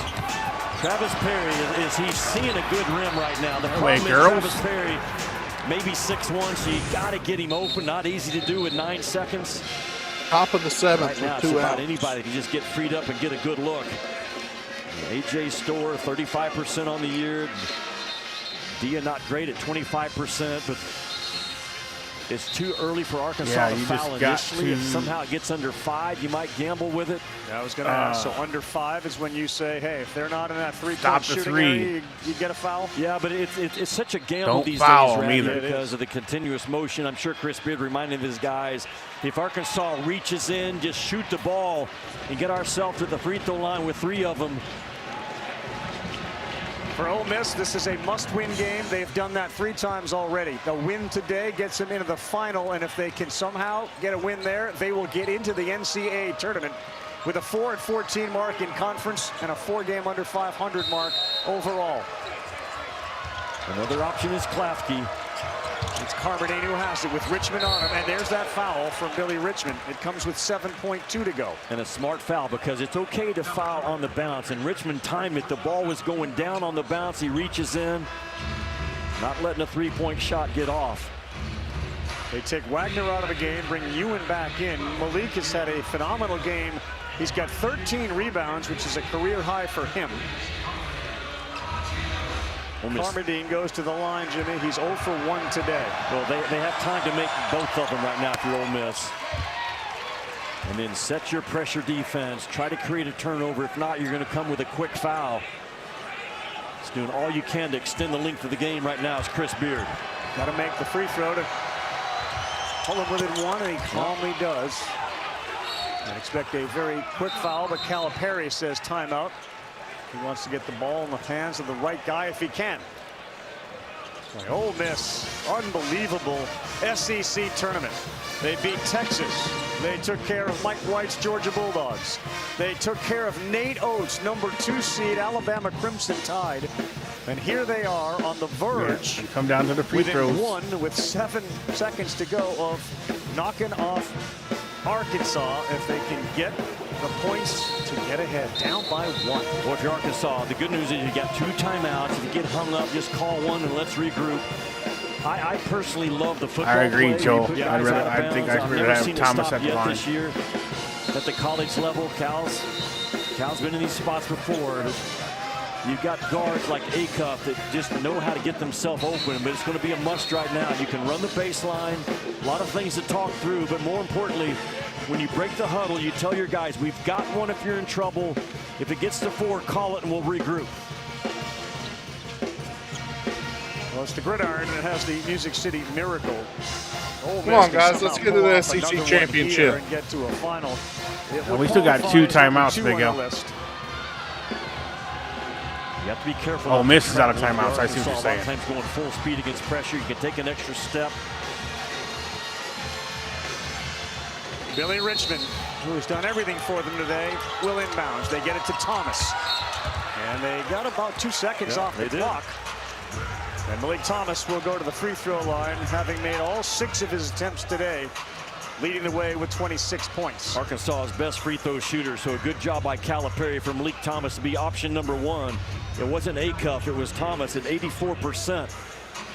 And Cal said, hey, go get it and close this thing out. Even with 2 makes, though, it's a 3-point game.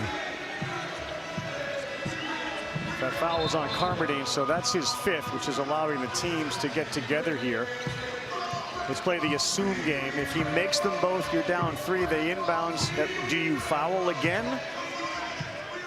If you're Calipari, if you do, you got to make sure you guys understand, foul them on the bounce. And if you're Ole Miss, you've told, Chris Beard has told his guys, I'm sure, if we're down 3, real life it's 14-7 Arkansas. Just shoot Top it of the and 7th. see if the officials make the right call. Was it before the gather, after the gather?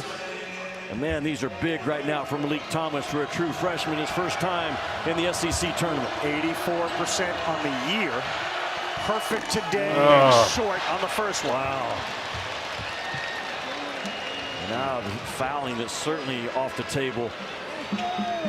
We all know Ole Miss has right at 5-6 dribbles into a shot.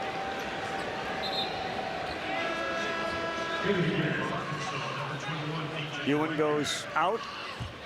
Wagner is in. Thomas to make it a 2-point game.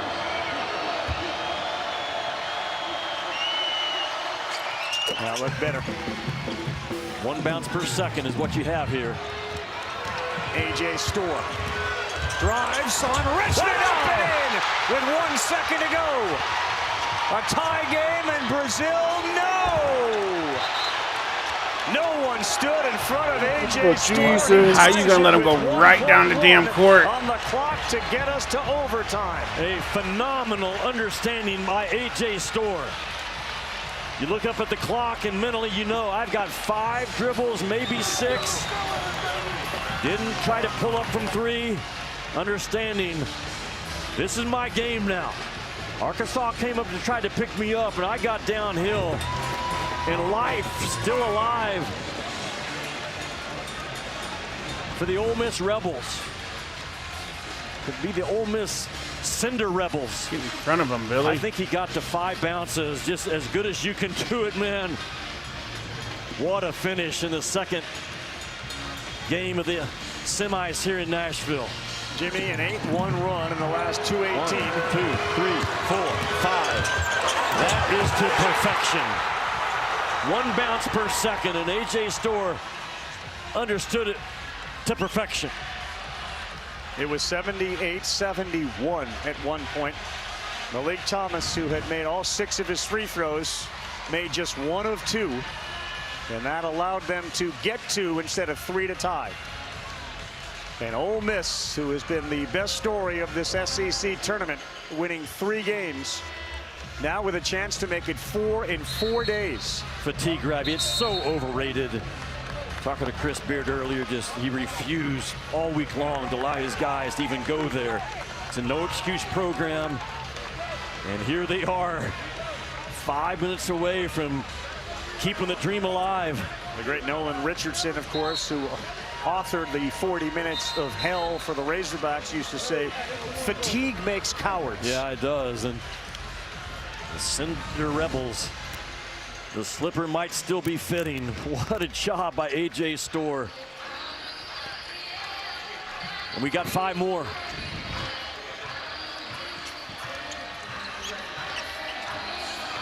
Pinkins has got 4. They're going to play the overtime without Carmerdine, who is fouled out. On the other side, Richmond, 4 fouls for Arkansas. That's a big loss for Ole Miss. Carmerdine was making big shot after big shot, and big defensive body on the ball. Acuff missed a couple of key shots down the stretch. He sits there with 19. Malik Thomas, 27. Down low, Ewan. Nice ball fake and a dunk. And a great find by Acuff, because they blitzed that ball screen. Acuff with a little bit of a back dribble to find vision of the roll.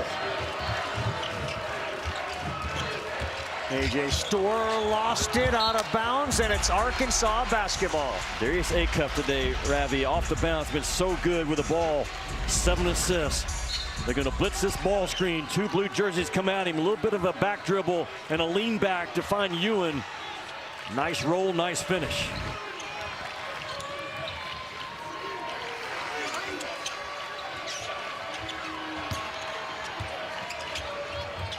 Ewan spins in, throws it up, and he couldn't convert the layup, but he'll get 2 more free throws.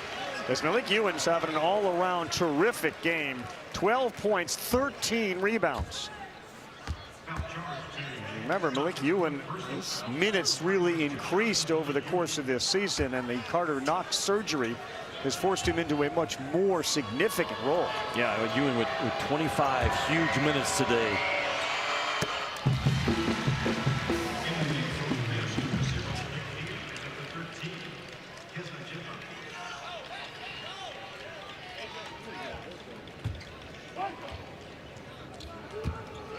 Jiffa checks back in for Ole Miss.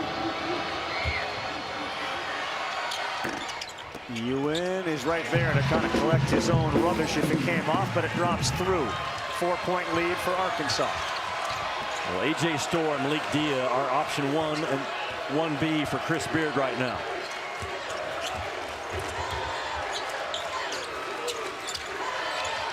Got what they wanted. Yep, Storr on the baseline. Richmond got some help from Brazil to cut him off. Richmond, an all-SEC defender, showing you why right now.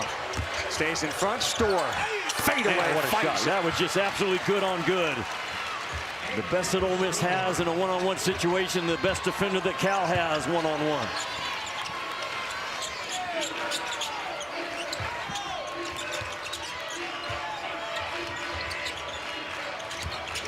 Malik Thomas all the way, an easy one. He blew right by Travis Perry. How about the rip through by Malik Thomas, getting that ball from the right side to the left side against the ball pressure of Travis Perry.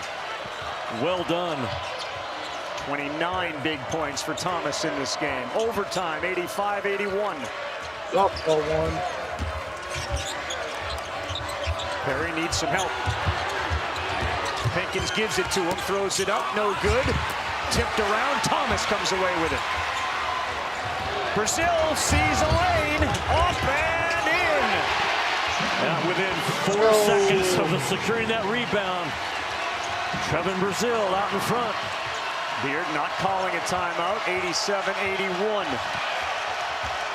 Jiffa. Nice layup there.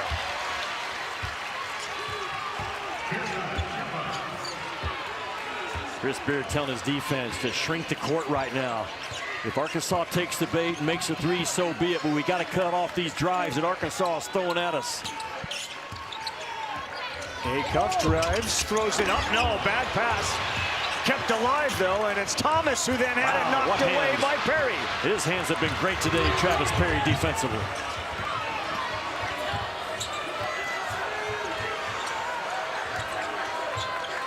It'll be ISO ball again for Storr or Dia. They won't overpass this possession. They'll just play one-on-one. Storr's three, yeah, you can just see it coming. There's no reason to overpass when you got two dudes that can go get their own. Man, it's so hard to kill the will of this Ole Miss team in this tournament. Kill their will.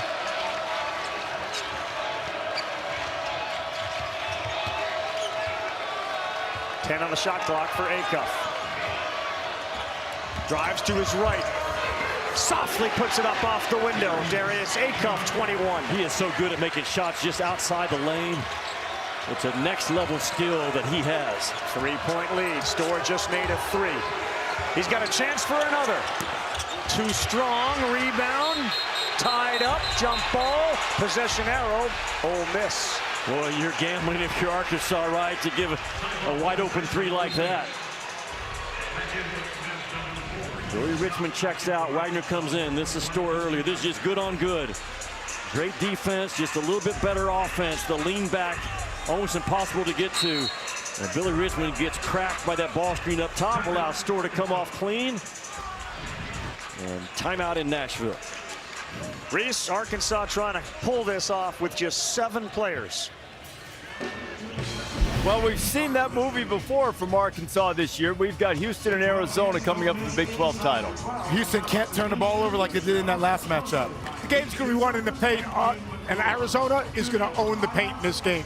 Arizona had a thrilling victory against Iowa State last night. Houston rolled. They'll square off for the Big 12, Ravi, when you guys are done. Yeah, I can't wait. Should be an awesome game, the Big 12 championship game. The story of the SEC tournament, Vanderbilt today knocked out Florida. I can't hear you. But Ole Miss comes in here as a 15. I'm not muted. And they have won 3 games in a row, beating the Longhorns, beating the Bulldogs, and taking care of the Crimson Tide. And they find themselves on the verge of history. Mama said, if you ain't got nothing nice to say, don't say nothing at all. Just a phenomenal coaching job by Chris Beard to get his guys to believe again. They had won 1 game out of the last 51 days before they got to Nashville. And for him to get his guys to understand the game plan, but believe in him as a head coach, believe in each other, man, that is some special stuff. Ridiculously hard to do, but Chris Beard, every coach in this league will tell you he can coach with anybody out there. Took his team to the final night when he's a head coach at Texas Tech, trying to work his magic one more time to get Ole Miss to the championship game tomorrow. A.J. Storr, Jimmy, he's been outstanding. He's got 20 points with some big, big shots. Chris Beard has done a ton of isolation basketball, turning a 5-on-5 game into a 1-on-1 game. And you know Chris Beard wants Malik Dia or A.J. Storr to be the guys right now with 1:13 to go. Those 2 horses have carried Ole Miss all the way to this overtime period. There's no reason to go away from My God, would they give him an hour for a timeout? 4 Arkansas players, Jimmy, to the 7-player availability point, have logged 38-plus minutes today. So that's their issue. And the issue, of course, for Ole Miss is this is their 4th game in 4 days. And again, as you said, and Nolan Richardson has said, we're not talking about being tired, but at some point it may impact your legs even if you don't feel tired. Yeah, it certainly could. How about Arkansas, those 2 guards that combined for 50? And they're working on, is that Billy Richmond? Yeah, sure is. He plays hard enough to cramp up, and you see them working on both legs right now. One of the reasons you work on Richmond's legs, as you mentioned, he does everything for them. This was an example earlier in the game. He blew this play up, and then he started what turned into a Ewan dunk. And watch Coach Calipari, Jimmy, who he goes to congratulate. Yeah, look at Cal right there pointing at Billy Richmond, saying, that's my guy. Again, Billy Richmond, the stats maybe don't always back it up, but could always argue the most valuable player for Arkansas with all the things he does. Man, you certainly need him at full strength. He's not going to be on the floor to start this last 113. With Arkansas up 3, and Ole Miss inbounding the ball. You got to watch Perry here, Jimmy, after he throws it in. Always the most dangerous guy is the out-of-bounds guy, Travis Perry, and you don't want him to win the foot race to the ball after he's the passer. A.J. Storr looking for 2 inside, and he gets it again. A.J. Storr, Terrific play. Yeah, terrific play call by Chris Beard. Again, just getting his guy in a favorable spot, turning it into a one-on-one game for Storr.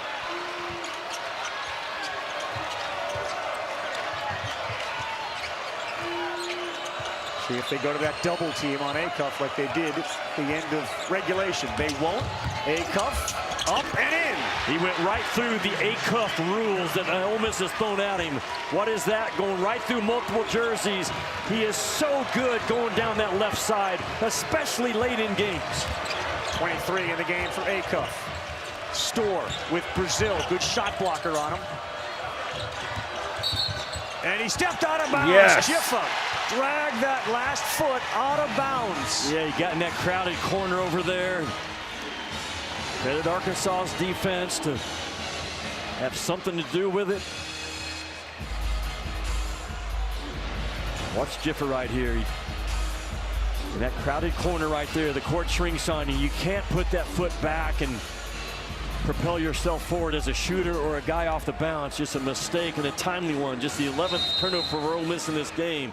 But man, is it crucial. Chris Beard is going to use his last time out to talk things over with his team down 3 with 27 seconds to go.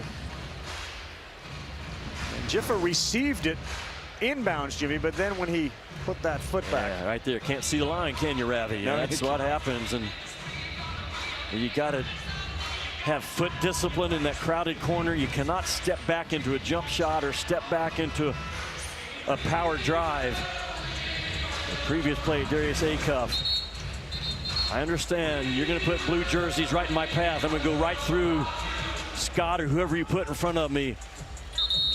Just seems like he's got a knack, Ravi, in late clock situations that go left.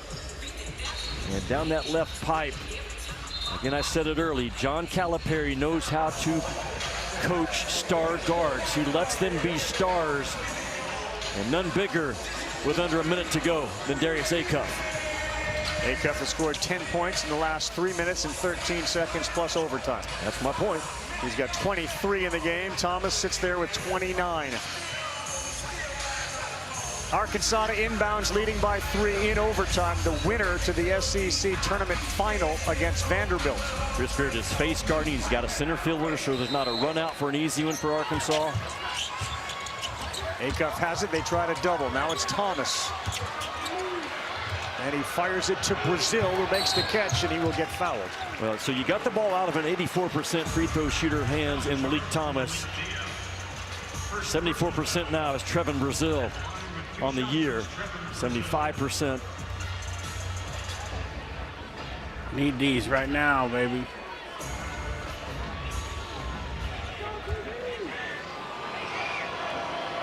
Brazil 1 of 2 from the line today.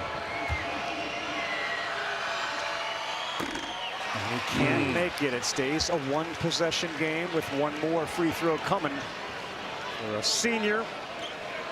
Springfield, Missouri. Started his career at Missouri. From Springfield Kickapoo High School. Yeah, there you go.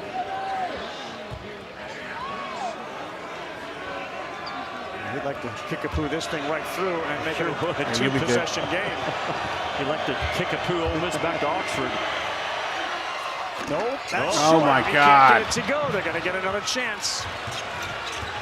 It was Storr who banged down a 3. Well, you don't give one up here. No, he drives all the way, and he stuffed the ball. Chris Beard calling for contact, doesn't get the whistle. Acuff will get fouled. A.J. Storr, a 2-point flush to pull him within 1. What a monster off the bounce by A.J. Storr to extend this game. And Chris Beard said, my guy got hit. I'm not sure. No, that's just play on. But regardless, Ole Miss has life. What a finish. 9 points in overtime for A.J. Storr. And Acuff is just standing on the free throw line waiting for the ball to be handed to him from Byron Jarrett. Acuff hasn't missed a free throw today. And now he has 7 for 8. Dude, shut up. Regulation. It was A.J. Storr going coast to coast to tie it up. That wouldn't be a bad option right now as well for Ole Miss. 2-point game. They bring Ewan in, and it feels a lot like the end of regulation when Thomas couldn't make both free throws. They got a chance at 2 to tie. Don't give it up if you're A.J. Storr, right? He will pull up for 3. No good. Rebound. Look out. Yes. Brazil comes down in a heap. Ole Miss went all in. A.J. Storr took a 3 to try to get them the win. And Brazil ripped down the board with a second to go. It's easy to second guess it, but I was okay with it. Ole Miss has played 4 games in 4 days. Probably not excited about another overtime period. He gets a good look, man. But Billy Richmond, the all-SEC defender, stayed in front of him, gave him something to shoot over and shoot through. That's a good rising fire that comes up just a little bit short.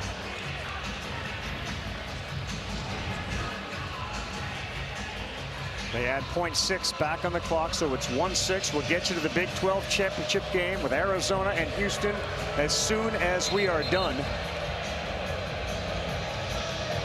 What a fly-in rebound by Trevin Brazil, the one that they absolutely had to have.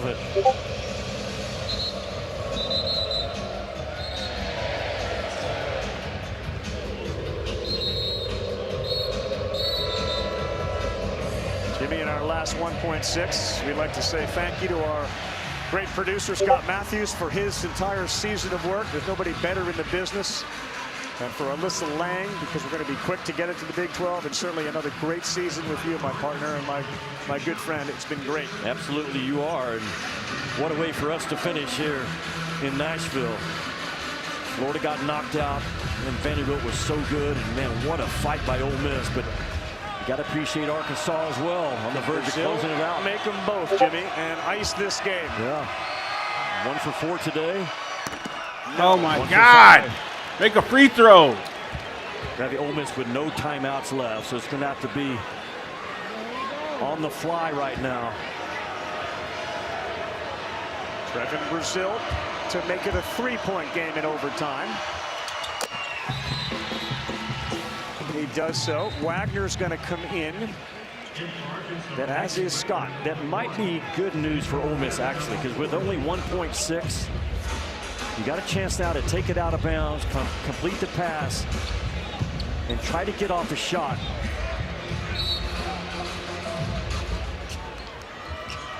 Jiffa, who's he looking for? It's Anybody. Perry. He's a good shooter. Here it goes. No, and Ole Miss dream will end as Arkansas beats them 93-90 to get into the final tomorrow against the Vanderbilt Commodores. Wow. Let's go. For everybody Ooh. on our crew, We're going to the championship. And all season long. Well, looks like we'll be having basketball tomorrow at 11:45. We will be live for basketball. Let's go and see if we can't find these boys real quick.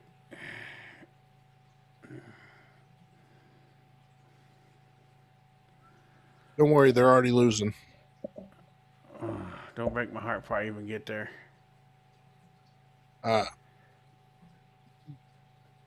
Just one score. Don't say nothing. Just don't.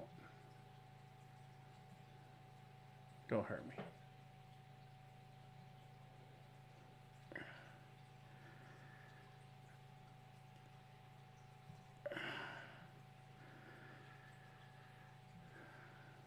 Oh, it's only 1-0.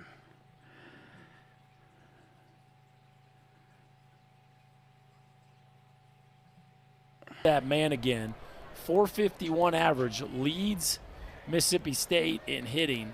Right there is Doing the it from baseball game, 9 Punisher. hole. The senior has just been fantastic for Mississippi State this year.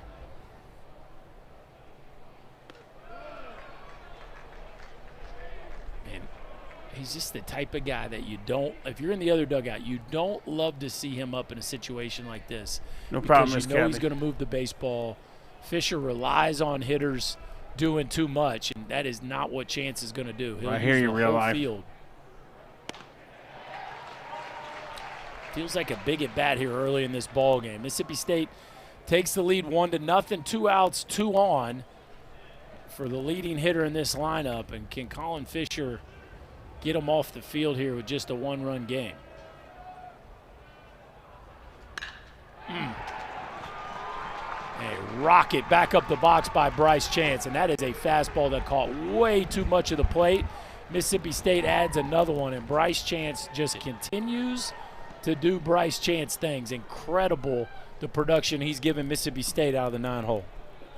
When you watch him hit, like what is he just simple at the plate? I mean, it's just watch this move. I mean, he picks it up, puts it down. I try, Sean, and gets the bat to the back of the ball, and they're trying to go in there on him, and that ball's middle, and he just stays in the middle of the field for another big hit for this lineup.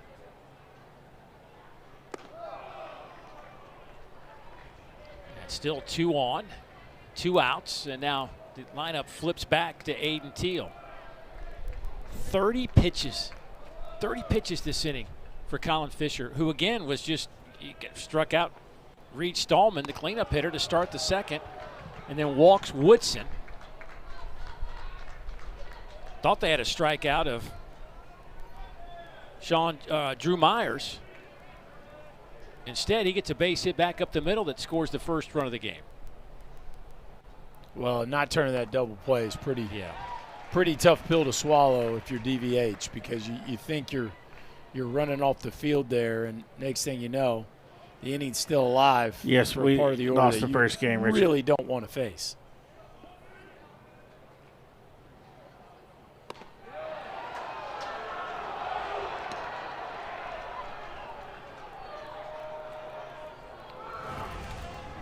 Well, what do you think, Berkey?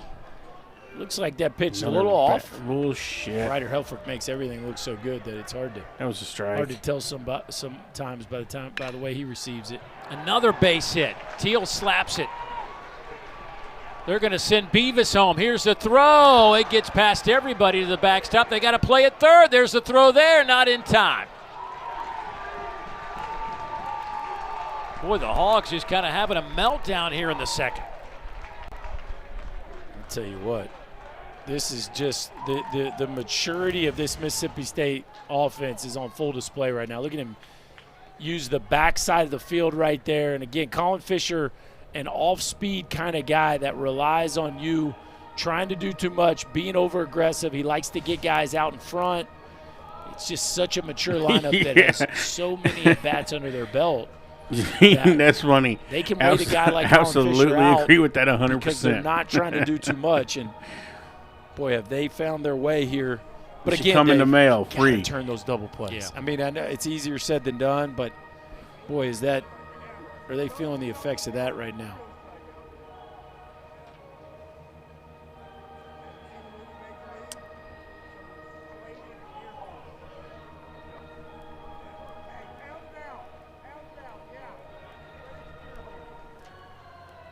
Nice conversation going on down here.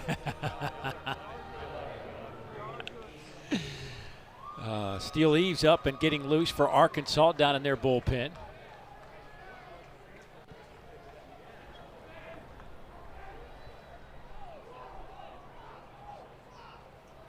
Big swing and a miss from Ace Reese.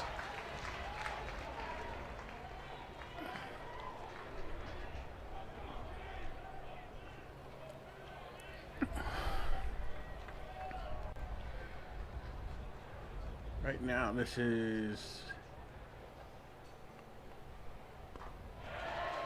0-2 on Reese. 16 Reese minutes. Struck out his first time against Colin Fisher. We've been streaming live today.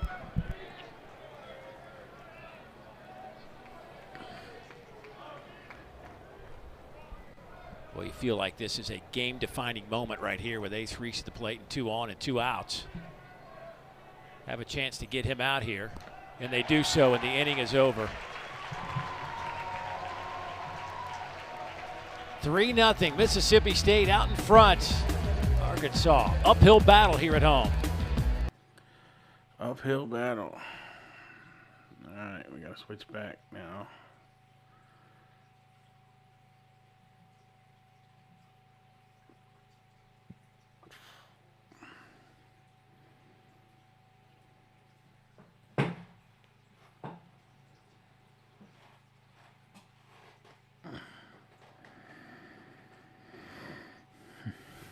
Well, we did get what I'm going to assume is a women's win in softball. It was 14-7 in the top of the 7th.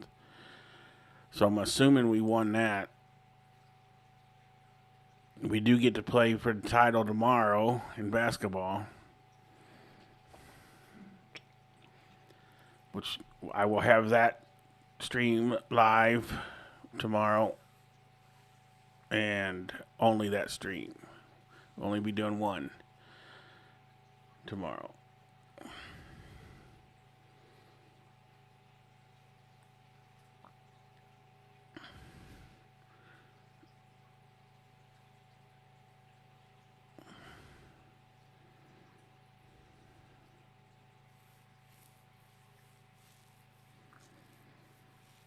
Okay, so softball did win. Okay, so we got 2 out of 3 so far.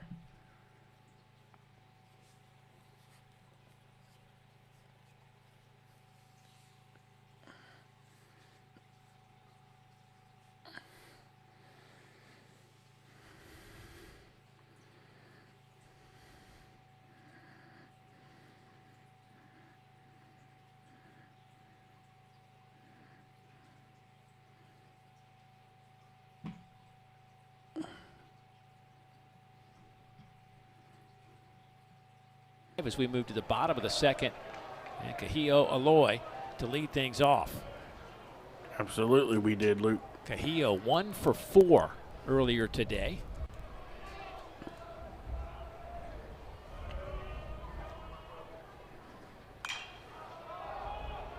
Guys had trouble hitting it in the air, but hits this one a mile in the air. First baseman Reed Stallman makes the catch in foul territory. Well, he got one in the air. Yeah, not exactly what we had in mind, No, Dave. it was not.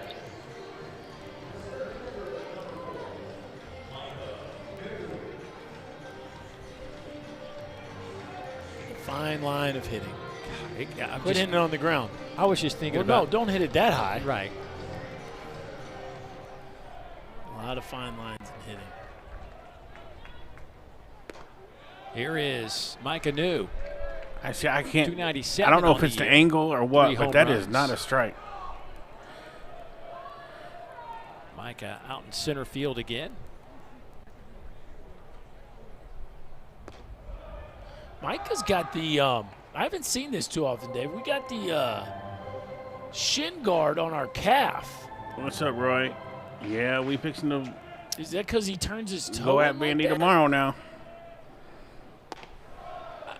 Because by the time his foot lands, it's you're squared up like the way it should be. I mean, how are you going to foul the ball off your calf, Dave? Maybe he's trying to get in that Chris Burke cool game, that thing where your cool list, whatever you're going to call it. That's a list. I don't know if cool is it. There's a strike 2 and 2. That is. I don't remember that from the first game, but I'm sitting there looking at it now, going, huh? Maybe. I mean, you do you, but I just, you know, a calf guard is new for me. That's a new one. Your brain's working really hard to try to. He squares it up. I'm just trying to think, like, maybe he's afraid he might get hit by the pitch there. I don't know. Yeah. Because it's squared up right now, but then when he puts the foot down, picks it up and puts it down, then everything's Turns back out. to normal. Yeah. This ball's hit high in the air, out to right, playable for Bryce Chance. He's able to make the catch, and that'll be out number 2. See, this is a moment right, since I'd love to be able to run down there and just kind of say, hey, what's that all about? Now it's coming off. Which you got to believe, like, with it being on your calf, that would be hard to stay on. All right, I'm going to get over it. he might have, see something new every day. Let me tell you something. He might have some sort of injury there that he's trying to protect. That's right. There's a reason. Yeah. Now, see, Reese Robinette's got it on the front, on the foot, much more typical position.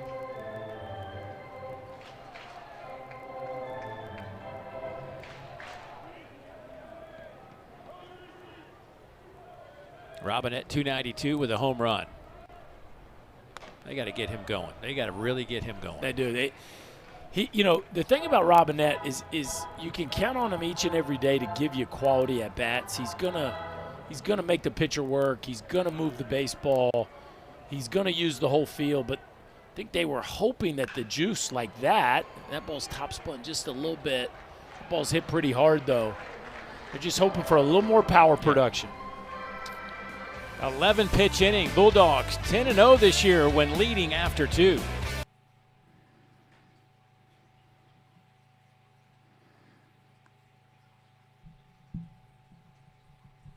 And 0 after leading after 2. Wow.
Out, there he is, old 2-6, longtime coach at Virginia.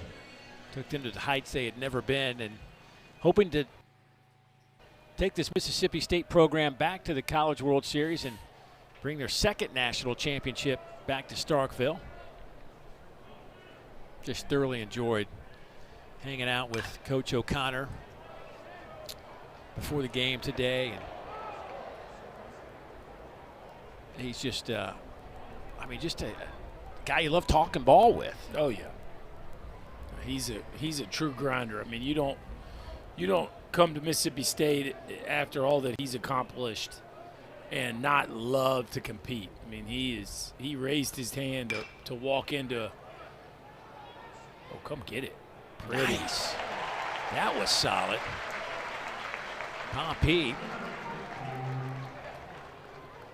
We saw him earlier on the base pass as well. He has got some serious speed. Yeah, Pompey can really come and get it. And watch this athleticism and then such a good arm. And love how he plays the fade there. Got to aim at the back shoulder of the first baseman and let that ball fade up the line. Just perfectly executed slow roller right there by TJ Pompey. He had somewhat taken his struggles at the plate out into the field. And that is something Dave Van Horn just doesn't want to see from any of his players. But it looks like he might be putting it back together now. A couple of hits, had a triple in our first game. Yeah, he's had a nice series so far. And the game-winning home run on Friday night. And look, he's made a couple nice plays defensively today. Reed Stallman, we were talking about Brian O'Connor a moment ago. He said one of the first things that he had to do when he got to Starkville was to re-recruit the players that were on this team. Spent a month trying to retain talent. That was his mission. And so many of the ones that we've seen have huge roles today are those players.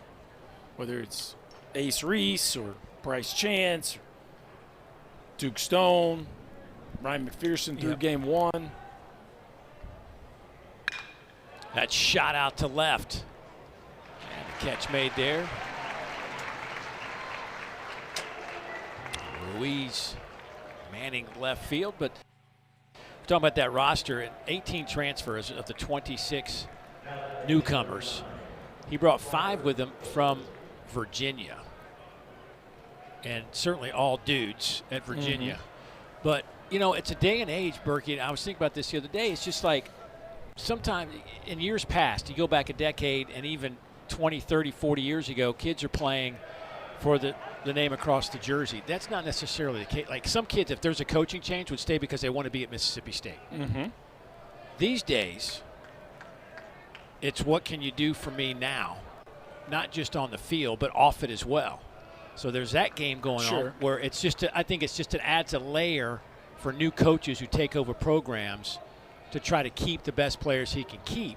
It just becomes a little bit more difficult. No doubt. I mean, you got to spend a lot of time on the front end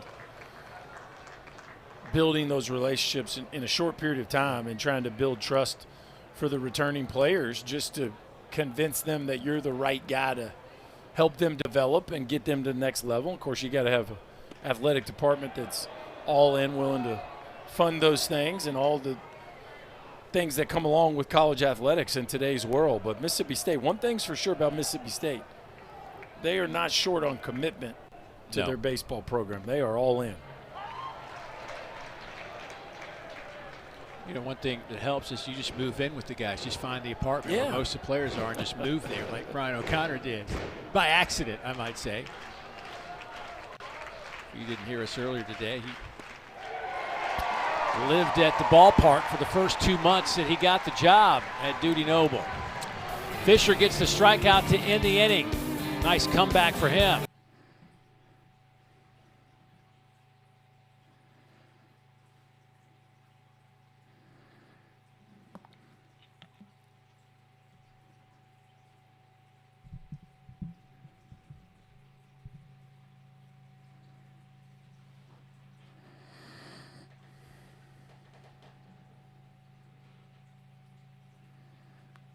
Yeah, that was good for the girls, Kristen, for sure. See them come back and battle back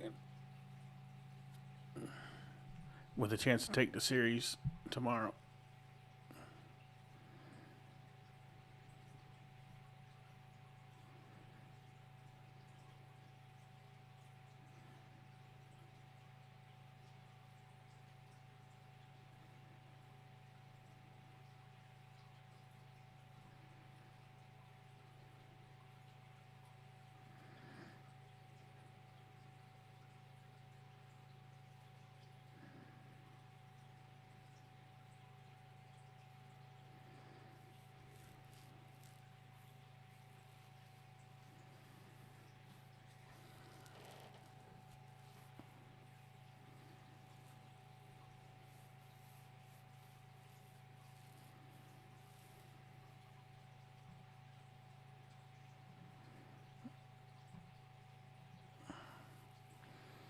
Picked me out.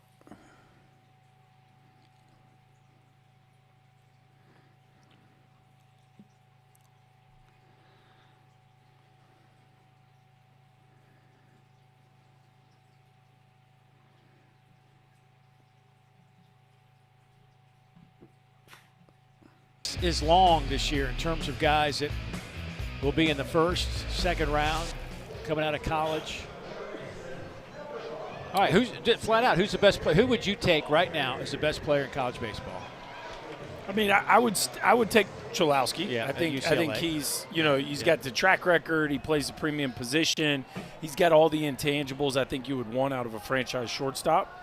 But there are a number of college players this year that I think are going to be fast risers and big impact players at the major league level. I mean, it is an impressive group of college bats and arms, but I would say the bats are ahead of the arms at this point.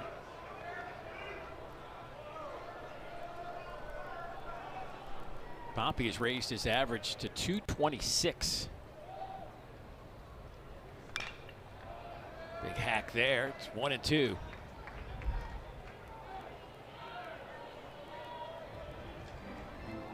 Pompey certainly needed a little bit of confidence. Maybe this is a weekend that he can build upon moving forward, although he swings and misses there and strikes out for the first out. Duke Stone is spinning that breaking ball.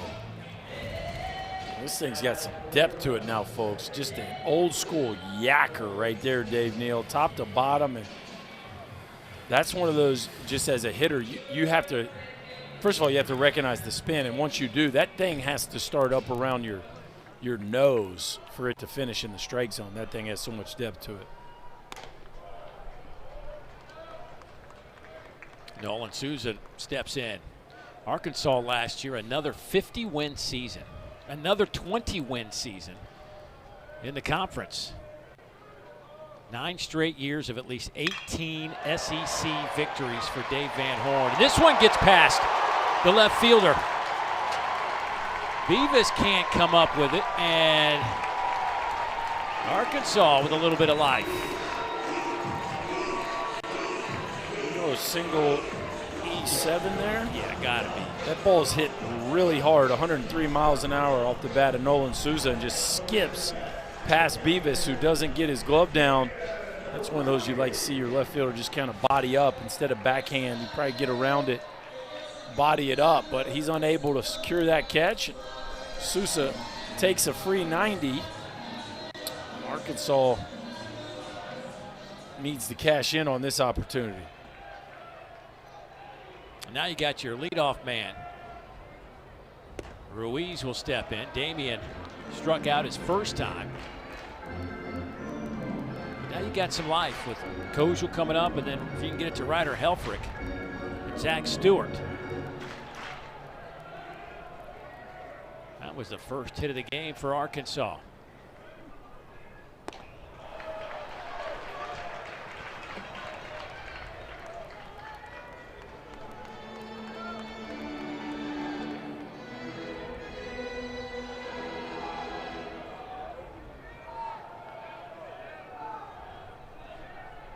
Arkansas 1 for 17 with runners in scoring position this series. This ball, they might be 2 for 18 to the wall, and it's off the wall. It's off the wall. They're calling that a homer. They're calling it a home run. And Bryce Chance says, wait a minute. I don't think it was, Dave. I think that ball hit in the middle of the wall. Yeah, it hit the green pad, I think, on the inside of the fence.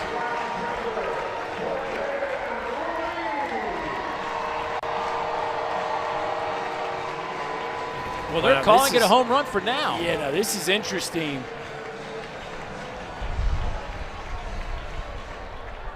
Mississippi State is challenging the call of home run on the field. This is their first challenge. Yeah, I mean, it hits right in the middle of the wall, Dave. Like, it doesn't even hit the yellow pad. It hits just above the green pad, and Bryce Chance didn't get a real good read on that ball. He was 20 feet to the left of it. You see just how much the wind is manipulating that ball. He is way to the left of that ball, and when it lands right in the middle of the fence. If he would have had a good beat on it, he'd have caught it standing still, but he kind of ran backwards, and then the wind took it way off to the right. And now, what do you do with the runners here, I was Dave? thinking the same thing. Was he already on his way to second? Well, to Ruiz's defense, he saw Alex Ransom call home run and started celebrating, but they tagged him out at second base. Now, he had seen the is call. it not a dead ball as soon as he waves home You would run? think they send the runners back to where they were originally. Yeah. Or not originally, but at the time of the call. Right. Yeah. So probably put him at second and third? First and third? Well, I don't know where he is. Well, Souza's at second, so Souza was at second. See what I'm saying? So I would think you send the runners to first and third.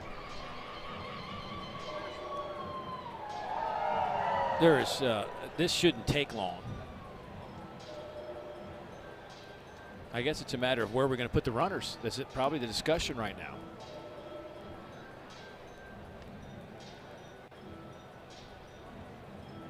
They should give him a run and put Ruiz at second. I don't know that I've seen this happen. I've seen, fair and foul. Yeah. But never a ball that was in play. It happens some at Tennessee because of the porches right behind the wall. You get some of that where guys don't know if it's over. I don't think I've seen that here. Wonder what did he think it hit? Like, I wonder what he thought the ball hit to keep it in play. Like He should have got he shouldn't have to go back to second. He should have been. He should be allowed to score from second, and then Ruiz should be allowed to go to second because he was already well past first base.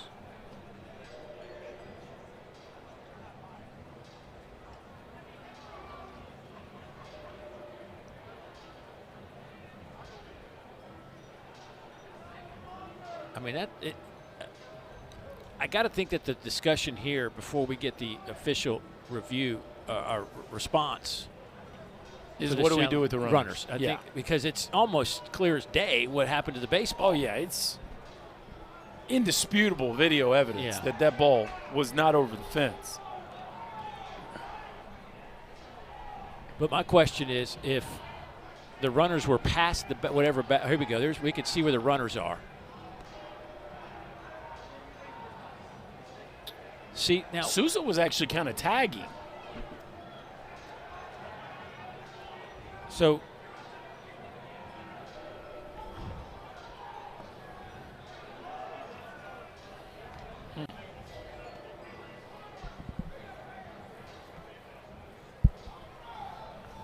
So do you put Souza at second?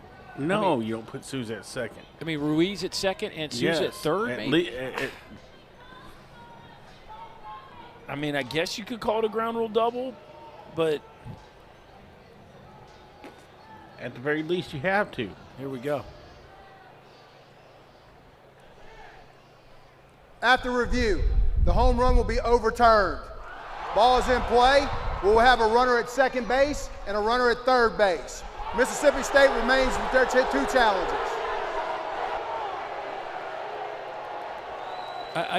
I'm wondering now if Dave Van Horn. Now they both want explanations. You have both skippers out of the dugout. Yeah, Brian O'Connor wants a runner at first. And Dave Van Horn wants a run scored, perhaps. He wants two bases. I heard what he said. He said if he gets two bases, he gets two bases. But your point was Souza was tagging up, so he was hugging second base. Yeah, he was actually on the base when the ball hit the wall. I think they're just playing it like a ground rule. No, if it's a ground rule double, he scored. He would have scored. Right. I think it's closest bag, maybe. That really is an interesting one.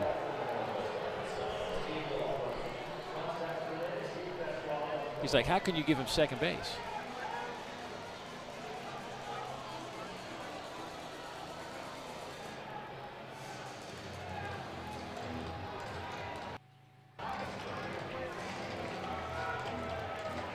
Nobody's happy. No. Duke Stone's the only one happy. Right, the ball stayed in the ballpark.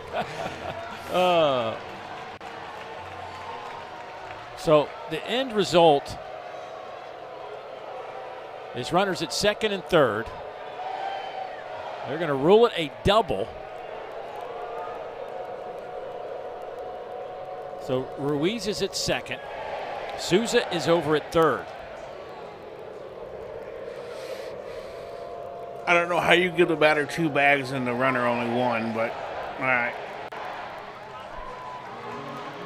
I mean, Ruiz killed that ball, no doubt, but I can't believe how much that ball sliced and died late. Yeah. Like, that ball looked like it was clearly destined to at least get in the bullpen, if not hit the building.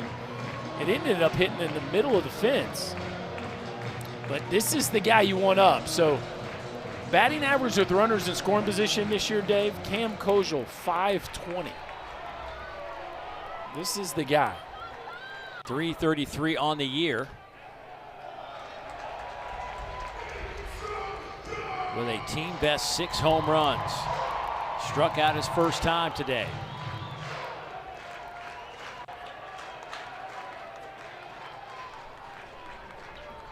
2 hits in the inning now for the Hogs. That one darts in the dirt in front of James.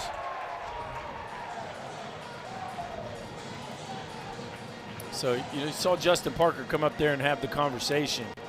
It would not surprise me at all if they were uber careful here with Kojal and set up the double play and take your chances with Helfrich. Laced and foul. Change up there. Now the opposite end of where Kojal is with runners in scoring position, Dave. Helfrich only hitting a $167 on the year, or excuse me, $176 coming into the day. So as good as Kojal has been, Helfrich has had his struggles with runners in scoring position. Jack swing on a 92-mile-an-hour fastball, and 2-2 the count.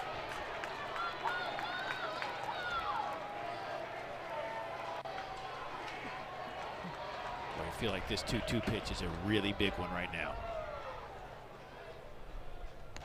Oh, wow. When breaking ball, got the strikeout. Boy, and that can be deflating. Now, you do have one of your captains coming up. Again, he's had some struggles with runners in scoring position, but Kojal has been so good, and there's a backdoor breaking ball that, he's been swinging at that high fastball. That ball starts up and out of the zone. He puts on the brakes, and it just drops into the back edge.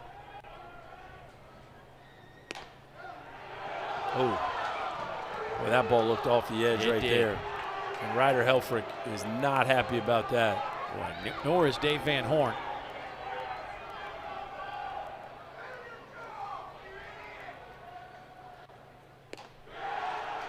Oh, 2. Again, it just changes. It changes the dynamic of an at bat.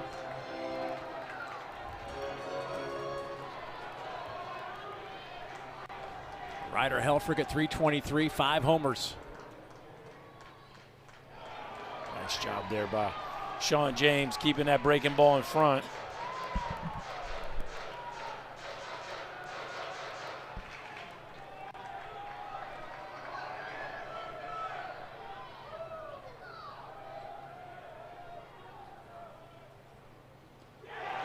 Swing and a miss. It gets to the backstop. A run will score, and Helfrich is safe at first.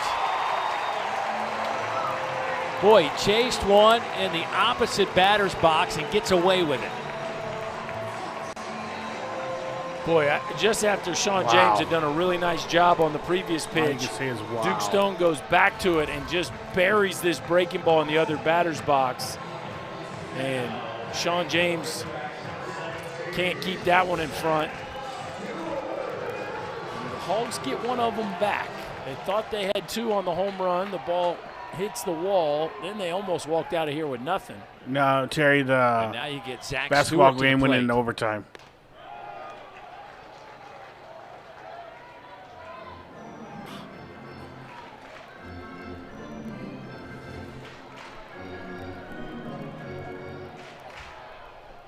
Stewart struck out his first time. He's hitting .343 on the year.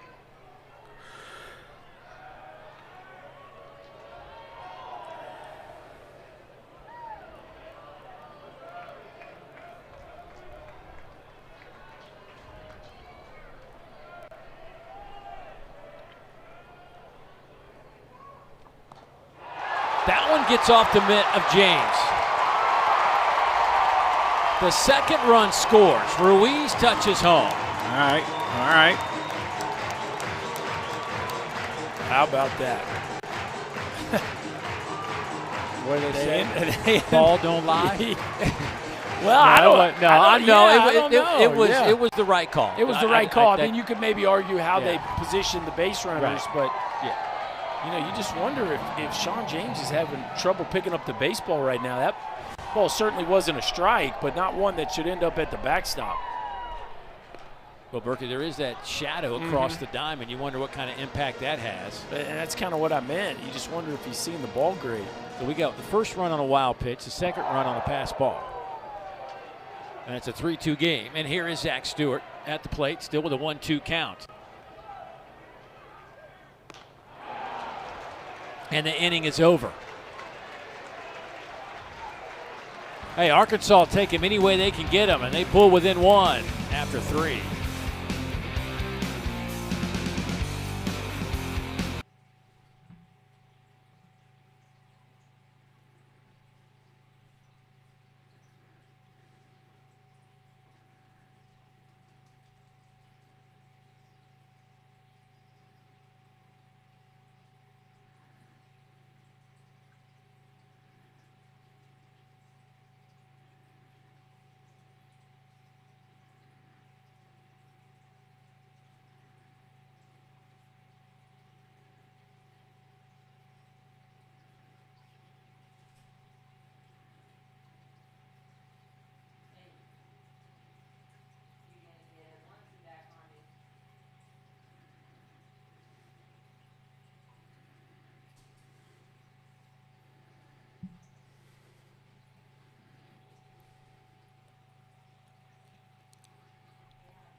Board today. First one was a wild pitch, and then just a few pitches later, a pass ball. They'll take him any way they can get him. A 3-2 game. By the way, Berkey, back to the call that was initially ruled a home run that ended up being just a double. A double, ruled a double. But anytime that there was a home run that's not a home run, but deemed the ball stayed in the ballpark, it is ruled as a ground ruled double, which is where they placed the runners, I guess, where they were. That's what it's ruled as, a ground rule double. But as we said, at a ground rule double, a runner at second would get the score. But I think maybe the fact that they thought he was hanging up at second changed that. I don't know. And maybe that's what Dave Van Horn was trying to get, but I was just looking at the play there. Out to short. Do it, Cam Kosher. Yeah, well done. Kind of got around that baseball, as you like to say. Very nicely done. Just our first look at Cam Kosher playing shortstop, but he looks really comfortable out there. You got to make a quick decision here. Get around the baseball, trust your hands, and some guys will keep running and throw on the run. Some guys will reset their feet. Kosher went to come and get it, but then stopped, shuffled, and accurate throw across the diamond. Doing a nice job with his first action at shortstop.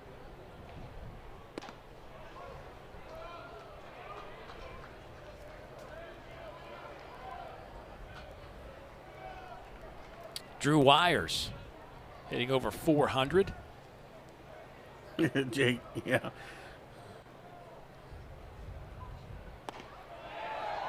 He looks at a strike. It's 1-1. Wires singled, picked up an RBI his first time at the plate.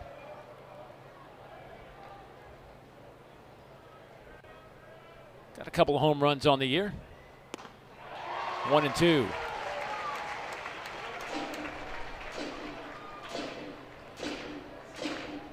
Top of the fourth inning. Fisher with 66 pitches.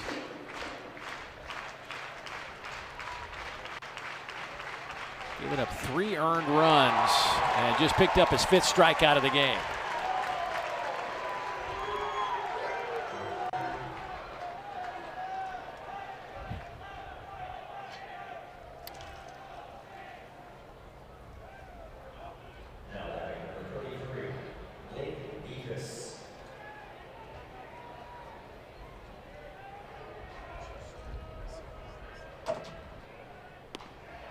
There's a strike to Blake Beavis.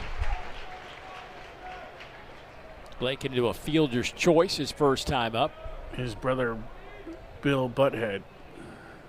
Came in to score later in the inning. And And he's behind 0-2. Carl Fisher settling in nicely.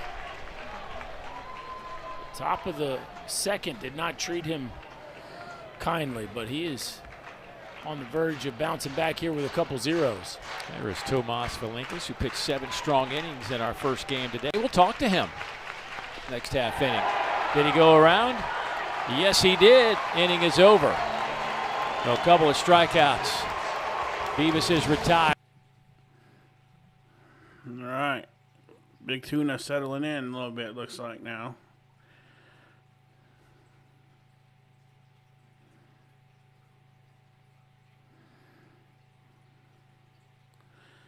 Maybe we can get something back here.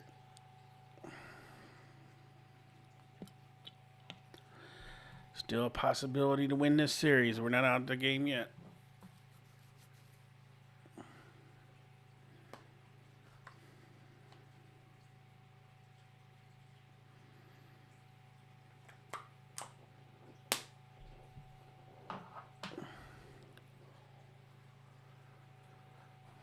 Appreciate all 322 of you with us on YouTube and 5 over on Twitch.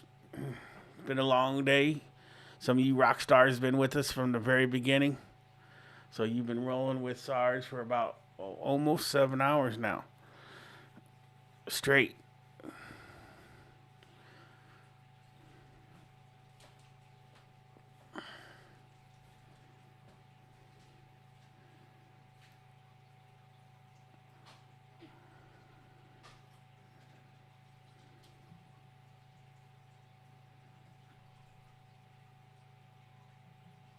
The game, but man, it was nasty, Berkey.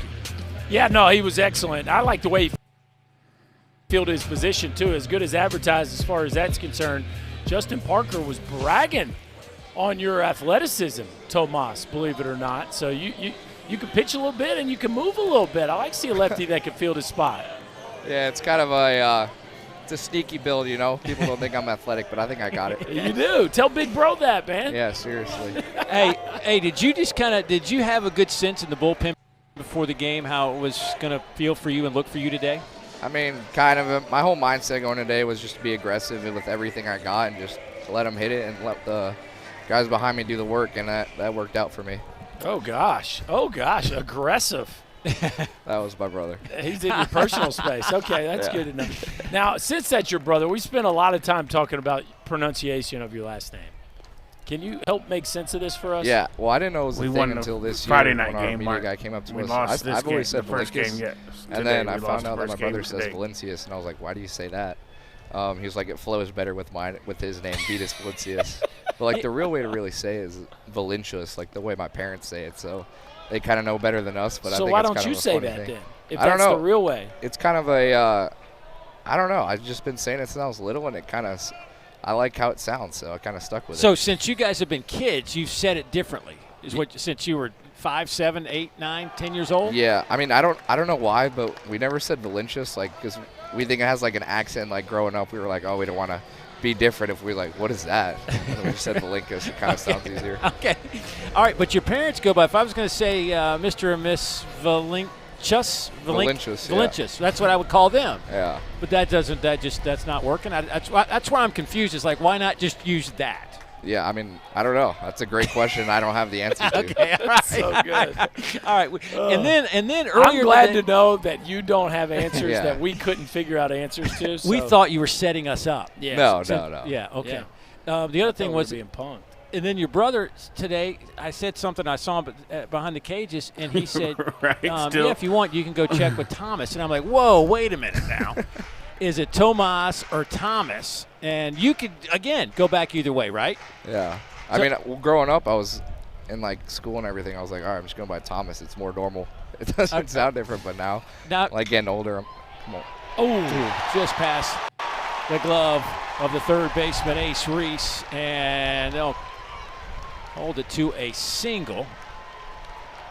All right, so we got the name Yeah. stuff down. Yeah. Let's talk about the difference between playing in Charlottesville and Starkville.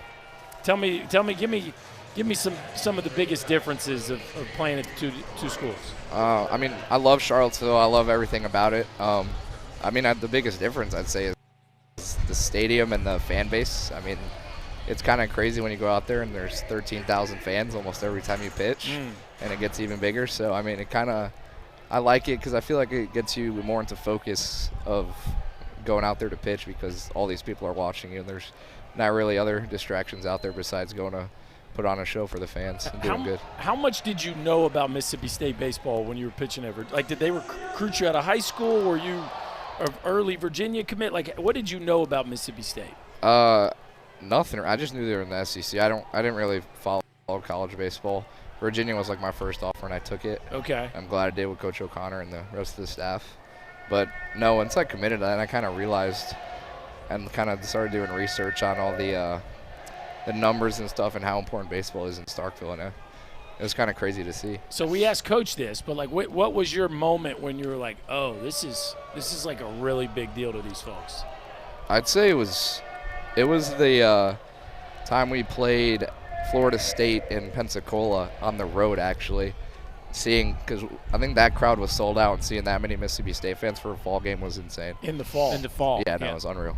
And then, of course, Coach said his wake-up moment or just realization moment of what he was walking into was that alumni game when there were 10,000 tickets sold and probably 13,000 in the building. Did you have a chance to go hang out with some of those guys that came back? Well, now speaking of that was the first time at home I was like, wow. Yeah. I mean, I went to that game. It was unreal to see the atmosphere. Did you get to hang out with some of those guys a little bit when they were back for that game and talk to them about Bulldogs and the tradition and history of the program? No, not really. I was up in the lofts watching the game, but a couple of for you.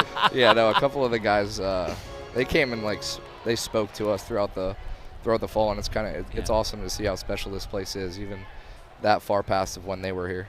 So, back to the Virginia-Mississippi State transition, how much deliberation, how much time did it take for you to make a decision to come to Starkville?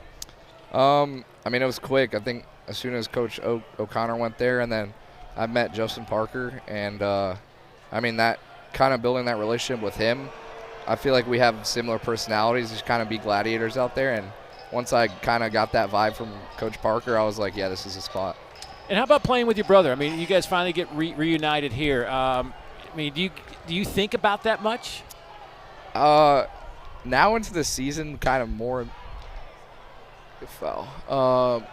Yeah, I mean, not really. I mean, it's kind of cool though. But I mean, we get to live together, and I never thought that was even possible because of his age. But we don't really talk about it like, dang, we're on the same team.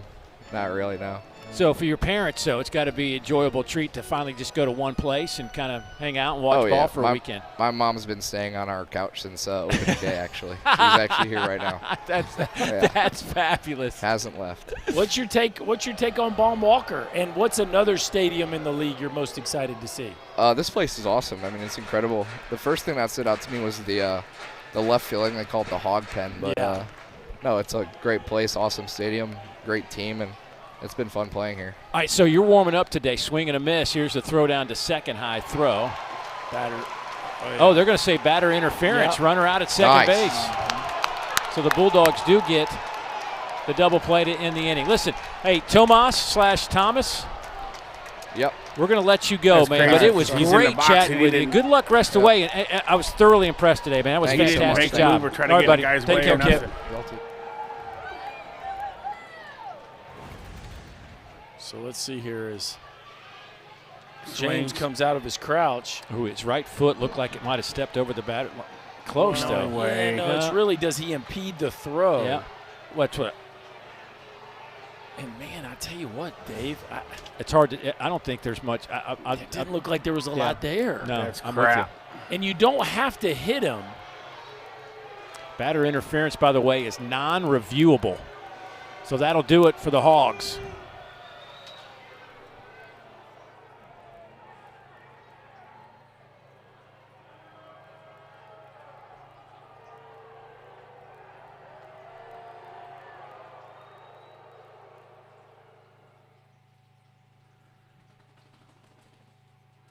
With the DBAs get on him because that was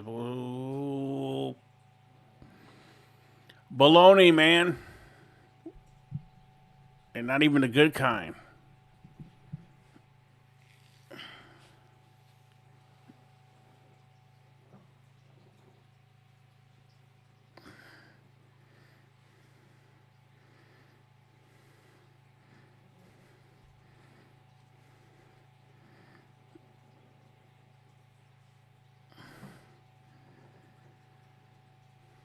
These umpires are terrible.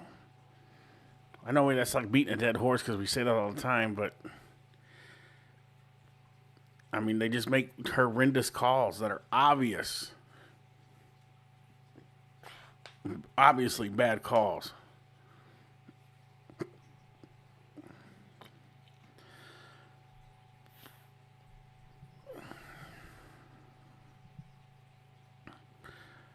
I don't know. I believe if I was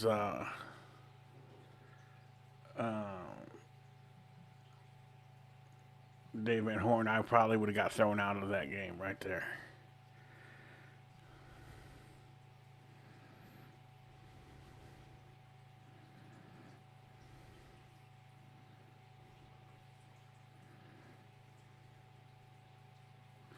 Yeah. We need to definitely... SEC needs to spend some money on some better officiating on all sports. As you said, the right foot did fall into the, out of the batter's box, and I think at the end of the day, Brian Hale deemed that he impeded his throw, and at the end of the day, that is a judgment call and one that can't be reviewed. And Dave Van Horn got his money's worth. And a couple of things this weekend have not gone Arkansas's way here in this opening SEC series. Bryce Chance, 1-for-1 with an RBI. Skies this one up in the infield. Fisher gets out of the way. Who's going to make the play? It will be the first baseman, Robinette, one down.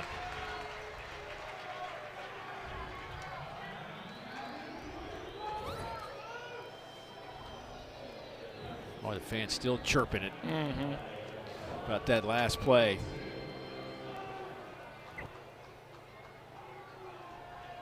He's still in my yeah.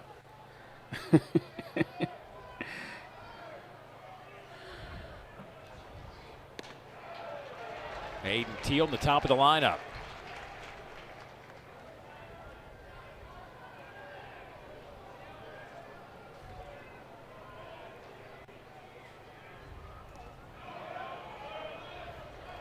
Holds off on that. 1-1 to Teal. Teal 1 for 2 today.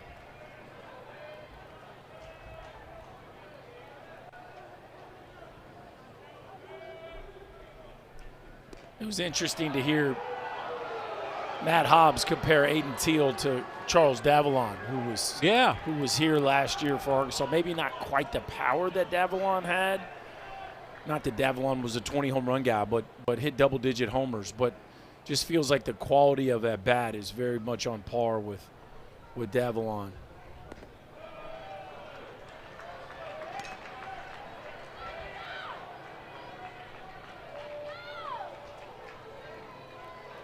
Matt Hobbs. I can't either, Richard. I don't know if I've ever heard that either.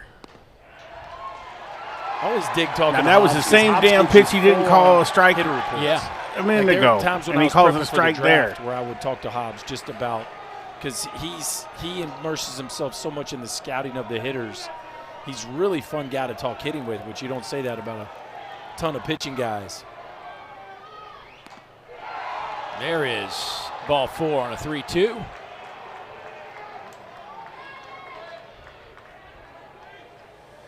Well, this is an interesting matchup here in the ballgame. Colin Fisher has had Ace Reese's number to this point. Has honestly made him look pretty bad on some breaking balls. So, we talked earlier about him being a professional hitter. Well, one of the things professional hitters do a really good job of is making adjustments. Let's see what kind of adjustments he makes here. He's ditched the sunglasses. That's an adjustment. Yeah. Keeping the gold chains. Got rid of the Oakleys. The gold chains are just tucked in now. Kind of cleaning things up a little bit, I think. Ace has the shoulder or the elbow pad, but not going with any shin guards or foot guards. Or calf. Yeah, no calf guard, which we saw earlier today. Who was that? Who had the calf guard? I forgot now. My man Micah knew. Yeah, Micah knew.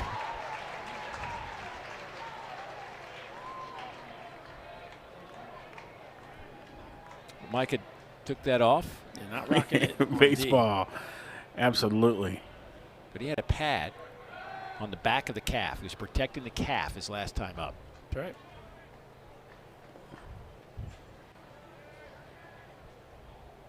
You know Fisher knows that Reese has got to have that breaking ball in the back of his mind. The 1-1. There it is again. Oh. Little front door breaking ball. I guess didn't quite get back to the front edge of the zone, but Arkansas dugout does not want to hear that. It almost looked like he gave that motion like he was going to pull the trigger on that, and there it is. Now it's 2-2 on Reese. And if you're Colin Fisher, Reese does not look comfortable against that breaking ball. You'd think you'd just try to expand with it here. Just throw the same thing and try to get a little more sweep on it. Just make sure you get it off the plate. Yeah, he's in the lineup action. Just like that. Reese did a nice job of hanging in there. Now, if you feel good about it, you think you could probably try to run one in there underneath his hands. If you miss in, and then go back to that breaking ball.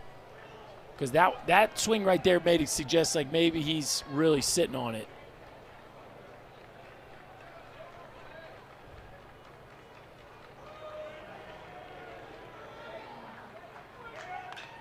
Went in on him and got him to pop it up. Long run in right field for Aloy. He'll make the catch. Well, that was the old accidental backup breaking ball that he got away with it, but an out nonetheless. Not exactly Fisher's sharpest breaking ball, but you see this thing just kind of hovers on the inner part of the plate. I don't even know if that was a strike, Dave, but I think that just shows you how much Ace Reese was sitting on it, that he was ready to pull the trigger. 85 pitches for Fisher, and Dave Van Horn making his way out to the mound, which means one thing, that there will be a pitching change in store for the Hogs. So a disappointing second inning led to 3 runs for Fisher, but other than that, nice job. Yeah, nice job.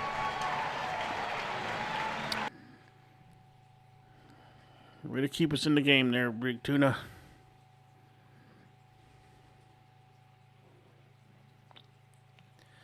Yeah, Ashton, he is definitely a suspect in the field on defense.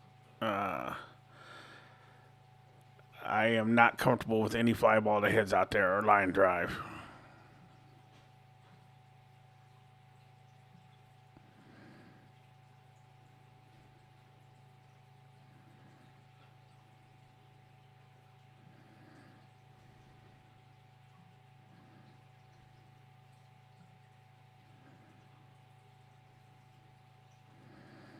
Oh, now Daniel. Eves is pretty good. Still Eves is pretty good. We got some pretty good relief pitchers. Tate McGuire. Coyle.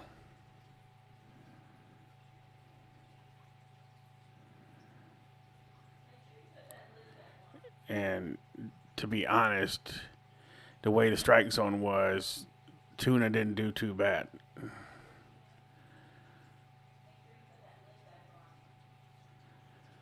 Yeah, Richard, agreed.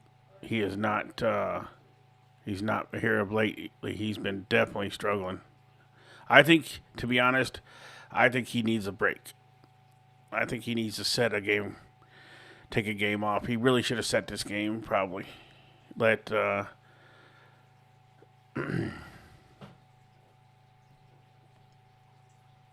let somebody else play.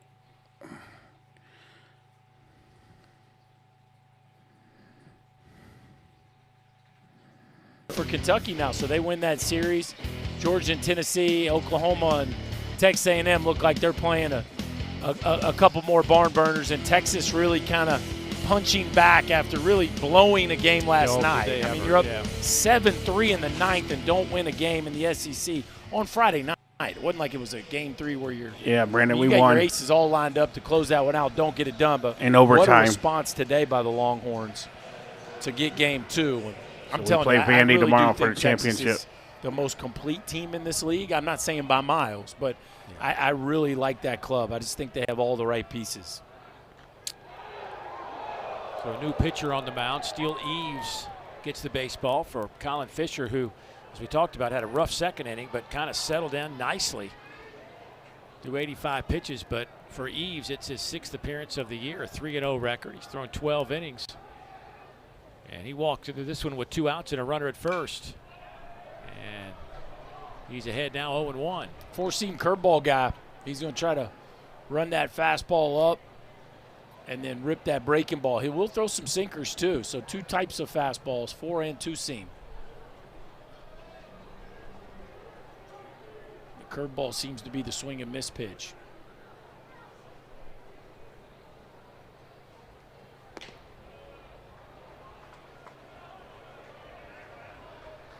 Pitched a little bit last year as a freshman. Made 8 appearances. 1-0 with a sub-2 ERA. Only threw 9 innings, but a successful 9. It is interesting on these 2 teams how many of the position players have been acquired through the portal and how many of the arms are homegrown. It's a common theme with both of these rosters and the way they've been constructed. He just pumps 95 past Sullivan. Sullivan has been quiet today. A couple of ground outs in our second game today. And went 0 for 3 in our first game.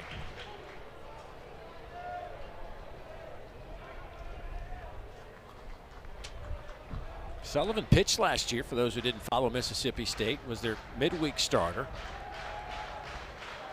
Had 7 starts, finished with a 1.96 ERA. But has not pitched at all. Matter of fact, we asked Brian O'Connor if he's going to give him the baseball, and he was like, you know, it just hasn't worked out. Yeah. Like, we've got enough arms, and it's not that we won't ever use them, he just hasn't thrown. That's off the top of the helmet.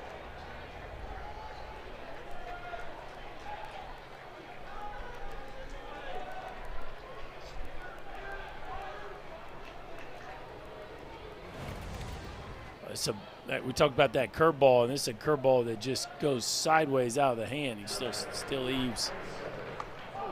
Frustrated by that one, but Noah Sullivan's barely blinked. That is a big league mustache.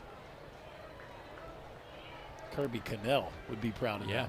Former Tennessee pitcher, and that's kind of that whole mustache thing was started by Jake Gautreaux, the former hitting coach at Mississippi State. Told me he looked good with one of these Raleigh fingers type thing, and so he started growing it and just kind of hung with it a little bit. And here it is. There's a commitment to pull that off, so I applaud him.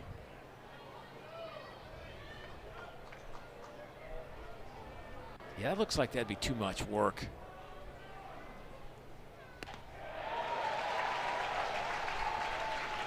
I mean, that's something you got to really pay attention to. You do. Or that could go sideways on you in a hurry if you're not sticking with it.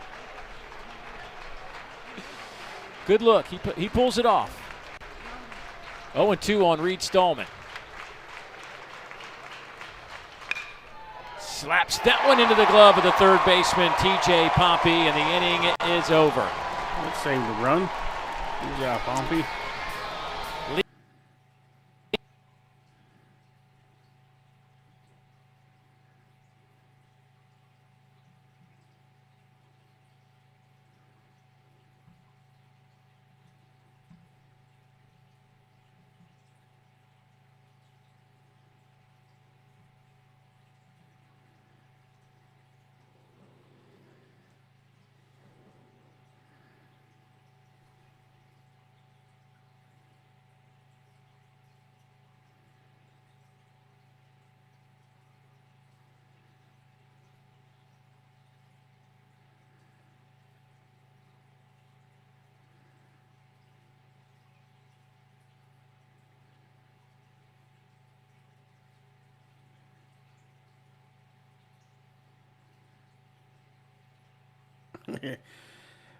Well, baseball, I mean, he's just now starting to come into his own. I mean, he's got a long ways to go still, but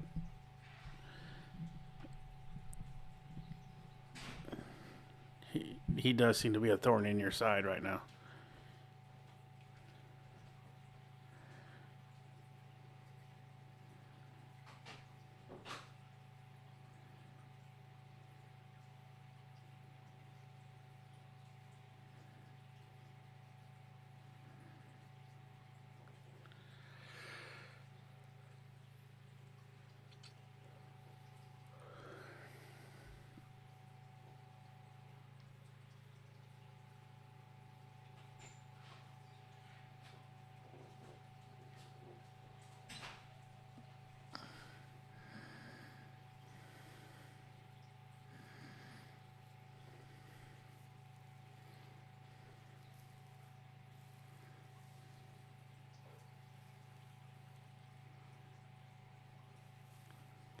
That don't happen very often.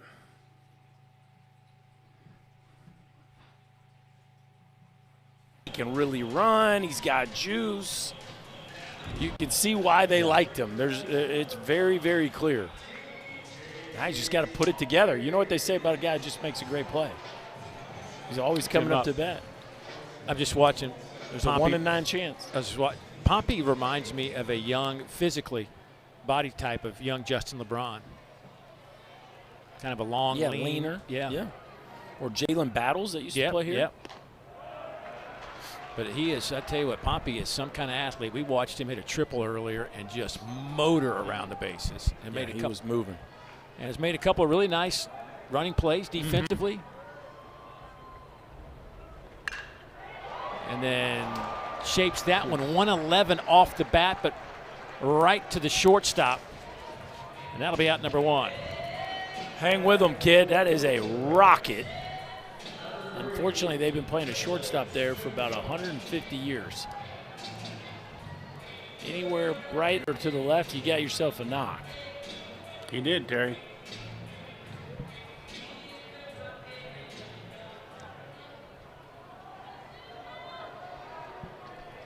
.66 pitches. So what we do, Marquise, just hogs all for day. Duke Stone, who came in with a 3-0 every record day. and a 3.06 ERA as he faces Nolan Souza. Stone has given up 3 hits, 2 runs. He has struck out 9 and walked 1 today.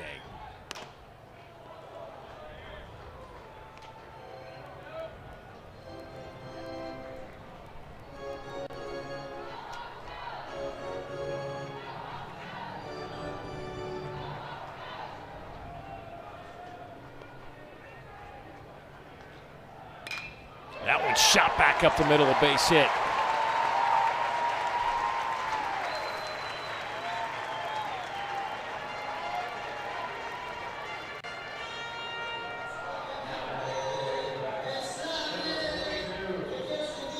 Nolan Souza's having himself a day. It's coming on for the bottom of this order. Pompey and Souza starting to show signs of life. I really believe this whole lineup has got another gear in it from what we've seen so far. But you know, you can say it all you want. Obviously, they're going to have to string those at bats together.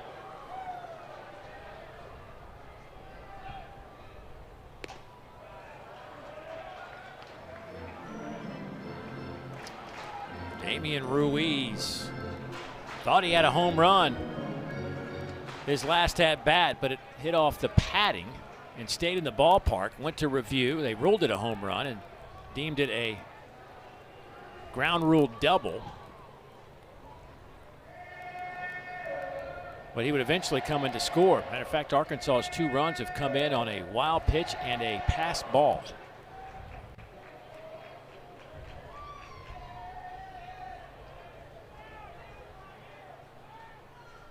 I think when you're struggling to produce offense, you'll take it however you can get it. And one of those was on a strikeout.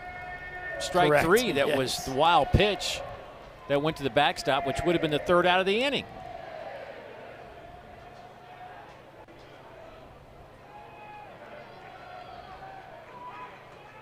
Runner goes. Throw down to second, not in time. So a stolen base for Nolan Souza, his 3rd of the season.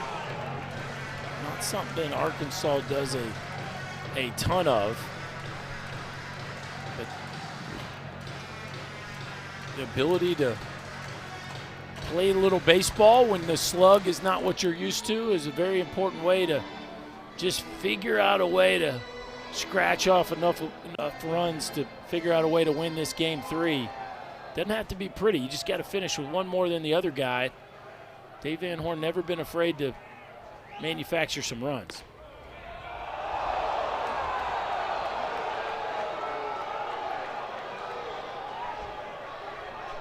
That may not be snow.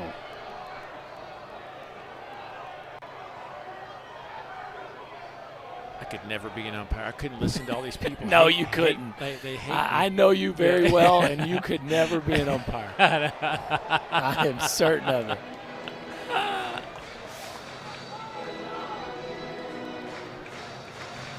You got to appreciate the guys that are willing to take those bullets back there. Couldn't play without them.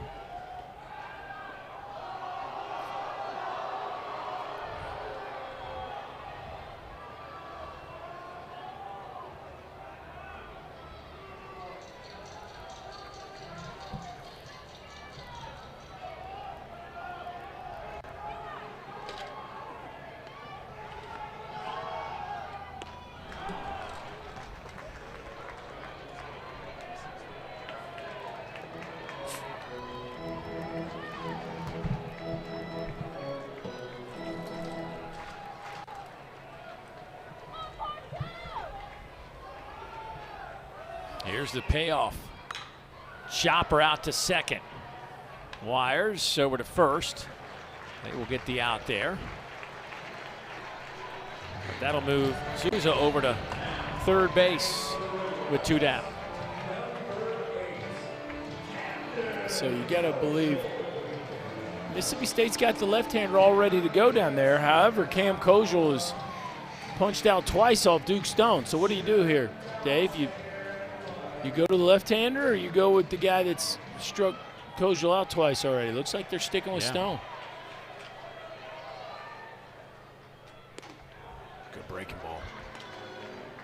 These are those decisions where you could take either side of the argument. Yeah. But this is what these managers, head coaches get paid for, is to make these kind of decisions where you could certainly make a case either way, but you got to be able to play the game in front of you. Here comes a changeup. And it's in there for a strike. I'll tell you what, if you were a base runner on second base, you can really see that out of the glove of Duke Stone. Yeah, you noticed it early in this game. Yeah. Fastball. Yeah, you can see it in the glove. He doesn't have to worry about it right now, though. Nobody behind him. But you can see it from this side. Well, I'm seeing it from the center field camera view. That one's off the plate. You know what I'm saying? Yeah. Yeah, I'm not picking it up from my view here in the box. I'm picking it up out of his glove from the center field view. So he's really looking at it.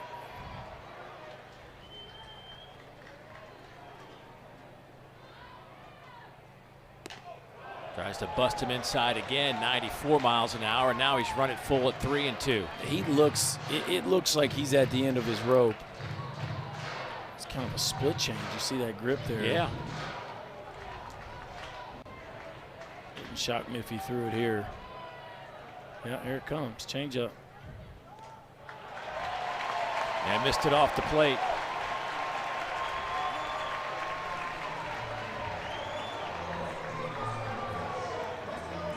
First and third now. And Ryder Helfrich.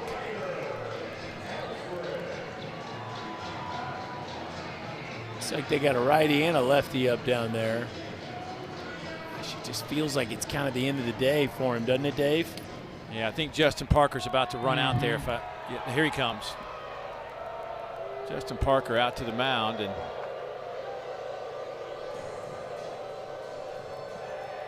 they will huddle on top of the mound to discuss the Helfrich situation. Now, you remember last time he just kept spinning breaking balls, and Helfrich didn't have a whole lot of answers.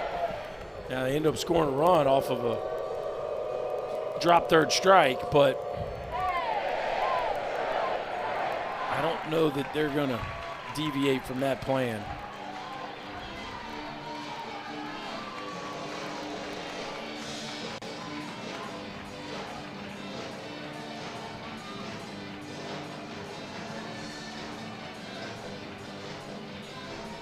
Pitch count at 80 for Duke Stone. A big boy at 6'5", 235 pounds.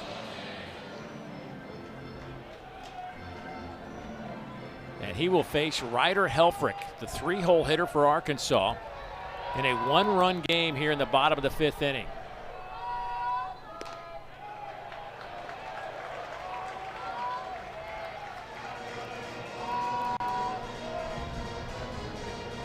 If you're Helfrich, I think you have to be looking out over the plate. I don't think Duke Stone's going to challenge him on the inner half with a heater. It's going to be away would be my guess. Breaking ball right down Broadway there. So 2 sliders to start the AB.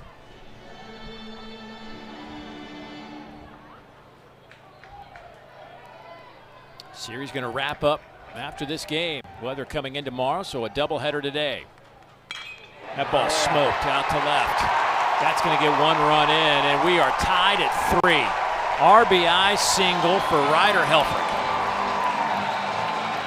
He needed that. And that's being ready for the fastball again. Dave, it just feels like Duke Stone's done. Like, that was 91. And he's the command is waning. The ball just, he's trying to go away with that fastball, and it ends up on the inner third of the plate. Again, certainly not trying to challenge Ryder Helfrich on the middle inner half of the plate, but he's lost his command, and that'll be it. Kind of felt like maybe a couple hitters late, but what do I know? Brian O'Connor's the one with 1,000 career wins. I think he knows what he's doing. Dude, you've coached some Little League teams to That's some fair. success. That is fair. Very similar environments, right? Right. They used to call the Hogs. Hey, but overall, Duke Stone pitched pretty well today. He'll leave with a tie game, but runners at first and second and 2 outs here in the 5th. Back in a moment. Back in a moment, he says. All right, brand new ball game. It's tied up. Another big hit is here, and we could take the lead.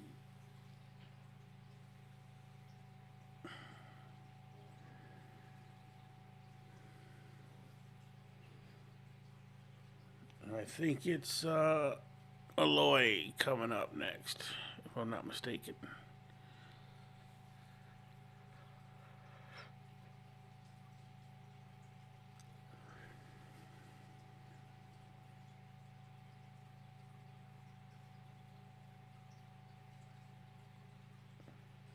I think he's hitting 318, Richard. You talking about with runners in scoring position? I mean, I am now, but I wasn't, Marquise. I've been all over the world. I grew up in St. Louis, by St. Louis.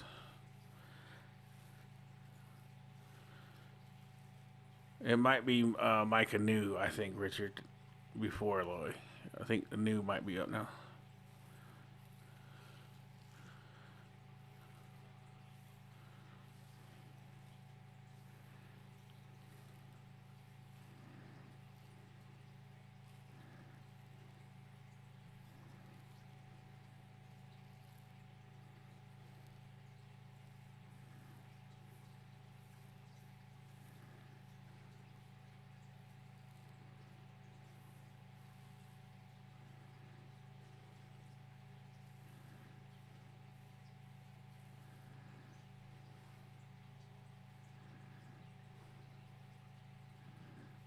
Fastball over the plate to Helfrich. Lucky that just turned into a single. My wife is from Arkansas, and when I moved gave down up here, a couple runs on some balls that got past the catcher. That outing could look a whole lot better. I love sports. Certainly gave the Bulldogs a chance to win this one. Them to be my team. And he'll leave with a couple of runners on. Since I live in the state, Ks, but you and I were talking. And I live close to the university. This inning looked completely different than it did. I got 100 acres 2 farm innings out ago. in Even the last middle of inning, nowhere, it but just, I'm only 15 minutes from. You could kind of sense it 15, coming 20 on. minutes And now from Zach Stewart steps to the plate against Dane Burns, and he is hit by a pitch, and they are now loaded. That was only Zach Stewart's 4th plate appearance, or excuse me, 5th and I guess plate I'm appearance lucky against for the left-hander. punishment He too, was yet Mr. to get a Marquez. hit. And Dane Burns hits 16 him years on in the the first pitch military of and the then AB. being a Hogs fan. Those are the best HBPs, Dave. They hit you in the jersey. Yeah, barely. I love enough. misery. Yeah, counts.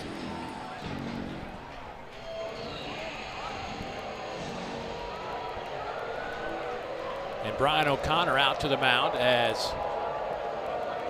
Kahio Aloy comes to the plate. Damien, we appreciate that $5 super chat. At the commercial break, I will get that on the screen for you.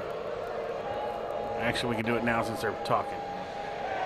Damian Walker, $5 super chats is back for day 2. I really Gents, would like to see the happy college game go to the basketball three-batter got the minimum. win. Woo I think it would be so good for We the sport. appreciate you, Damian. You're a Let legend, these good kids sir. learn how to get out. And welcome back. And Hitters we will from be the having other a side of basketball the game plate tomorrow. in bullpen situations. Step aside. There we go. You members know the Mississippi State assignment. making Beer another hats, baby. change. All right. We get a pitcher to come in and throw a pitch, hit a batter, and go right back out the game. Sir, why did you go sit down? That was not what we brought you in for.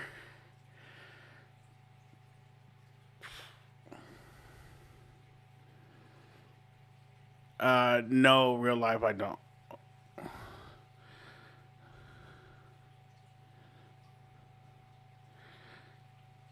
Daniel, can I get some positivity out of you? Dude, you're in every stream. You stay here. You're dedicated. Give me some positivity just one time out of you. I would love to see it, brother. Just one time.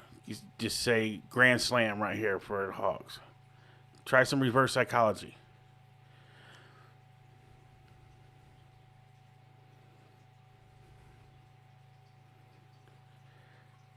Oh, yeah, you're about 2.5 hours north of me, Damien.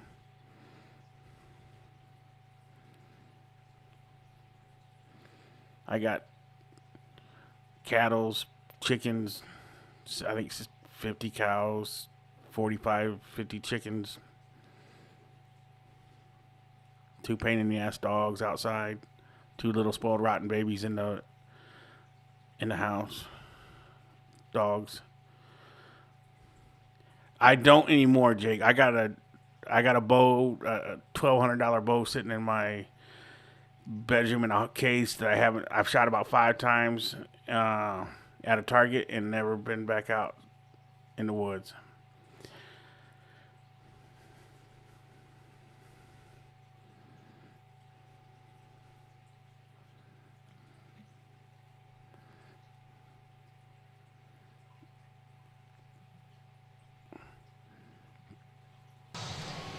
Has really grown and captured most of the country. If you're a sports fan, you're paying attention. Well, I mean, one thing I can say about Daniel and 7 Richard of the last 8, 6 is in a row. they Of course, both Mississippi are State here had their day in the and sun dedicated in every stream. 2021.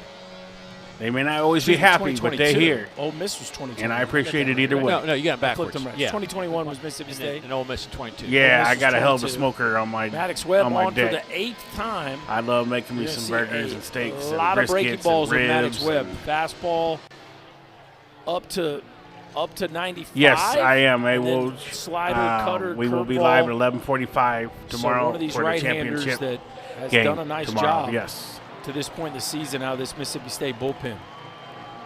I will have the thumbnail put up on the channel after we're done with this stream for tomorrow's schedule. Kahio Aloy, a 309 hitter, 0 for 1 today.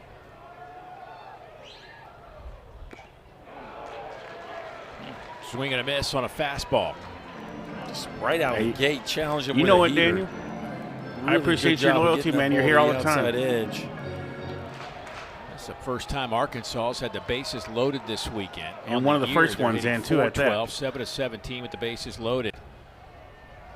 Kahio Aloy 1 for 1 in this situation, but he's behind 0-2 here.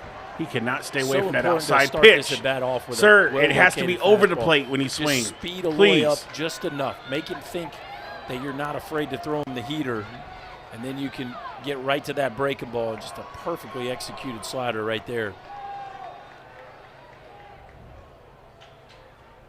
Good God. 3 pitches, and the Bulldogs can walk off the field. Aloy needs to sit down. I mean, that's just all there is to it. Dave, you're going to have to sit him, Roy. He's a liability right now. He needs a break. He needs to recalibrate. Put Popeye in there. I can't remember his name.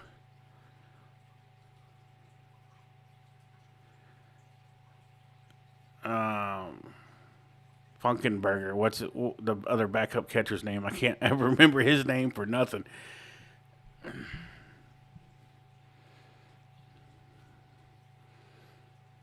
And I'm not trying to say Aloy's not good. He's just in a funk right now, and I think he needs to retool.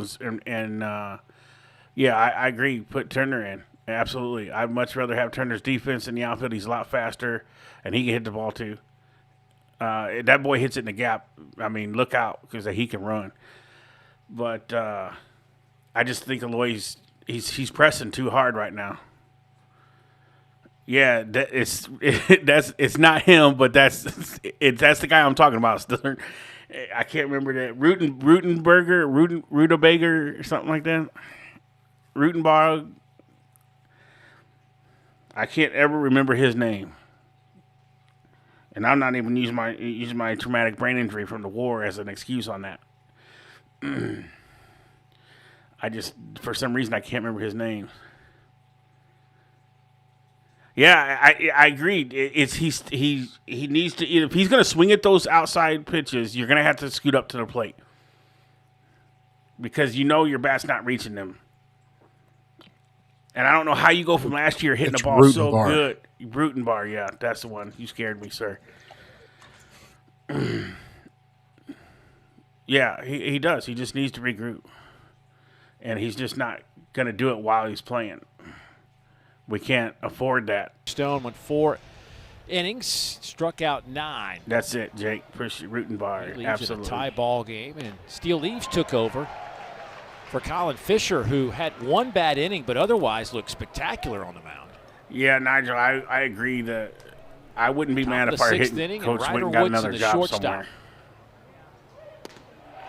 Because he has definitely not got our guys. So, yeah, now we're at that point of the ball game where it's a battle of the bullpens. Two teams that have done a pretty good job in the bullpen throughout the course of the year. And Berkeley, we've already seen though, Mississippi State maybe best bullet in the back end. That's maybe a not lot in of this his problem situation. right there. The 6th is a strikeout. There you go, Steele. As Ben Davis pitched in the earlier game. He did. So I'm not sure we will see him if we get into a situation where Mississippi State might need 6 outs. Yeah, it's a good point. Interesting to see where they go throughout the rest of this ball game. If you knew what I was eating, Sarge, you'd be super jelly. I'm jelly just because you're eating, man. I mean, I'm going Foster at some point throughout the course of this ball game. He started on Tuesday. Almost 8 hours we've been streaming. Number 3 starter to start the season. We started 11:45. So I think they feel like they maybe have 7 some hours. You had pizza earlier? Sir, that was like at the beginning of the basketball game, and that's all I've had all day long. It off. He's hitting for Sean 2 pieces James of pizza. In that catcher spot. It's kind of a right-left. You had chicken fingers just a little bit ago. Catchers. What else you had? With the righty on the mound. What are you eating right now? That's it. Raymond gets his opportunity. A ribeye. Okay, you're eating a ribeye right now. That means you went to Texas Roadhouse. Mm-hmm. Mm-hmm. I don't want to hear nothing from you. Was it George Mason last year? You think when he was a freshman at George Mason, he was thinking, you know what, next year I'll probably be catching for Mississippi State. It's just such an interesting dynamic these days in college sports. You just never know where your career path's going to end up in the modern era.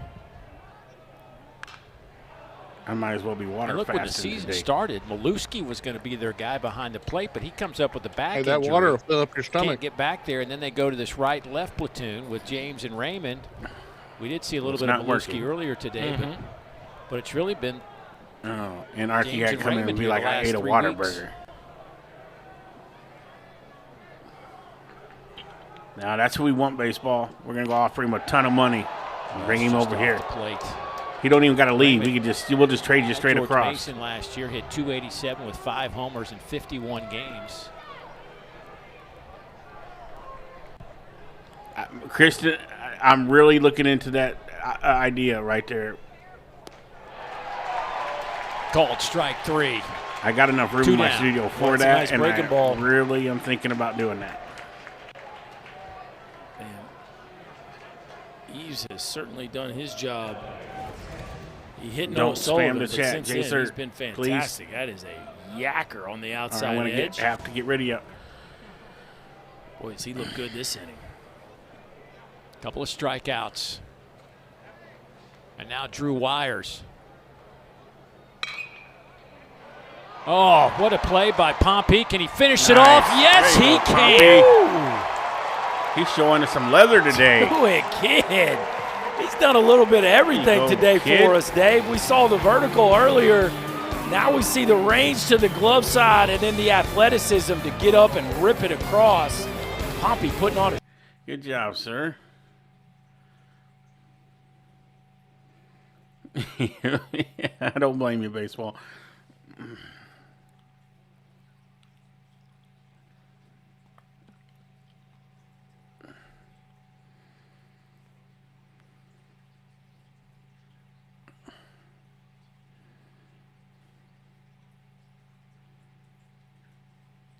That's probably what I'm going to have Sean after the stream is over. Just some quick and easy ramen. I Joe Dirt mine ramen up a little bit sometimes. Sometimes I put an egg in it and some cheese. Soft boiled egg? Yeah, no, you just crack the egg right open in it and just let hot water cook it. My Filipino roommate, when I was in the service, showed me that. Daniel Sarge, you put the positive energy in me. There you go, brother. That's what I'm talking about. All right, Grades Jennings, I'm going to get rid of you. That's a different one. Oh, well, he's gone. We're not going to have that nonsense.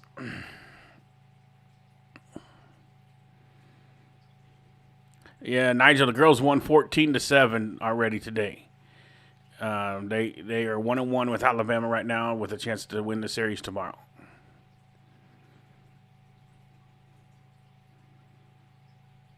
Dance King, yes, we've been streaming since 11:45 this morning.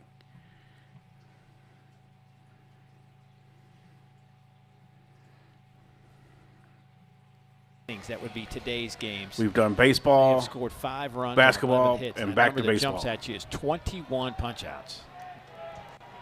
Look, or 14-9. I think the formula for Arkansas to get to their standard, which is 18 wins. What is it, 8 years in a row? They've won 18 games in this league. Yeah, it was 14-9. The formula for them to get to that number is not going to be Daniel. scoring 10 runs. D-Fry, good to see you, man. Now, do I think their offense is better than it's played to this point? Yes, but I still think it's a team that's going to need to pitch at a very high level and win a bunch of games like they did yesterday, which is 5-4, 6-5. Absolutely, it was. I just think that's going to be the formula. So them struggling on offense isn't. We get a win here. Isn't shocking. The take question the series, is, can they figure out a way to and then win a championship make one tomorrow? More play than Mississippi State here down the stretch. Ooh, Micah, you just missed that one, buddy.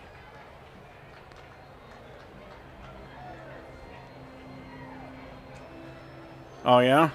There's Micah New back up. You should have run it off the road, Dance King. No, I'm kidding. I kid. kid. Calf guard going today. Yep.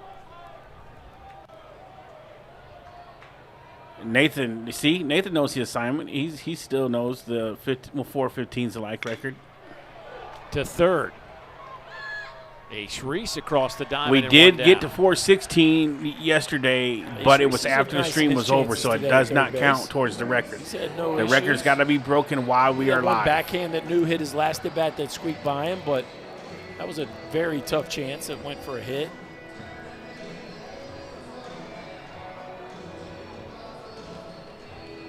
He said, I thought about it. And now Reese Robinette.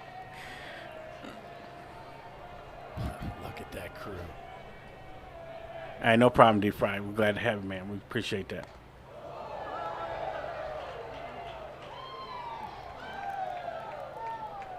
Oh, yeah, I do too. Well, I want that title. If you were a GM or a manager, whatever you if you wanted to decide on, like, drafting Ace Reese as a particular, you're drafting the bat. Mr. Odom, bat, right? good to see you. Arkansas men's indoor track just won the Natty. Ace Reese is a guy. Somehow I'm not surprised about that. Base, great job, guys. If it works. Oh yeah, and gals. Oh, yeah. I would have no with the replacement coach qualms about it, just from what I've seen today. So that was good job, guys. Yeah, so that's that's crazy. There's so many more people that you can put at first than you can put at third. So you want to let him play his way off third base. And athletically, and the one thing I've probably been the track and field mecca of the world. There's plenty of arm. I think we're known for there's a lot of arm track there. and field. So He definitely checks that box. The He said that bus is much bigger than my Tundra. Yeah, I get you. Consistently being able to catch the baseball the way you need to and throw it accurately. Last year, it was, he had a little bit of mixed bag of both fielding errors and throwing errors. So far, so good this year. Probably with track, Bobby. Reese over at the hot corner. It seems like we win it every year almost. TJ Pompey, who's had I don't want to say breakout, but maybe the term is breakout series here this weekend, the way it was struggling coming in. You're right, Mr. Marquis. He's raised his average 20-some-odd points this weekend. Of course, the big hit, the big home run last night. It has, Jake. Well, and he provides them so much other value. He provides them defensive value. He provides them athleticism on the bases. He can really create some things with his legs and his speed. Do we do the Saturday sweep is the question. He's 6'4", 215.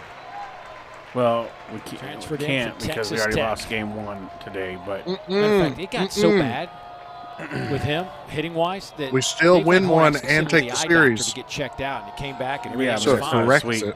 That's not a sweep. Though. But I mean, that's sweep that's is when you know you win all 3. You're not seeing it, Greg. No. We won in softball. We won in basketball. Not necessarily. Oh, and if we win the series, in baseball. okay, I'll give you that. Mindset piece of hitting. That will be a Saturday sweep. Game. That's bullshit. Now it's 3-2. That's baloney, man. Shnikes. Former freshman All-American back in 2020. That is outside. Absolutely. For our buddy Tim Tadlock at Texas Tech.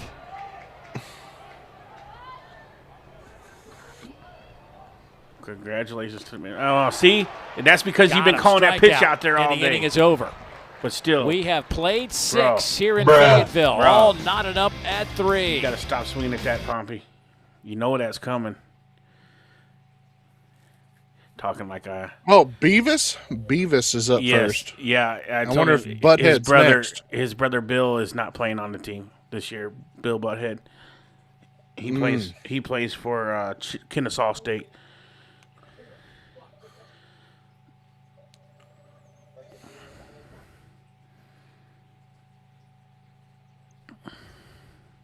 Like Pompey's, like the past couple of games, like he's hit one, hit a homer, then he did a double. Well, now he's swinging at dumb stuff again. He hit a triple in the last game. He's just hitting. I mean, he's inconsistent. He's getting better, but he's getting better. You see, baseball told you. You're all worried about Pompey. Just give him time. He'll give one back to you. Mr. Marquis says, after this, I'm done with food talk. All right, what do you got, Mr. Marquis? What you got? Championship is 11:45 for our live stream. They start at noon, Arky Joe. We will be live at 11:45 with the championship. Have you ever put barbecue sauce in spaghetti? No. Ooh, I have not, Mr. Marquis. I have not. What kind of barbecue sauce you talking about? What's your sauce that you put in spaghetti? I might try it. I love barbecue sauce, and I'm not putting that in spaghetti. I might try it if you got a good sauce. If you recommend maybe like a good the Chick-fil-A sauce, because it kind of tastes like barbecue sauce.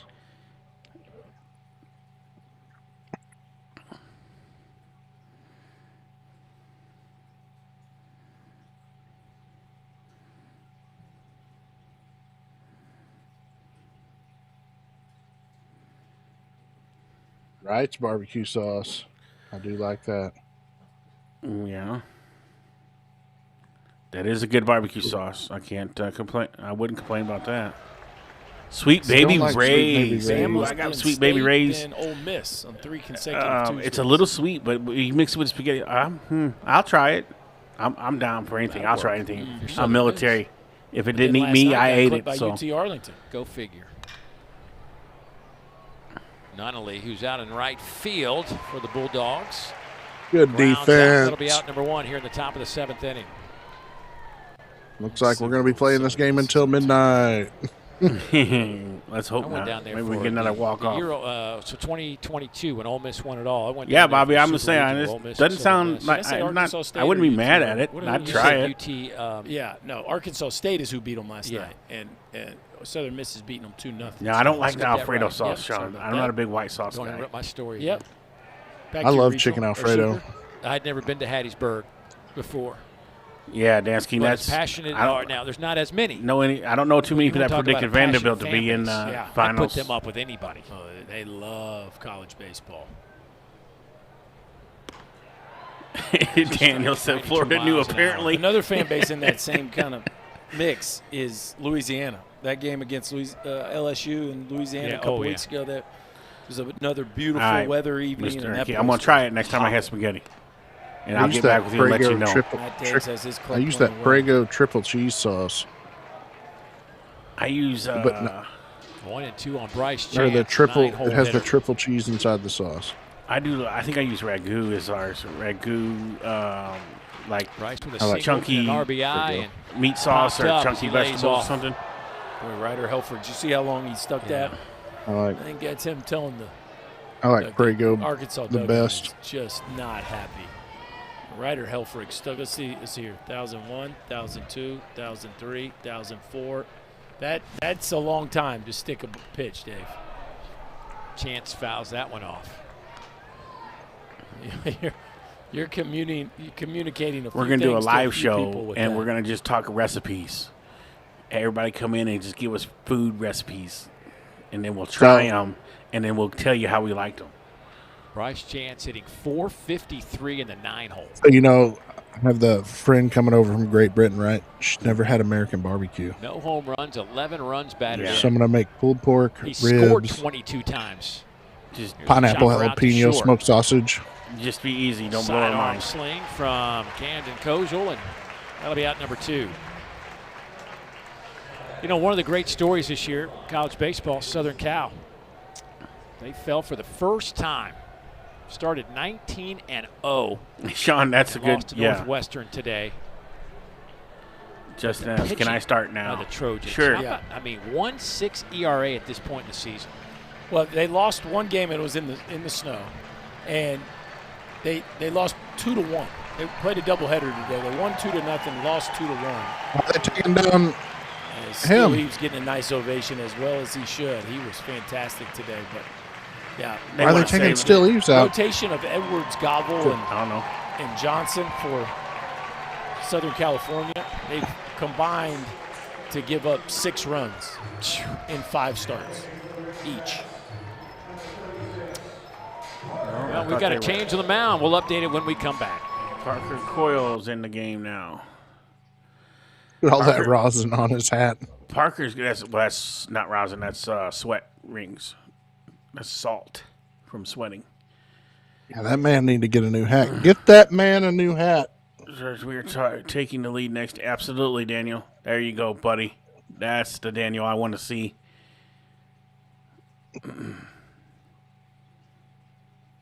Anyone ever had pizza pasta? Kristen says, no, I haven't, Kristen, but that does sound really good. I'm hungry as hell, too, and y'all talking about food. Crock-pot lasagna is really good. I just love lasagna, period. I love Mexican food and Italian food, man. You cannot go wrong with me with Mexican food or Italian food. And if you want to put Italian food in a burrito and wrap it up and deep fry it, I'll take it that way, too. I'm about to blow your mind, Sarge. You ready? Waffle fries? Fajita. Go ahead. Waffle fries, fajita chicken and beef with the bell peppers, onions, and then you cover it in the white queso cheese. Yeah, I could do that. That would be really good. There's a restaurant in Benton that does that. Matchup, the rubber game of this series. Arkansas wins last night. Mississippi State won earlier today. 7-2 was the final score of our earlier game. I'm going to try that too, Kristen. As Arkansas goes back to the bullpen. Marquis says, I love anything Parker noodles. Coyle. Another guy that's going to have a big impact on the success of this team moving forward, the senior out of Edmond, Oklahoma. Yeah, making his 6th appearance. That's You're a going to recipe see a ton of Silverfield sliders for and the other cutters one. It was a for Mr. Coyle. unstuffed bell peppers. One of the lower Unstuffed fastball bell percentage peppers. usage you will ever see. Just throwing 14%. I grew up eating fastball. a lot of stuffed bell peppers. Wings, oh He'll yeah. face Adam Teal. Can't go wrong with wings either, Terry. Like me Teal, some the wings. leadoff Especially when you Bulldog make the buffalo sauce, you put a whole stick Fly of out, butter in single that thing. with an RBI and walked back in the A little fifth bit, inning. just a touch of brown sugar. You let them sit. Yep. Yeah, Teal missed some time. He just Or you can throw them had back some in the oven mysterious and put it on illness broil that just and let kinda it popped crisp up on up him. They were the playing some games out in Dallas. buffalo skin a little bit. He just started Or the air feeling fryer. bad and was losing weight. And they just couldn't figure it out. And they shut him down for a while, and all that kind of went away. And it got his strength back, and now he's back in the lineup, thankfully. That's a pretty good little stint by Parker Coyle. It's a harmless ground ball, and the inning is Nice over. Heading to baseball. the bottom of the 7th on the other side. All right, well, that's the end of the stream, folks. I'm hungry. I'm going to go make some of these recipes. We'll be back tomorrow. I kid. Terry, it's called Me Ranchito. Me Ranchito, Terry.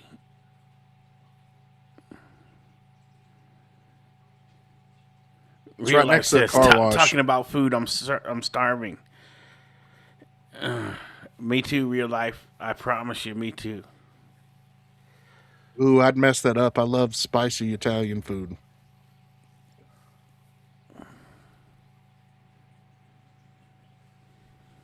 Yes. Well, yeah, you only get the Tyson. Yeah, I the get Tyson.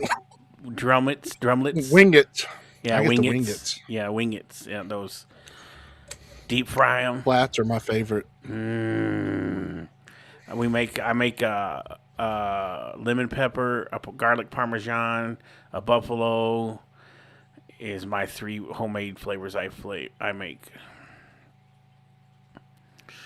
We don't have a Buffalo Wild Wings in Hot Springs no more. Well, I wouldn't go to Buffalo Wild Wings. We have one and it's garbage. Buffalo Wild Wings sucks. We have a Wingstop though. Wingstops. They used to be good. Oh yeah, Greg. Who doesn't have a peanut butter sandwich with chili? If you don't, there's something wrong with you. I mean, that's just a staple. Me Ranchito's delicious, Jeff. Jeff, could you bring me some? I'm probably only about an hour and a half, 2 hours from you. Realize. Stop.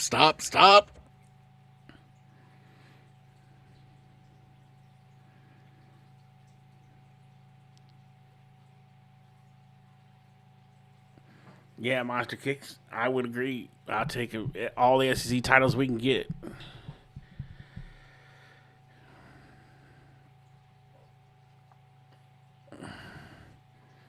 And maybe a natty, too.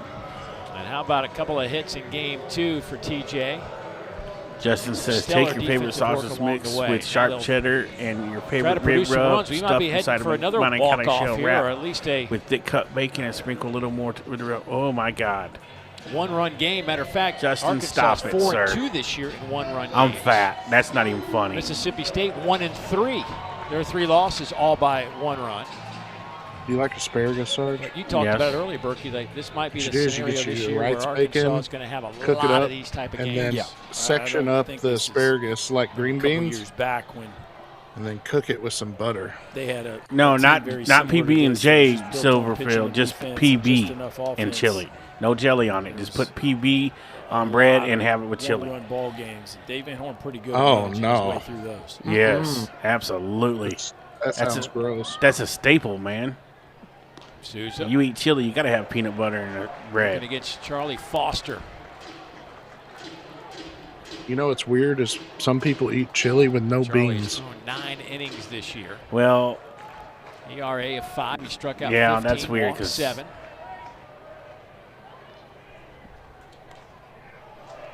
I really like Foster. I don't know that you can talking to call it Brian chili if it O'Connor doesn't earlier have this beans week. in it. He called Foster the X. Depends on where you're factor. from, Again, though. Foster Some had to northern start people, I think opening northern people don't put weekend. beans in their chili. My buddy in quite Texas did. Southern said people that do. chili. Wanted to, but boy, they My are buddy really in Texas bullish on said that this he scene. doesn't like beans in his chili.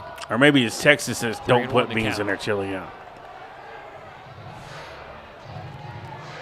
You're right, Mr. Markey.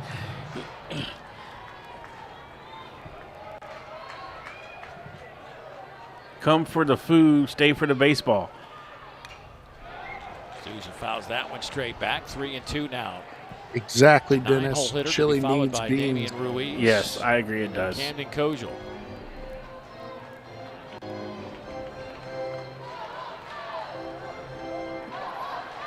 I mean, that could have been a little bit of it, Monster, but, you know, that competitor in India, I mean, to get beat like that. Good take. Souza down at first base to start this inning.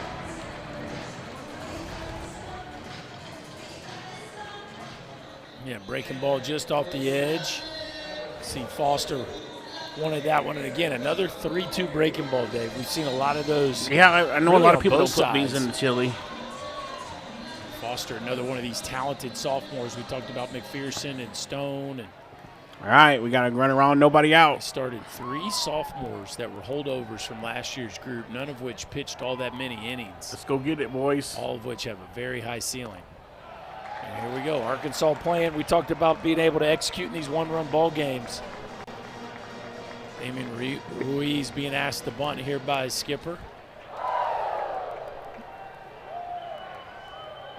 So if we win tomorrow, Ruiz 1 for 3 this afternoon. Squares up, gets the bunt. Get that bat down, out of the but way, foul. son. Well, that rode up and in on him. Yeah, that was right at his chest. What was he going to say? If we win tomorrow, what?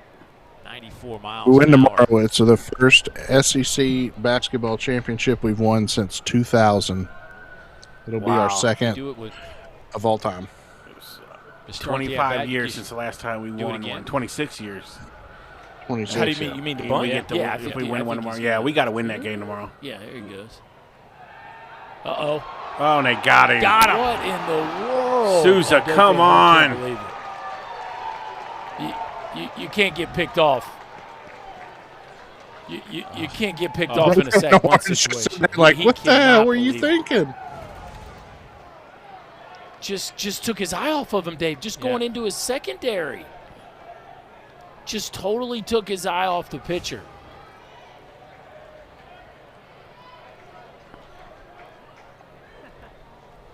I'm not surprised that they shut it down because of code violation. Now it's 1-2 on Ruiz.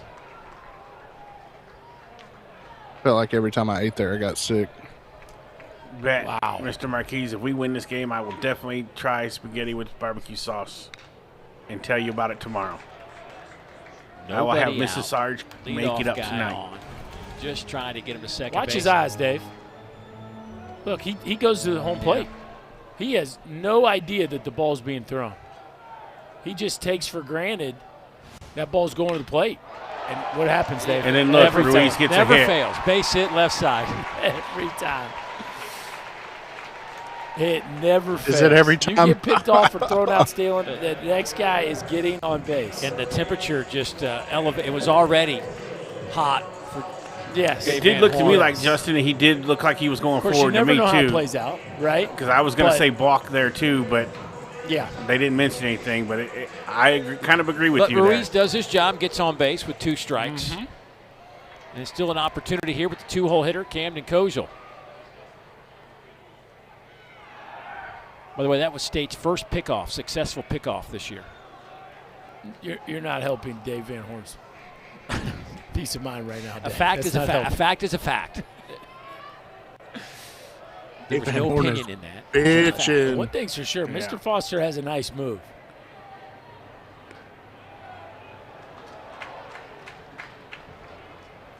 Dave Van Horn telling him, go back when he kicks. I think So that was if part the- of if the deal pitcher with goes all the way Souza forward, because does- he went back when Yeah, if he starts going Foster forward, he kicked, can't that go to would first just because that's a if I'm going balk. back, he's not going to pick. Yeah. But if it's called Then pitch, why he's was gonna he pick allowed to either do way. it there? Yeah, it did look like he did it to see there he went straight up with his knee, and as long as he goes straight up with it, he's good to go to first. But if he goes forward with that knee any little bit, you can't throw to first and then you just balked. And that one he got Souza looked like his knee went forward instead of straight up.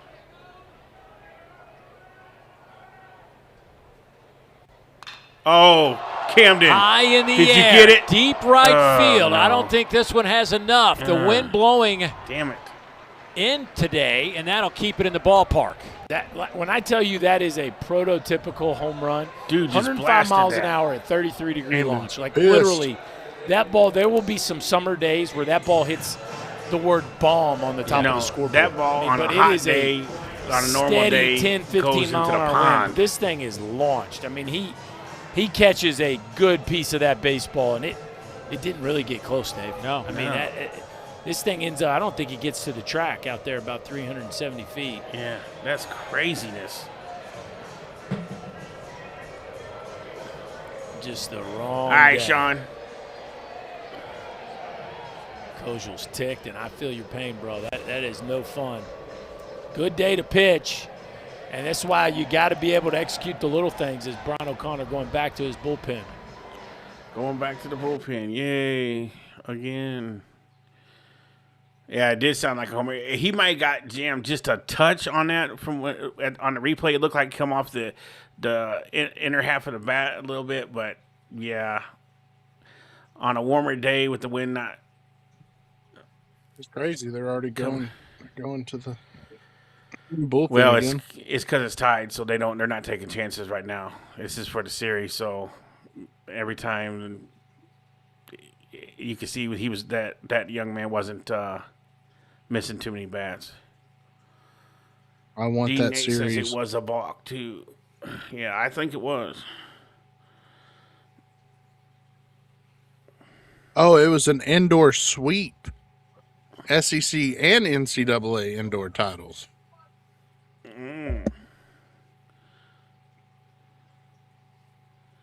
That's what I'm talking about.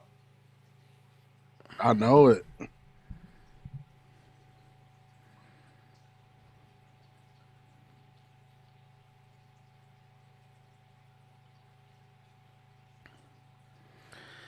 Baseball set. Oh, good. I got scared. Yeah, that's all we've got right now is a little warning track power. Our guys have not hit the ball real good with power here lately.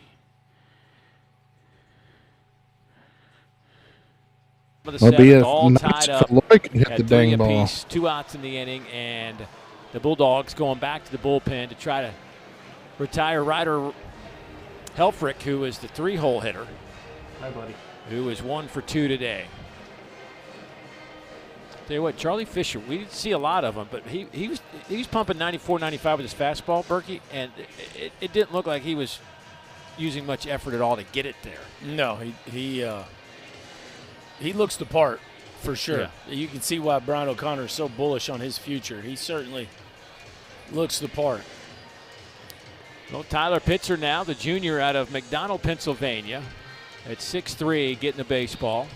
He comes in 1-0 on the year, just 5 innings of work, couple of hits, 8 strikeouts though, and 2 walks. Yeah, transfer from all 32 South all Carolina 32 last year, NFL where he teams punched out plus 32 and 28 innings of Canadian work. So football. one of the few portal pitchers that we've seen in this ball game. But team scouts making his were at the 5th Arkansas appearance Pro here Day. for the Bulldogs and done a nice job in 5 innings. Has yet to allow a run, as you said, Dave, and 8 strikeouts against just 2 walks. So you can see why they're flipping him the ball here late in the ball game. Yeah, rarely real life. We've been streaming for almost 8 hours, and we're still only we're not even at 250 likes.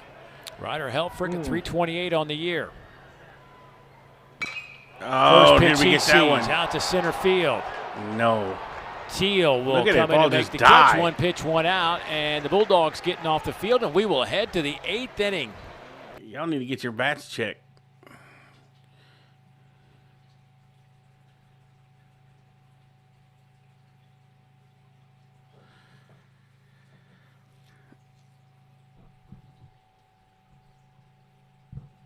Yeah, it's not a real heavy wind, but it's just enough to keep us from getting that ball out the ballpark, Mr. Marquis.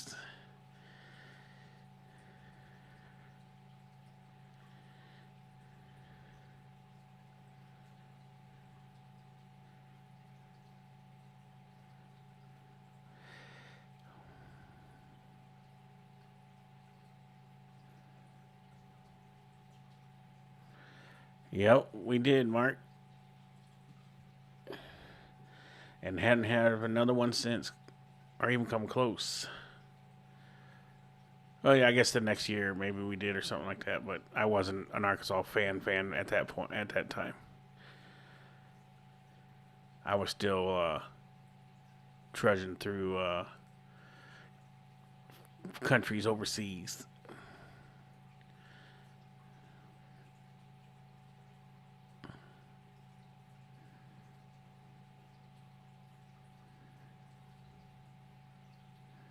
Yeah, still, I mean, it sounds like it, man. I mean, they're pitching us sponge balls.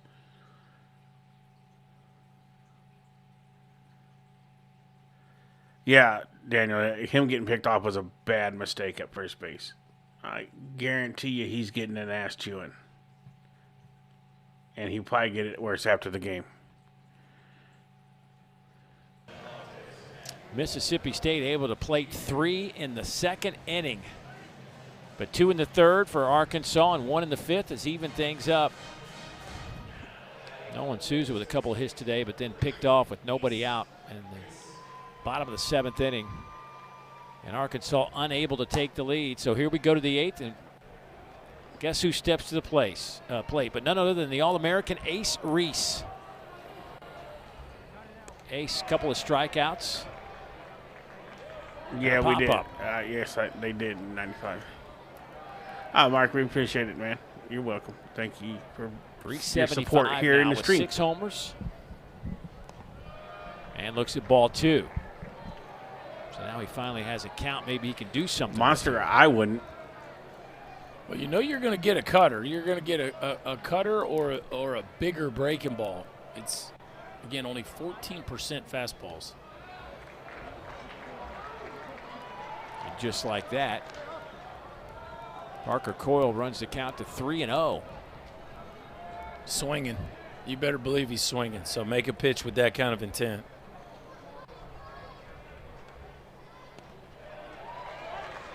Bigger breaking ball. There you go. Shaped a breaking ball. Actually didn't look like he was swinging there, which I don't blame him. He probably wasn't real confident he was going to get a fastball even in a 3-0 count.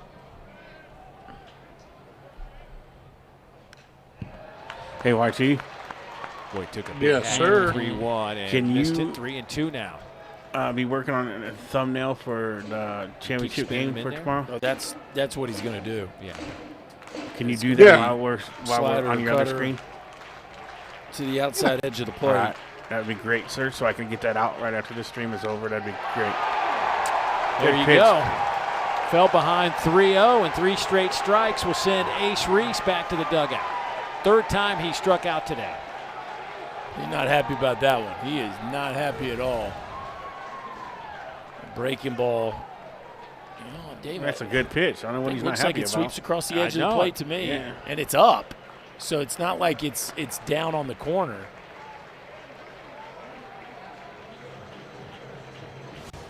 Well, he told you he was still into it every bit as much as he used to. He's there pitch for pitch, isn't he? So Dave Van Horn out to the mound to make a change. Well, each team's going to go through some pitchers tonight. Just try to win this. Might as well. Yeah. I think I'm going to change up the background I'm using. That's fine. Give some people something new. I was going to go more basic, but all right. Well, I mean, I'm leaving you in charge of the thumbnail for tomorrow. You just, whatever you make, I will post. The whole background's going to be Acuff against Vanderbilt. Unless I don't like it. Then there'll be some changes. But other than that, you're in charge.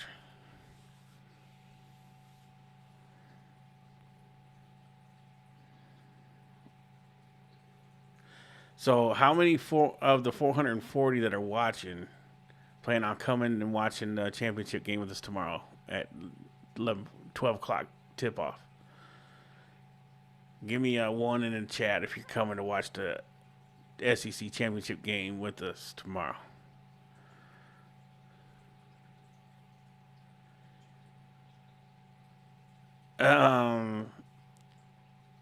Well, I might be able to do that, Daniel, if if you stay around at the end of the stream. I might be able to give you a preview of the thumbnail he makes.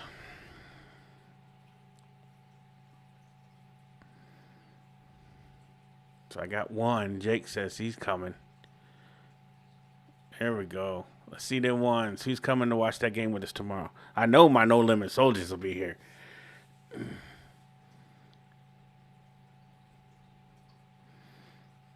Terry dedicated. She's going to say, I'll sneak it from work. Don't worry.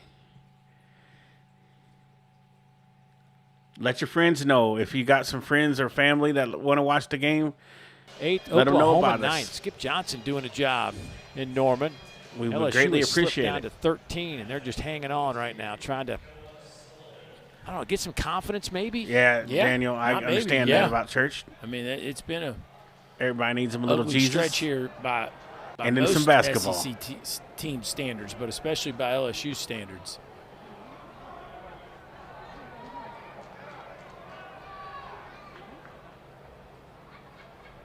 On the mound now, Jackson Kircher, transfer from Oklahoma,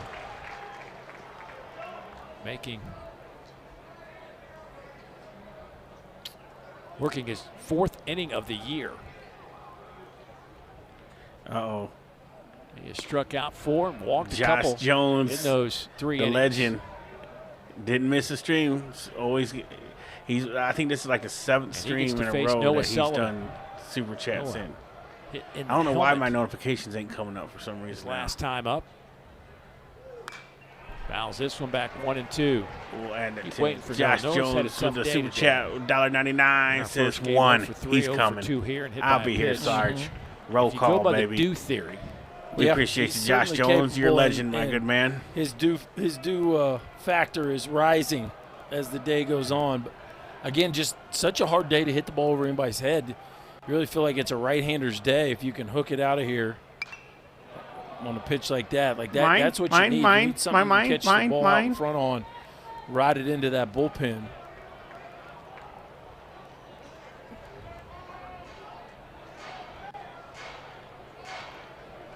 He's behind I 1 and 2. I don't have them turned off either. They should be showing up. I don't know what the deal is. Sullivan last year, 342 with 15 homers. Shoots this one out to the right side for a base hit. And a good start for the Bulldogs here in the top half of the 8th. You just had to bring up his do factor, Yeah. Dave. Got a hit. Greg says hallelujah to you. By the way, absolutely, Florida, sir. who won last night 1-0 in 10 innings, is currently winning 1-0 in the 7th. They didn't get their first hit to the game until the 9th inning. With two outs in the ninth. That's right. They had 2 hits and won the game. South Carolina had 1 hit last night, and they have 2 hits today in the 7th. Auburn and Missouri are playing another 1-run game. That series has been really close, Josh. even though Auburn's got a chance to sweep them. The legend will be here. Dave Van Horn making another change. All right, Piece let's by go to piece our we go with that Arkansas bullpen. 10th pitcher of the night. Good God. We're emptying the bullpens out tonight, baby. You get that can of corn way in the back, knock the dust off of it. Get to the mound, sir. We need everybody, all hands on deck tonight. Yeah, he said you give up a hit, you coming out the game. You walk somebody, you out. You give up a hit, you out. This is the third. This will be the third pitcher of this inning. Coyle started, then the last guy, I didn't even get to see who it was. And then now we got somebody else coming in.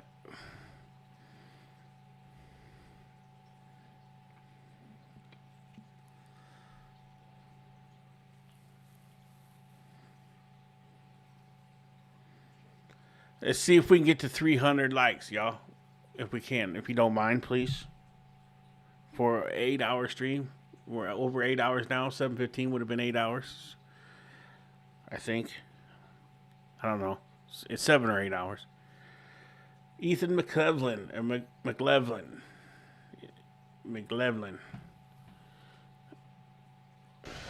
A cleanup hitter for Mississippi State. There are the numbers for McIlvain. His 5th appearance of the year.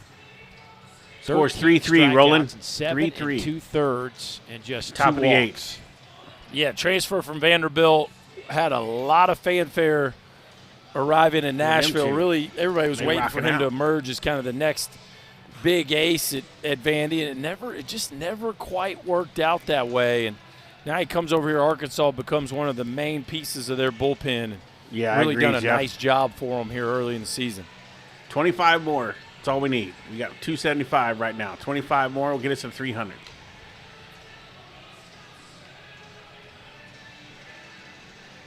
These folks have been here all day. Again, like we were here at 10 o'clock for a 1 o'clock pitch pulling into the ballpark, and they were wrapped around the outside fence waiting to get their spot to watch Arkansas baseball. The crowd is thinned out somewhat from our first game today. Those folks are locked in. McIlvain will try to lock in against Reed Stallman. Oh, Christian, that's sweet. I thank you very much for that. Sullivan over at first base. Stallman 0 for 3 with a strikeout, a line out, a couple line outs. It means a lot Got to me robbed when on a you nice guys play at third base say you enjoy the streams by Pompey. because I suffer from, and I'm not trying to say this to, and both of them are the right. to pander for likes Reed or Stallman whatever has his or hands anything, full. but I do suffer from depression from the PTSD from the war, my injuries and stuff, and so I don't leave the house much. So you guys is my interaction to the outside world. 1 and 2 the count. So I consider all you friends. So when you enjoy the stream, it makes me feel good, 6'4", 250. and I appreciate it. It's a big dude, man. 2 and 3 last year with the Commodores with a lofty 7 ERA, but 45 strikeouts and 27 innings.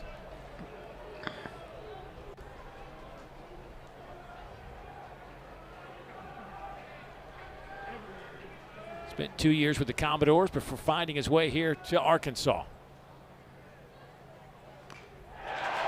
Foul tip back into the glove. Yeah, that'll be neat. out number 2. Fighting. Yeah, they got that listed as a cutter. You could call it a slider, but it's just a short little breaker, 87 to 90, that he'll throw that thing. Why, boy, what's running going on, buddy? away Good to from see the you. barrel of left-handers. See, Stallman actually swings under that one. Nice job there by Helfrich to hang on. All right, salute to you too, Monster. Appreciate it very much.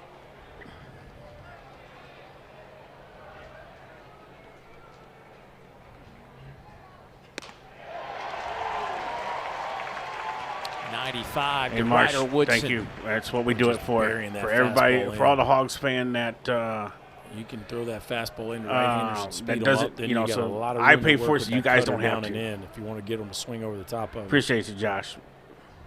Thank you, sir. Right back at you, brother. Took a little something off, 90 miles an hour, and it's a strike. A little backdoor cutter there. I like the look. Little Fu Manchu Yeah. piece. Like that. Appreciate that, Dubzilla. I think you had that at Vandy. No, that was not going to work. The 0-2.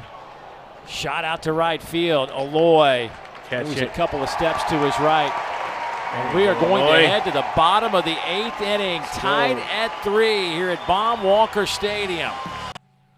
Let's get it done now, boys. Go in the top of the 9th and end it.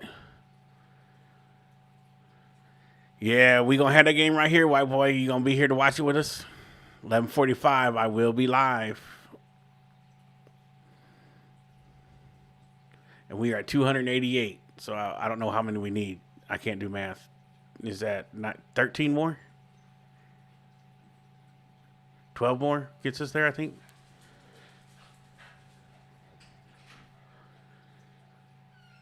Hey, Marsh, I appreciate that very much.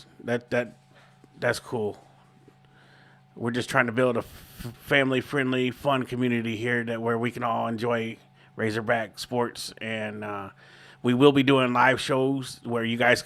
I'll drop a link and you can come in and be part of the show, and we'll discuss topics and stuff. So it's just not all live, sports. It's just baseball. We do so much that it's hard to do live shows with baseball every day. But like during football season, 2 times a week we will do live shows to where you guys are the focus of the show, where we want you guys to be part of the show. And same with basketball season. Marinata with the super chat. Thank you, sir, very much. $5. Thanks for your you didn't have to do that, but I appreciate that very much. That means a lot. You are a legend.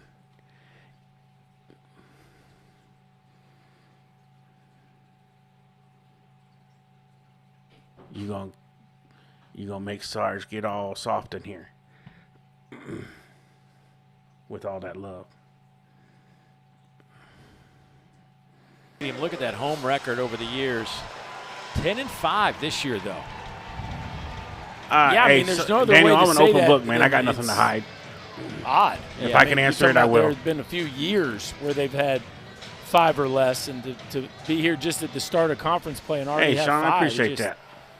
Not used to seeing it. Zach Stewart yes, we did all the football games this year that we could. They're actually even in a playlist. Struck out twice and been hit by on their pitch. channel. Well, his jersey was hit by a pitch. I don't That's know right. that he necessarily was.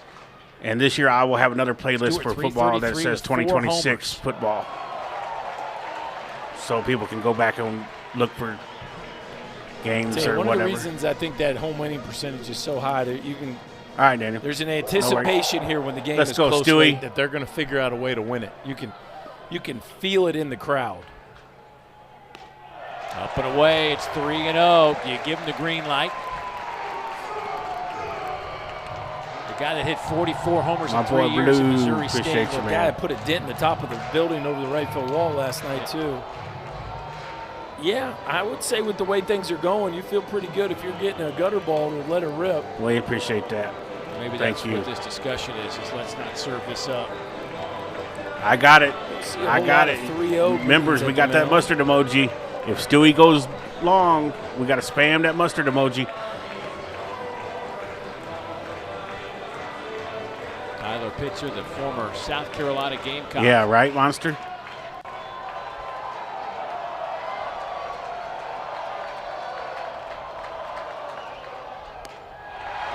That's all right. We'll take a leadoff walk. Leadoff walk. They didn't want no part of Stu right there.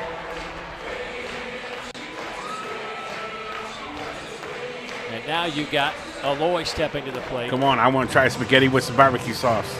Carrillo struck out his last 2 times. So you got a pinch runner at first.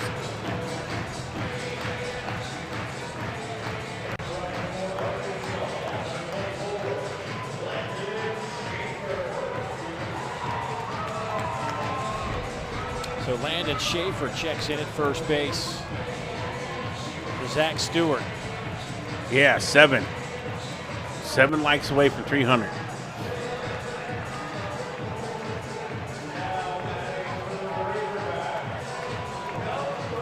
Yeah, Monster, he is a legit. Oh, we're going to bring in Brumball? Wow, we got a pinch hitter, Carson Brumball.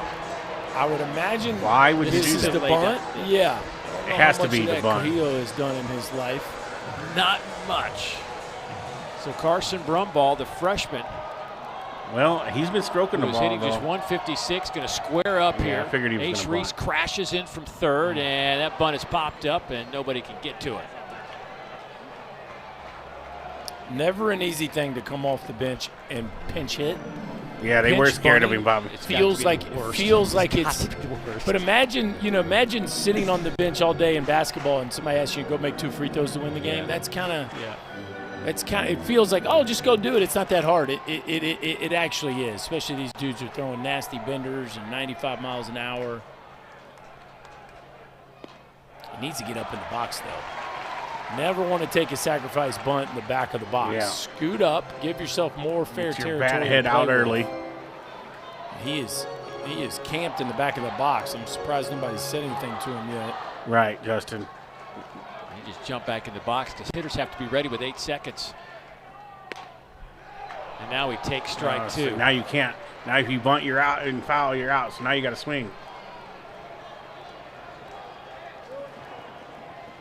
Or you better get this bunt down. I guess you got to keep it on, right? Well, I'd say you pinch hit him to bunt. So, and he does keep it on, and he lays it down, and it is foul, and that'll be the first out of the inning.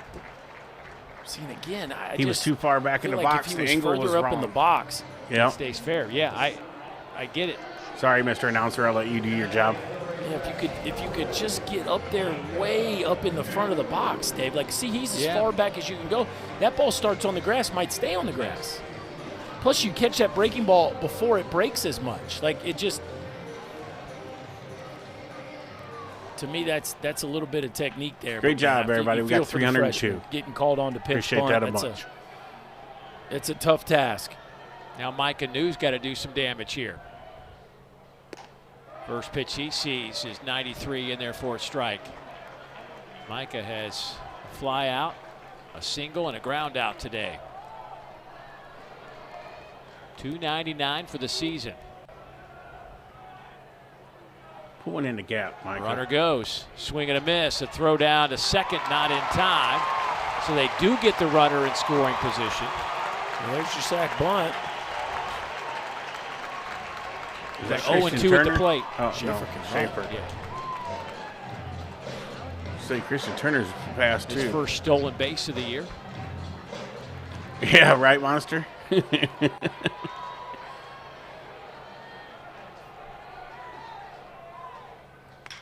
Shot out to right.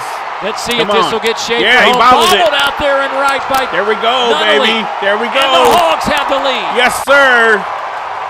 Let's go.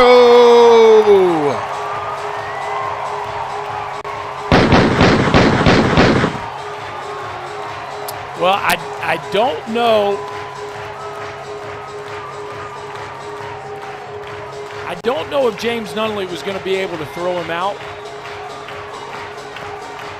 But it was going to be close, Dave. This ball is hit on a bullet. Just a beautiful piece of hitting by Mike Anu. Let that breaking ball travel.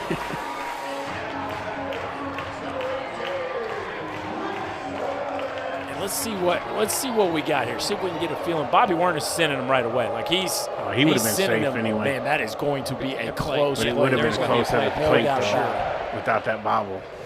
And that's why you sit. First of all, when you're struggling to score runs, you're sending them either way. You wouldn't live with yourself if you didn't, and then you didn't get him in. But how about Logan Schaefer's first appearance this season? He comes in, steals a bag. He was going to be sent either way, Jeff, but go-ahead run.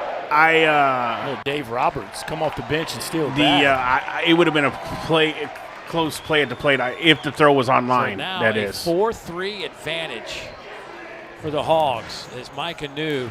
Tim said, I reached for my piece again. Pitch, delivered a shot out to right field at 96 miles an hour off the bat. Brian O'Connor going back to the bullpen. We'll update the change on the other side. Stay with us. All right. We looking good for that Saturday sweep. Can we win the series over the number 3 team in the country?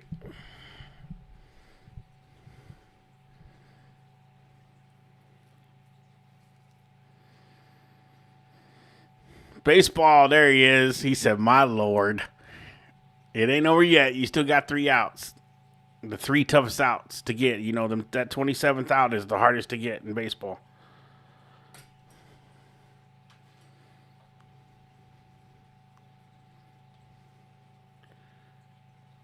Oh, Daniel, did you ask your question? If you did, I didn't see it, sir.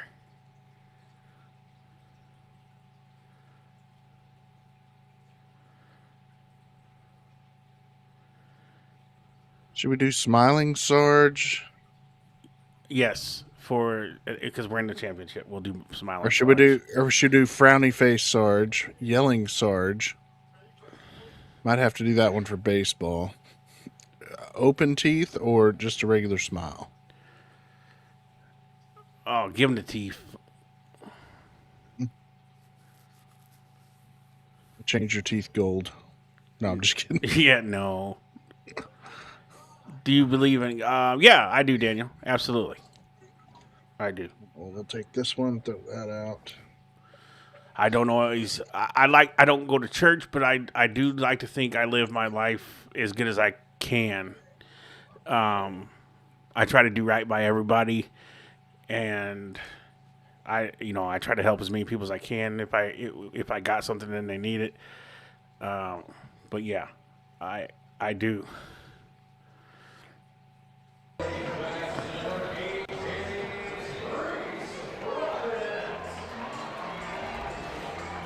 So a single and an RBI for Micah New will take us to Reese. All right, Big Country. Face Chris Let's go ahead Billingsley. and break this open and give us a 2-run homer here. Give us some insurance. With one out. Robinette 0 for 3.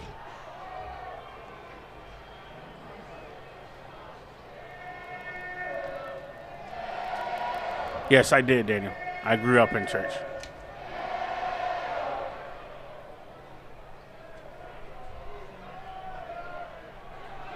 Runner goes. Throw down to second. Safe. Off the Ball mark. got And away. a stolen base for Micah New. That's his 6th of the year, and he's perfect. Let's go. There is Billingsley on the mound. Big, tall right-hander junior coming over from junior college is, they like him. That one really bad outing is why the numbers are elevated. They're not afraid to run for they sure. They really like him. You see the fastball up around 94, 95, and throw a slider and a cutter as well.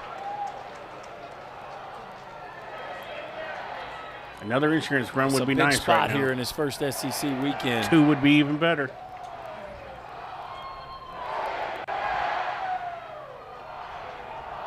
You know that heart's beating a little bit.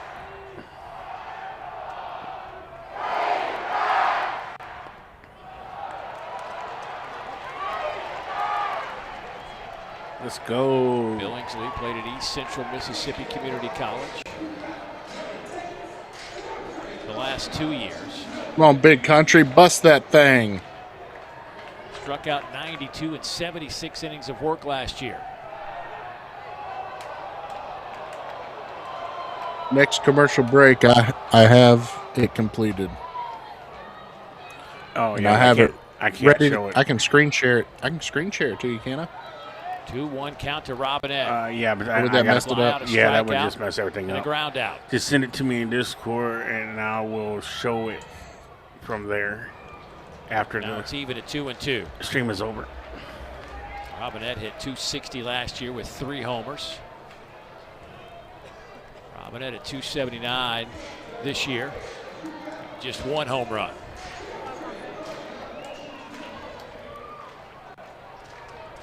Come on, yank one right over that building. 4th-year Razorback.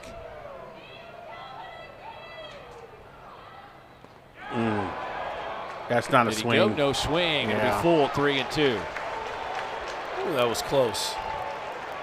It looked like from up here that you could see the barrel snap, but Matthew Wilbanks didn't agree.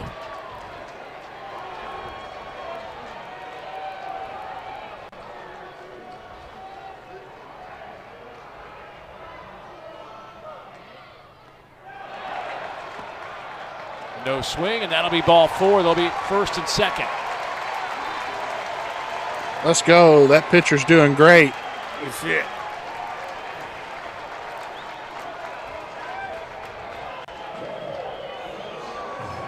We're at the bottom half of the order for Mississippi State in the 9th, but we know that offense can generate opportunities up and down the order. So, come on, Pompey. And if you're Dave Van Horn, you're Let's go, hoping Pompey. to Blister scratch one. a couple more across here. Let me get a little Pompey in magic. the home half of the 8th.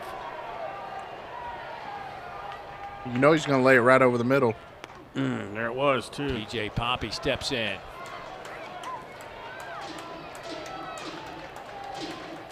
TJ 0 for 3. Couple of strikeouts and a Base hit line scores a run. Oh, come on. Pompey, what do you... He looks at strike 2. Don't stand there and look strike out looking. He's going to throw one low and away. Yep. Guarantee it. Runners go, and there it is. A base hit back. There you go, Pompey. That away, baby. 1 run is in. We're going to hold the runner at third, and it's a... There we go. That's what I like to see from you, kid. 5-3 ball game. Runners at the corners.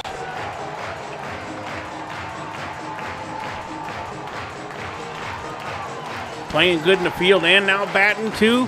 That's the Pompey we thought we were getting. Ain't nothing like that SEC baseball, you know what I'm saying? This is a double play ball. You can see Drew Myers. Watch it. He moves see how here close to the pitcher cover, almost come to get and it. the ball is hit and right then the second where baseman he almost left. got it. And that changed everything. I think that's going to be a bullet double play ball. If Robinette was just a little bit faster, Sarge. Are you going to throw? No, there was to the no back way he base? would have scored from first on that. Why are you leaving your position? Do you have sometimes with the double steal? If you think you can throw the backside guy out on, you'll throw it to second Did you base. But get that in Discord? Interesting there that Wires is vacating his position, which really is the reason that wasn't an inning double play. Arkansas 4 for 9 with runners in scoring position in this game 3. I thought she was going to use the top. They were 1 for as the 17 it wouldn't in work. the first 2 games What? of the series. And now I thought she was Nolan going to use the Souza top pictures. back to the plate. He looks at a strike. No. Okay. Runners at the corner. It didn't still work only right. 1 out. Okay. 5-3 lead Oh, I see what for you did. Arkansas. I see what you did. Yeah, that looks good. Hogs have out-hit Mississippi State 8-5. Excellent Souza work. 2 for 2. Runner goes. They'll let him take second. Yeah, let him take second. So now when Souza takes it down the line here, we got 2 runners scoring. I'm going to keep an eye on Pompey the rest of this conference season to see just kind of where this series takes him after the struggles he was going through coming into this. Well, again, he doesn't have to be, the best hitter in the lineup, but when he gives you something down there and all the other things he brings to the table, it's a big deal. Souza knew he should have busted that one a little watch better. This with me here. They can't both be covering, so go ahead and roll it. Is Ace Reese is covering, so why is Wires covering?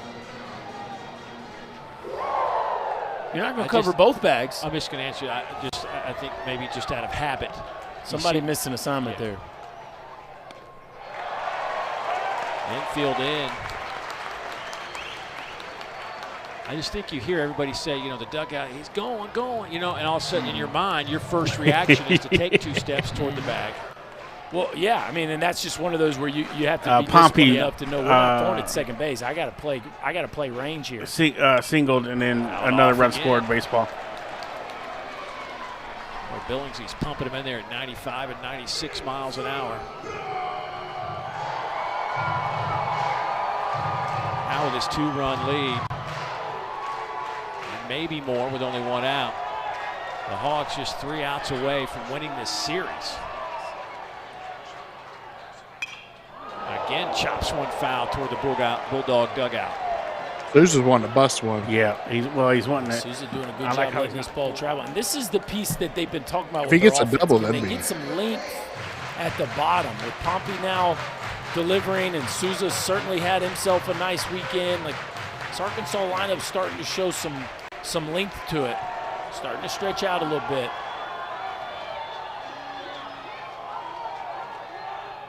Oh. Buried it down in the dirt. The throw to first is in time.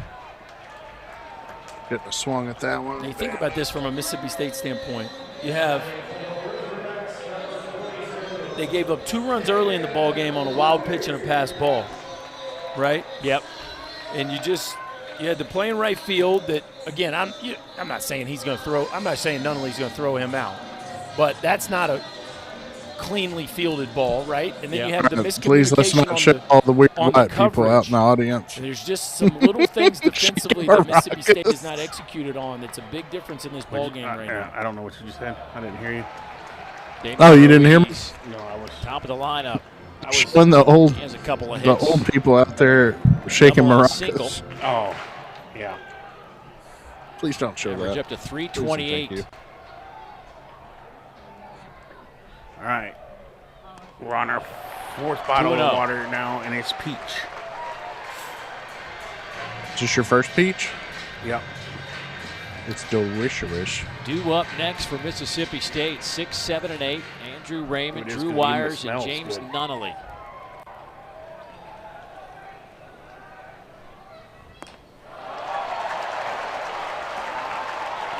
Two-0 breaking ball right there. That wasn't particularly close. You feel like Ruiz is the one you want right here. I don't know why you want to nip so, country boy.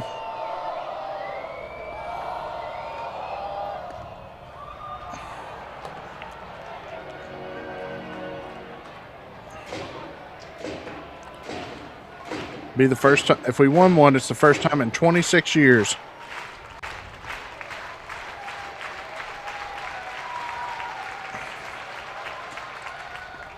Bounces it in the dirt. Beer hats, baby. Beer hats. Hey, Mrs. Sargent's in the building. Now, again, if breaking ball's the pitch you feel most comfortable throwing a strike on, I get it. But, like, does that look like the intent was to throw a no, strike? Tim, I'm not eating a peach. I'm like drinking peach-flavored water. Plate, that looks like you're trying to get a swing and a miss. Usually if you're trying to throw a breaking ball for a strike. I'm not doing that, Tim. Out to the arm side because you don't throw sir, we're in a live stream, sir. It's pretty interesting that you're throwing 3-1 breaking balls in the dirt with Cam Kojal on deck. Now, again, I'm sure the intent was to throw a strike, and maybe this is just part of the growing pains of a guy Billingsley being out there for the first time.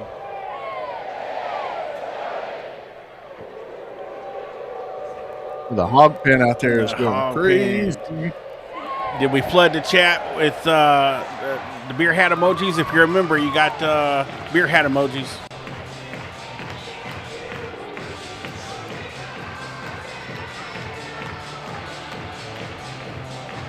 Oh, I guess I'm going to have to pay for Mrs. Sarge to have a membership so she can get some beer hat emojis.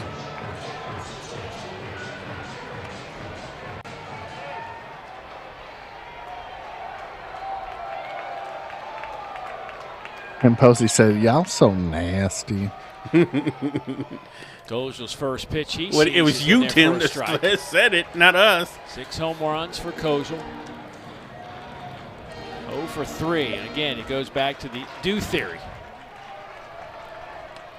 You calling that? Come on, bust one, Cam. I know you want to. It's a pretty high bar. Oh, come on, Cam. Nice pitches to start this sequence. Some arm side breaking balls, not easy to do. Kojal just doesn't look super comfortable today. We've seen him take some. Let's not leave the bases loaded, buddy. Kind of tentative, unsure swings. That was another one there. A slow roll to third. Ace Reese. Oh, he dropped the ball. Yes. Make a play. Another run scores. Oh, no. A gift for the Razorbacks, and they will happily accept it. Well, he caught it too, Dave. Like he loses it on the transfer. He gets a good read on this ball, charges, he catches it. Baseball Fanatic's going to go insane right here. Exchanging it to Baseball Fanatic, where you at, buddy? And that one's frustrating because it's one thing to charge that ball and not catch it, but to catch it and come on, stay with us. Up the transfer. Mississippi State is. I don't think Mississippi State has ever won a series. I'm out. Rest in peace. It's now 6-3. 3 have come across here in the bottom of the 8th.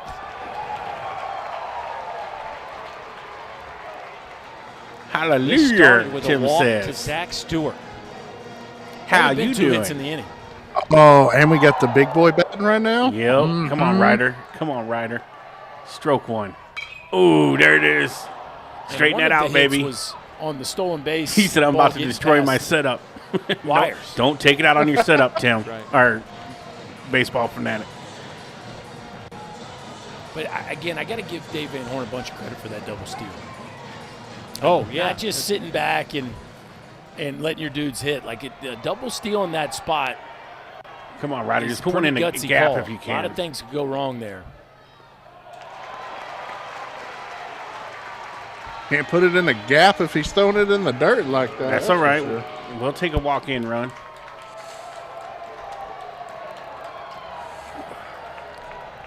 Hell, I think they might take a walk-in run other than him hitting a homer. That's true. There it is. That might be what He's got to come at you now, Ryder. He's got nowhere to put you. He's got to come at you. So be ready.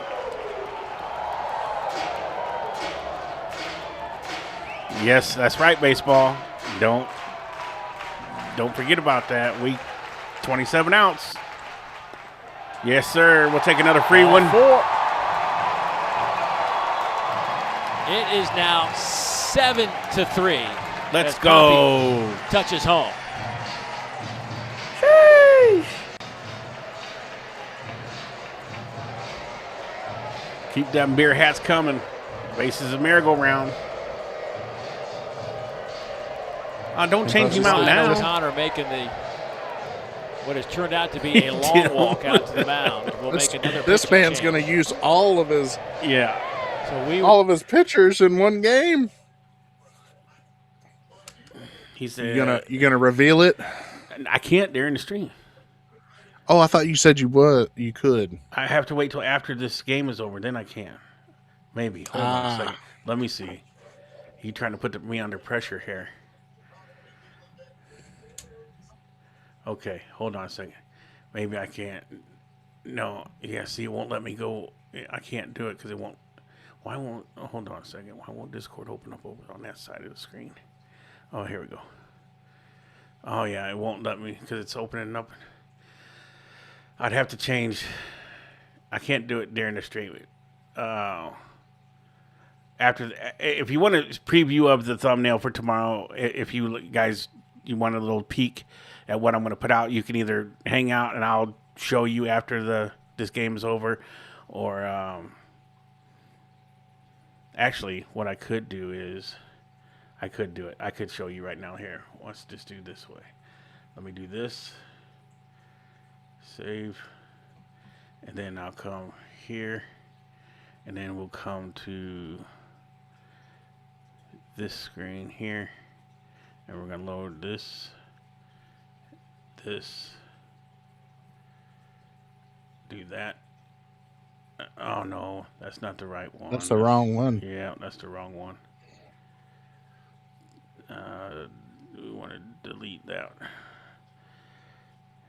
And delete. Don't worry, they're still warming up the pitcher. Yeah, so let me go back in here. Where did it go? Why did it not go to my downloads? Docs. There it is. Open up there. Boom. All right. So, can you all see that? Here, we'll go back to the game now, and then at the next commercial break, is the thumbnail that Earn the right for to tomorrow's those. game. They've been here long enough today. First pitch of our first game was at 1 o'clock. When you get the bases loaded, they're coming out. Brendan Sweeney, the senior right-hander, trying to shut the door with 2 outs here. Gets the baseball. His 6th appearance. Oh, he's giving up 10 hits. Yeah. Giving up 10 Wait hits. for number 11. 9 2/3 innings of work. And 6.52 ERA. Yeah, he's not missing a lot of bats. Is a bat that they really like. Hadn't got a whole lot of swings. And it's Rutenbar? Yeah, oh, is it But Popeye? he'll step up to the plate. No. It's the Sailor Man. It is Popeye. He looks Let's at ball go, one. Rudenberger. True freshman out of Midlothian, That was Texas. the slowest changeup I think I've ever seen in my Went life. 5 for 8 in the 3 games he played for Come on, Stetson, including Rudenberger. a 4 for 8 performance last Monday. And he's hitting for Landon Schaefer, who gets a lot of credit for getting this inning going after the failed bunt attempt. Did you see? I don't know if you caught it at corner eye. Landon Schaefer was in the on-deck circle with the bat, and he Was was like it? ready to hit. This is his first game he's played. And he gets a pinch run opportunity, comes in to score the go-ahead run. He was getting ready to hit, and Dave Van Horn just taps him on the shoulder. Not Good yet. eye, Not Rudenberger. yet.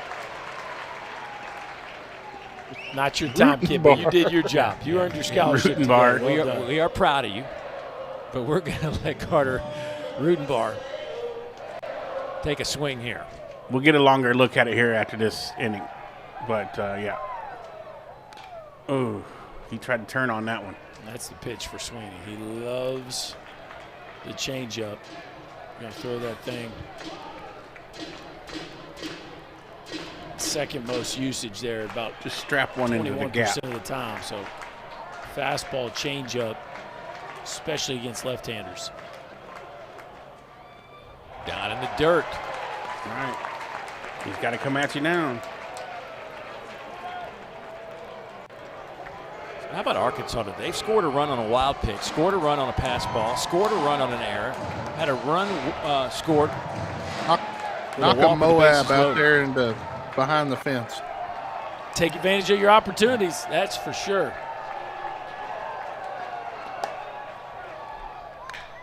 Chopper to first.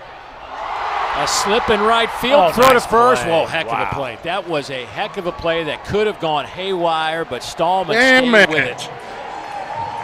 Sweeney got to the bag in a hurry as well. Wow. I mean, Stallman, watch him retreat. First of all, you got to make this play. Then you lose your footing and just rip it.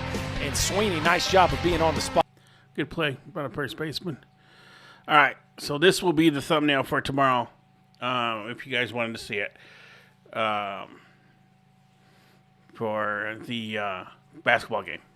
There's a sneak peek of what will be posted after the show. Made it on the fly. Yeah, we just literally made it up while we were doing, or at least YT made it up while we were doing the show here. Do I even want to know what a possum fart is?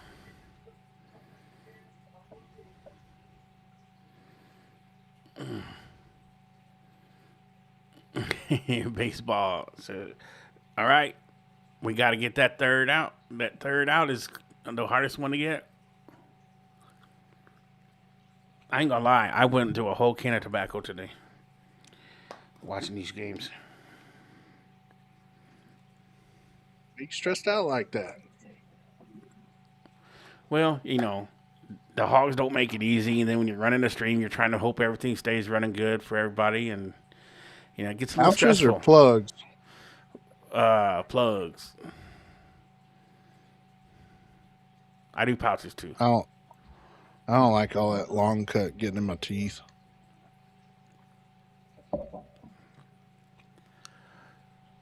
I won't answer that real life just because that can be controversial on people's opinions. I mean, you know what I mean? I appreciate that question, but I'll just kind of stay off that one. I do. In a battle of I'm a soldier, I'll tell you that. Titans. Ethan McIlvain will try to close this one out. Through some nice pitches, 2/3 of an inning. Yeah, I hear you, Mahiro. In the 8th to get the Hogs off the field. Yes, Jake, I am the one with the gray beard. He faces. I am the older Venus guy. Valencius. I am 50 years old, and I feel like I'm about 73. Start in our first game today.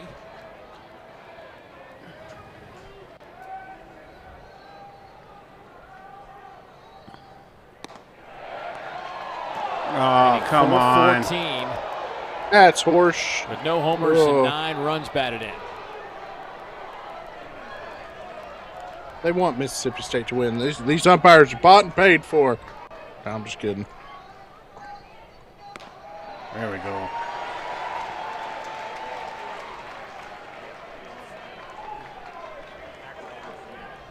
The grind of an SEC weekend is just, you can't compare it to anything in the regular season. No. The intensity, the care factor. You got it, the flipping. Weight.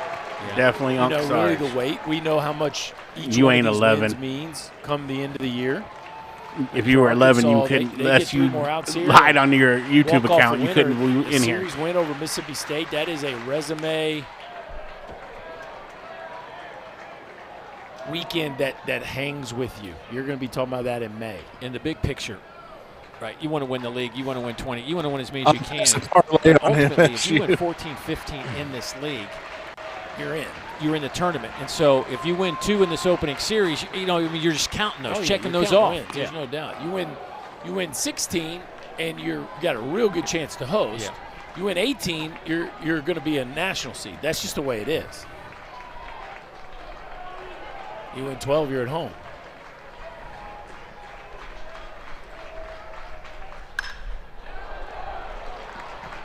So Valencia with the base hit to start things off. They're going to need a bunch of those.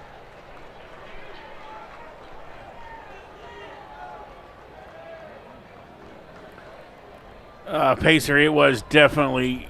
Now Drew Wires comes to the plate. Gave his there brother were a some nice bad kiss calls, earlier but in the ball ultimately game. it was an overtime game, and Arkansas Our first kiss during did what we had to do to finish it off finally. Tomas made sure that he 3-point bullcrap call right there at Tim says halftime I'm 63 and still look like Jean-Claude Van Damme in his 20s. If you are, sir, good for you. Wires. I look like John Candy in his 40s. Tomas we're talking to. This is the definition of brotherly love. Oh. Look at little bros. That's his brother. Like, get out of here.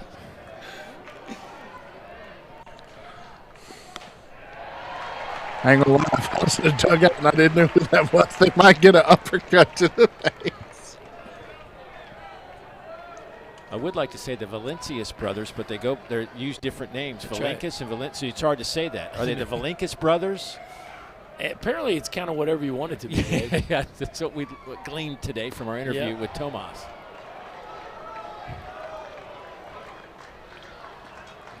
Wires 1 for 3 with an RBI single. Well, as long as you do, Tim, that's all that counts, brother.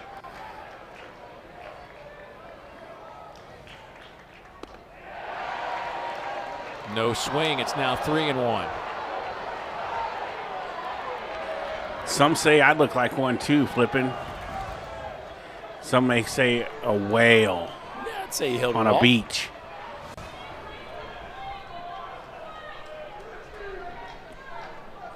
Alfred telling him, can't worry about it. We heard I Dave feel Van you, Horn real life. talk about it in our first game today. No, when we had him stop it, on. baseball. Like, pitchers can't get so frustrated. It takes them out of their focus.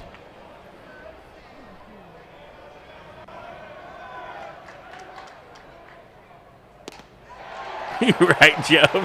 Now it's 3-2. He just pumps 96 in there casually for a strike.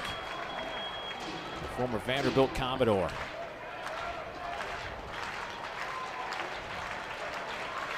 Diabetes.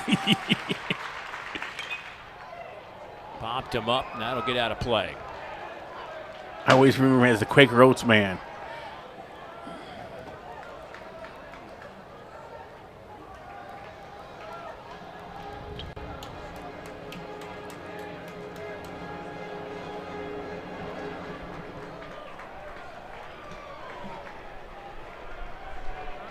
I can't believe it's 8:05. We've been streaming since 11:45 today. Oh boy! All right, Hogs. Now so 2 on stop and it. nobody out. You ain't got to make us all get our heart rate up again after just making us relax. Matt Hobbs making that walk out to the mound.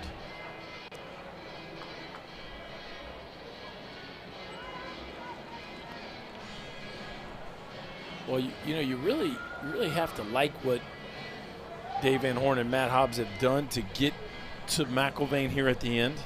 The way they pieced it together to get from Would it be greedy of Fisher me all the way to to see if we could get to 350 McIlvain? likes This before the is game spot ends? They want to be in. They have Since we're at 321. McIlvain has Now the you're ball. just This is where they grabbing. want to be. Am I And being now too he's greedy? just got to deliver.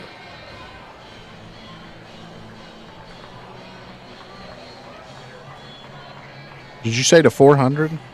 No, I just said 350. If we get 350, Oh, I was going to say if we get to 400, we're definitely beating Vanderbilt tomorrow. Disappear in your mind and just well, attack speak the it hitter into like it's existence. a fresh inning. Peter Mershon comes to the plate. Just his 9th at bat. He's played in 6 games, has 1 start this year.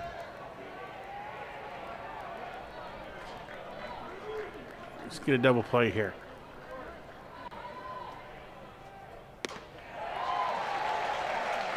His older brother played some second base for Mississippi State.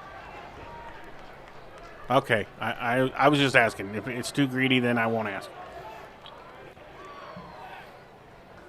Understands the Bulldog tradition in SEC baseball. Now trying to deliver here.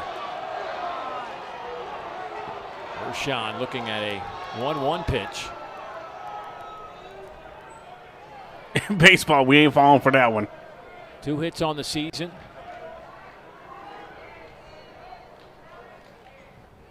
Well, we were up by 4 runs real life, so I mean. For a strike. Those 2 hits have produced 5 I was feeling pretty good, RBI but from Ershon. you know. Well, and again, you like the righty versus lefty. McIlvain's just been so tough on left-handers. There we go. There's the first out. Took that one to 97, Berkey. Well, you get the first one out of the way. He's clearly starting to settle in here in the 9th as he's pumping up the volume on that heater.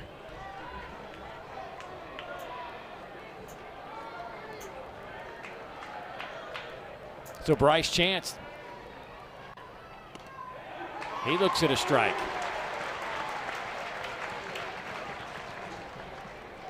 I think my math is correct here, but if Ace Reese hits, he'll be the tying run. Your math is correct.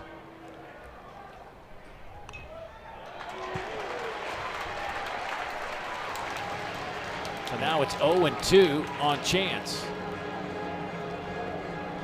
Technically, there's a scenario where he could be the go-ahead run. Point is, you'd like to get this over with before he gets up to bat. He is in the hole as the leadoff man. Hayden Teal awaits to hit next. That one's fouled back. How about 98 from McIlvain that time around? McIlvain's a pretty big boy. He's hard to kill, man. Yeah. This dude's hard to get rid of.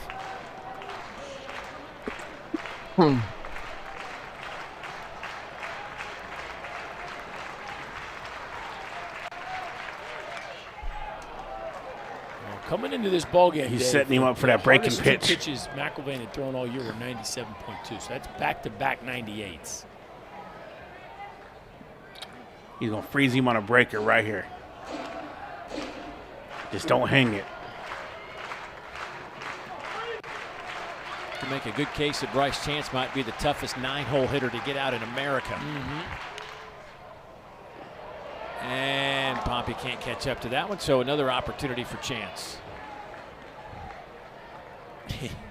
This kid knows how to put together an AB, man.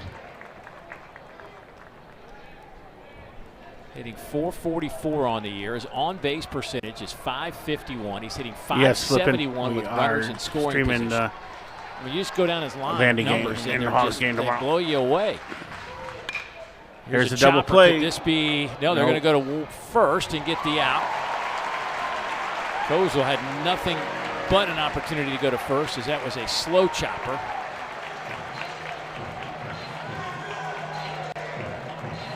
But there are 2 down. We will be live at 11:45, flipping. And you just know right now, you need to get this guy right now. Yeah. Bobby said he too has been through a candidate on today. deck. It hasn't been pretty for Ace Reese today, but there's always the fear that it just takes one swing. To the right Game's side. over. This should do it, and it does. Let's go. The Hogs fell behind 3-0 in this Got the game series 3. win. They stormed back to win 7-3. It's too late there, baseball fanatic. And they will win the opening series of the SEC season, 2-1. Baseball over fanatic, third-ranked it was Mississippi awesome having State. you here with That's us what they through do. the series. 8 straight years with at You're least welcome to 18 come back any wins. game. You saw continue. You are welcome to come back any game, anytime. You were a steward of the game, sir. Hogs Definitely appreciate you being here. get the Saturday sweep, win the series in baseball, won the basketball game, going to the championship, and the girls beat Alabama. Look what he said. He said, well, go Vandy. I'm a Vandy fan tomorrow. Crazy work. Oh, crazy work, baseball. Hey, Mississippi State can win every game just as long as it's not against Arkansas. We will. We hate to have to break your heart 2 days in a row. If you know what I mean. But we appreciate all 566 people with us that's been here watching. We've been live since 11:45 this morning. It is now 8:15, 8:13. And I'm just wild, Jake.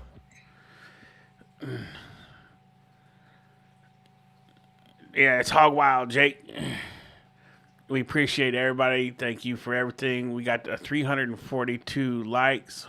Hog Fan Dave, not the problem. Appreciate you over there on Twitch for hanging out with us too. All of our Twitch army over there. Yeah, Bobby, that's why I said we're going to break his heart 2 days in a row. He said, I still hate Bobby. Not Pompey. Good game, though. Yeah, GG's. Baseball Fanatic. GG's. Sean, we appreciate that very much. Definitely going to go eat now, Kristen, for sure. Yeah, you got to have that barbecue spaghetti. You got to have that barbecue spaghetti. That's right. I got to try that barbecue spaghetti and let you guys know how it was. So we will definitely be trying that.